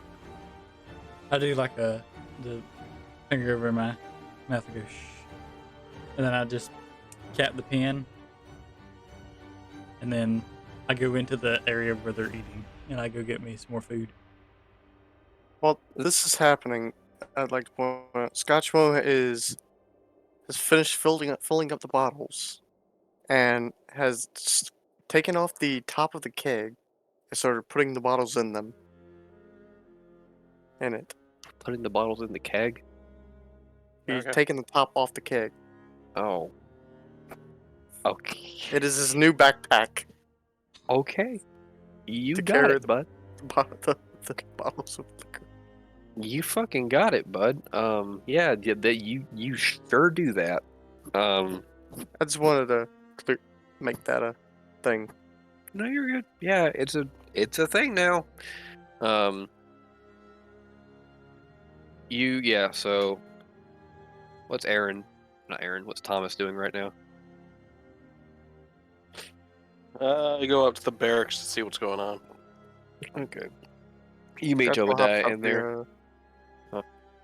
Scotchmo hops out the Kodiak and follows Aaron or Thomas. Leaving the naked guy all alone in the car. Living him alone with Aaron is not here to defend himself or his honor. Or his asshole. But His yeah. So honorable asshole. it's supposed to be a dishonorable asshole. So what? I don't think that was the plot of Dishonored. I'm not gonna lie to you. So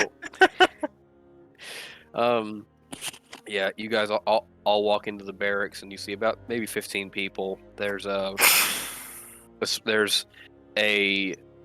first you walk through a little entry area which is sealed, but it's open at this point, so all the doors are open. There's a set of bunk beds for about 16 people, and in the back there is a kitchen with a good few chairs and tables that the people are eating at. It's mostly crew, but there are two of the air hunters there eating as well. However, they are off at a table by themselves because they smell fucking ridiculous.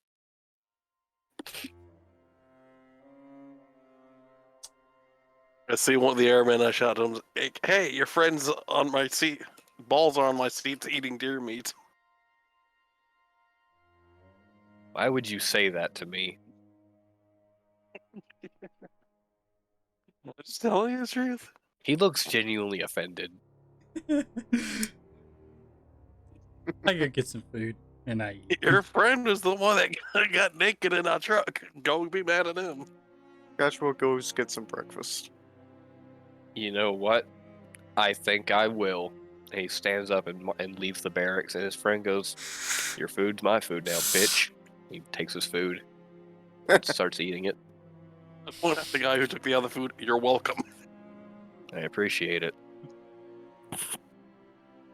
I go get some breakfast with the Scotchmo. Their breakfast is a combination of meat soup and, for some reason, actual bread. Not good bread, but it's bread. Better than hardtack. Yeah, as well So much as better than hardtack. as well as some vegetables that appear to have been frozen and heated back up again. Put them in the soup. It's meat and vegetable soup with some bread on the side. It tastes surprisingly good.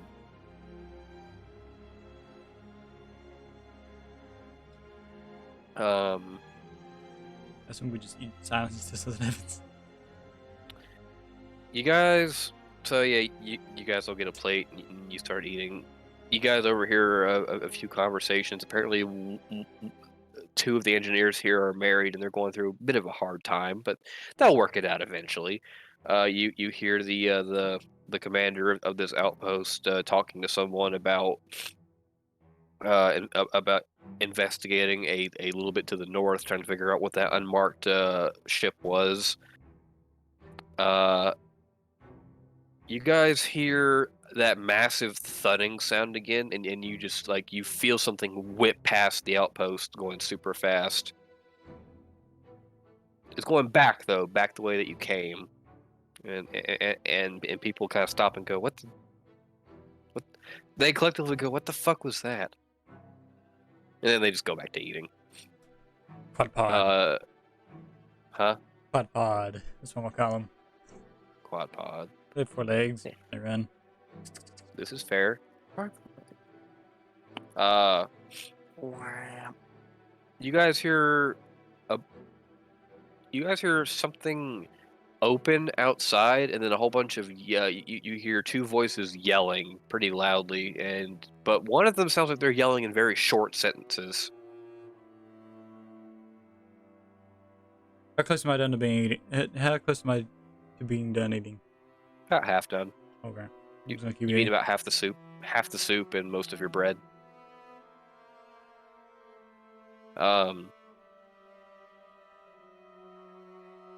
At this point, you see the air hunter that came back in, that left came back in, and he now has a black eye. Wait, the naked one or the one that went to go talk to the naked one? The one that went to go talk to the naked one. He Yeah. walks back in and sits down at the table and goes, "Where the fuck is my food?" And I'll just get more. I don't care. God damn it, fucking Jacob. Wait, does he have 2 black eyes? No, Or he just has one. he just has one. Damn it. He goes. I and know gets where another- you were going with that, Noble. He goes and gets another bowl of soup and sits back down and starts eating, and he kind of tells the other guy he's a piece of shit for taking his food. They haven't eaten in almost a week.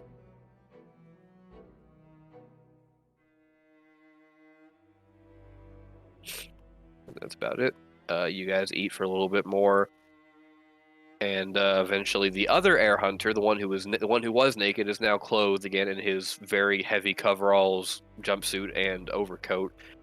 Comes back in, and he sits down next to the other air hunters. Doesn't get any food though, and you hear him faintly say, "Sorry, you made me mad." And then the other goes, "Just shut the fuck up. Just shut the fuck up. Don't talk to me. Don't even look at me." Yeah. Hit him again.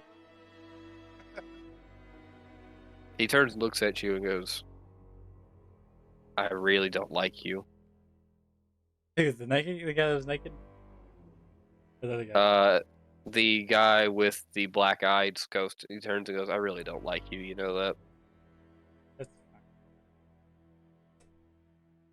The guy with the other hunter just goes, "No, one time was enough.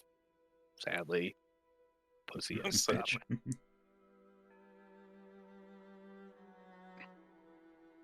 Yeah, that's all that really happens for now.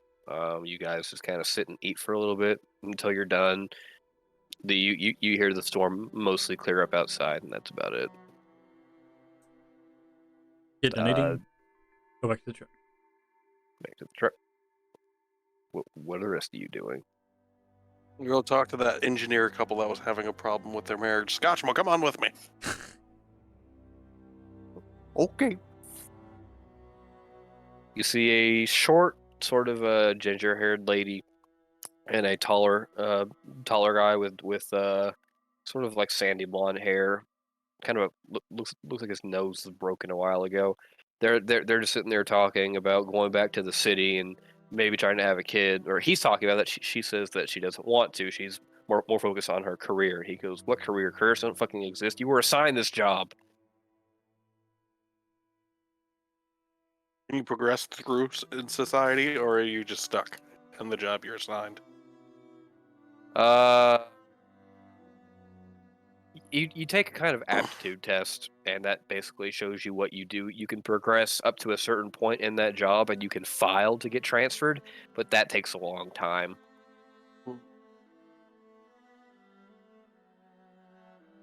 What do you think, Scotchmo?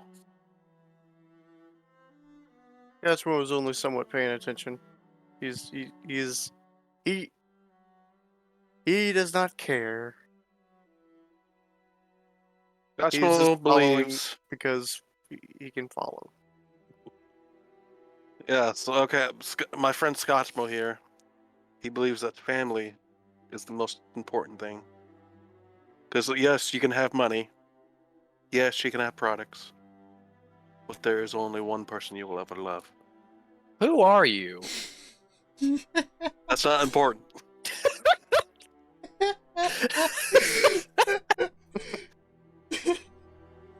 Where did you come from? Oh. From my mother, you know.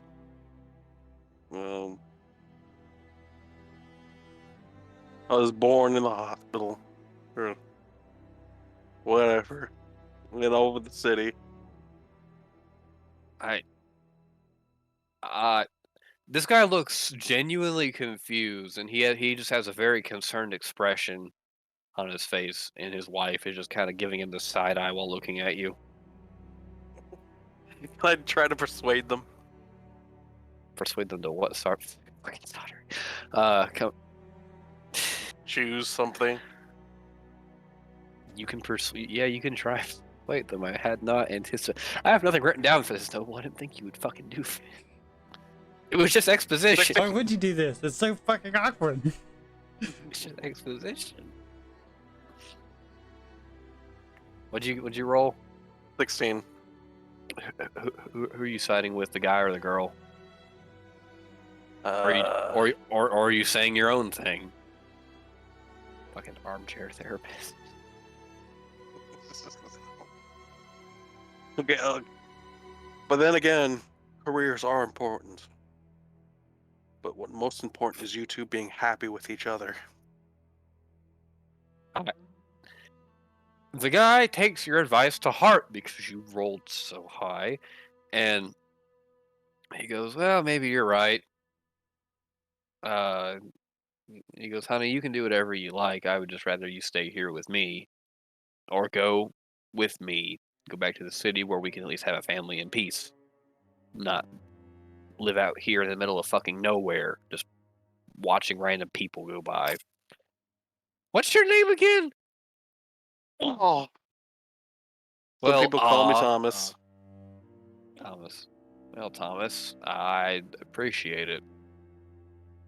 Yeah. His wife looks pretty happy with him changing his mind a little bit instead of being so stubborn. He says, "I'll tell you what. I'll do you a favor." He takes out a piece of paper and writes down a set of coordinates.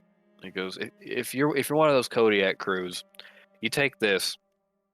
This will point you to what I think is a small stash that a group of hunters left a while ago. I don't know what's there, but someone tipped it off to me, but I can't leave the station for very long because I don't have a vehicle.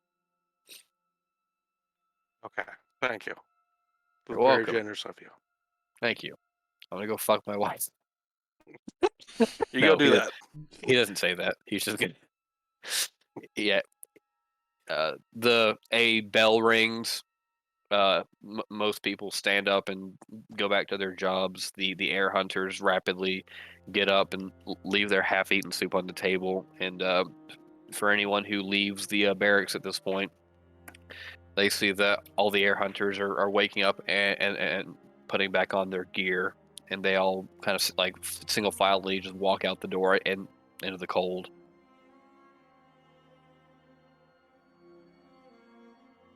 Another good job. Another job well done, Scotchmo. Let's go. Scotchmo did literally fucking nothing. He helped me. How did he help you? I said, like, yes, I see Scotchmo. Okay, what Scotchmo here believes. Remember? You lied. He didn't say anything. He said it with his heart. You mean his liver? He doesn't have a fucking. Okay. What liver? Well, I guess he does have that. Yeah, but okay. Yeah, you see the door close and the air hunters are gone, leaving stains on the ground where some of them slept. Fuckers are filthy. Yeah. That's about it. You guys can leave if you would like. You notice that the guy that you picked up is no longer around, though. We see him Well, leave. not our problem. Get Nope. back in. You guys don't see him anymore. Okay, I get back in the truck. You get up. And you guys gonna what's Scotchmo doing?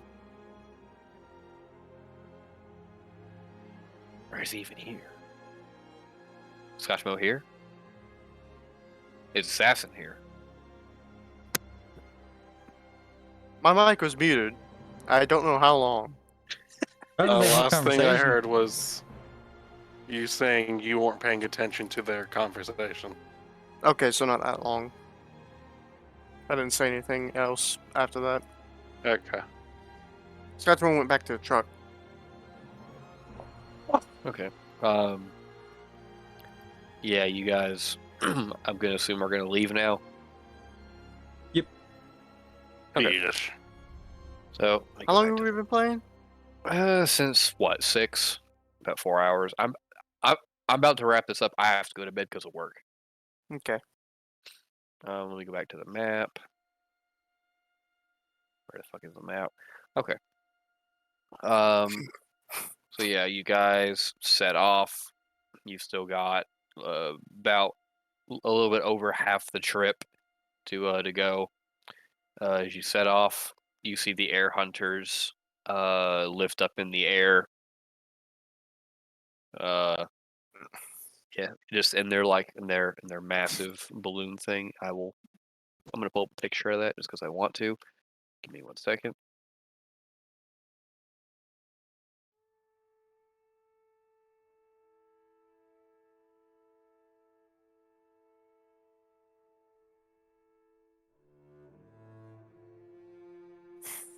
There isn't really a good picture of it, is there? No, there is. Okay.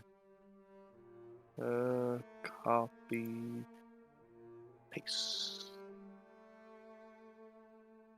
Not a great picture, but that's essentially what you see lifting off. Something like that. Off in the distance, you see. You don't know why the dude didn't tell you about this before, but you see on your map it is marked as an outpost. Let me go back to the map.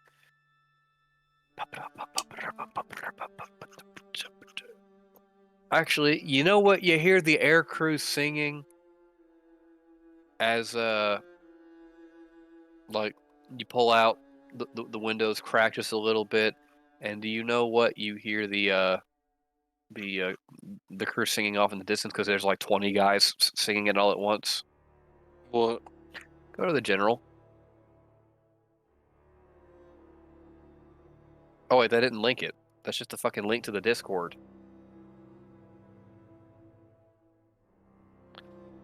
Let me go to YouTube.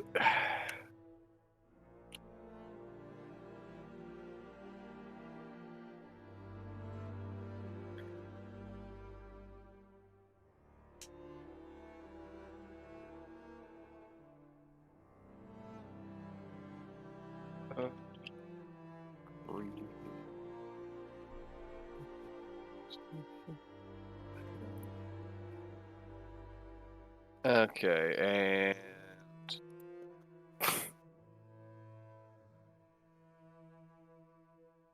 why the fuck can't I link this? Come on. Oh, here we go.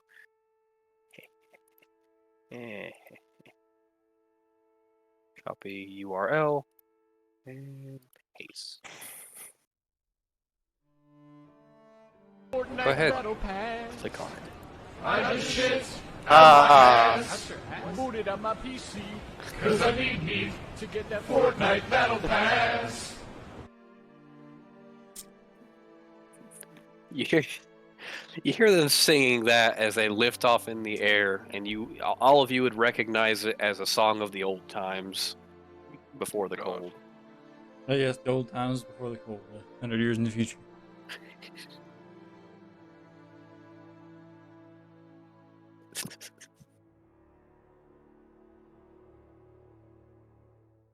Falls on my seat, eating deer meat. I'm just imagining a bunch of like dirty ass old men just lifting off singing Fortnite Battle Pass. Okay, yeah. So, yeah, you see that as you are lifting off, or as they're lifting off, sorry, and you see off in the distance the smoke of an outpost, not an outpost like this, like a coal mining outpost. It's maybe about 10 miles uh ahead of you guys up on a ridge. Uh, you guys want to go towards that, or you can take that way. It's a yeah, about like an hour in an hour's drive. Yep. You can go. Okay. You make it there. No incidents. From far away, you see various coal thumpers which blast water into the I earth. said no. Huh? I said no. I was gonna say I was gonna keep on heading towards where the hell we were going. This is on the way. Don't worry. Yeah. So you get to the outpost, or yeah, you pull up to the outpost. You just see a whole bunch of coal thumpers, which are these gigantic sort of oil mining machines, which pump water into the ground and just pull up a whole bunch of like coal, and then it's processed and then sent back to the city. However, none of them are moving, and you see what most of the machines look like they haven't been used in a very long time, and there is a person up on a platform with his arms sort of chained to the floor, and it looks a bit like this. As you approach, you get out. This is the like work area of the outpost. The rest of it is behind, like where people live is behind it. You pull up, you guys get out, and you see this.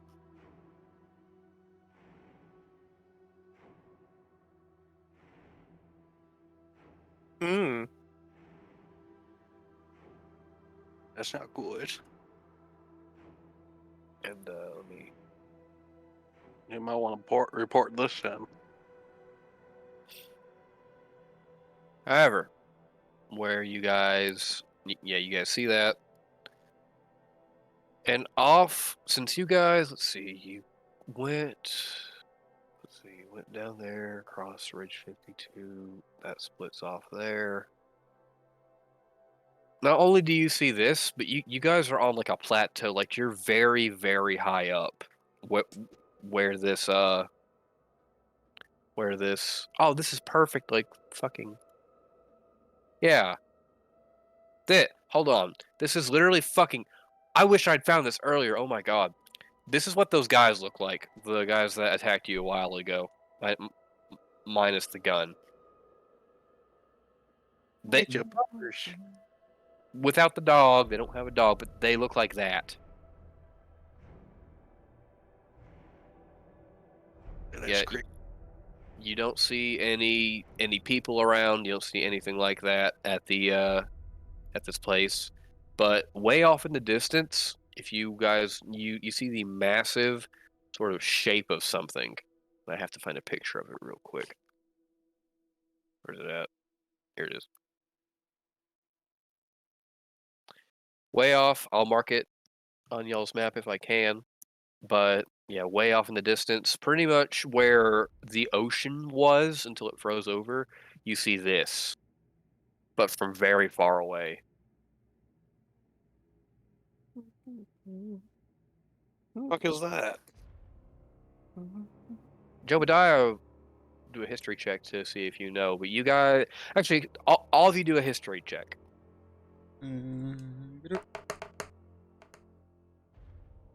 Wait, Yeah, history, history, history, history, history. What'd you get? What? 12? Matt one. Nope, you don't know. 13. Scotchmo would also not know.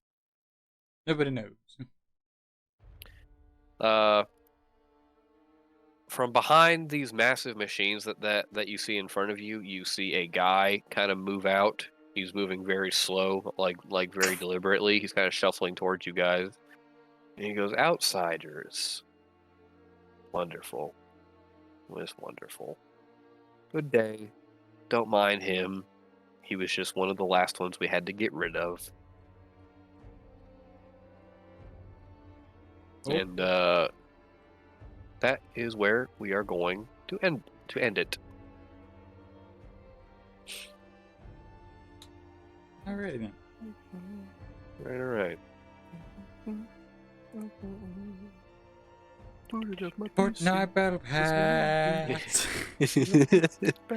You guys are kids.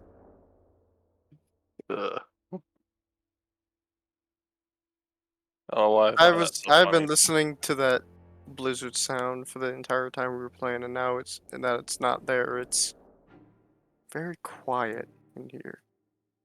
I added it. Oh, It's quite nice. It's called Tornadus.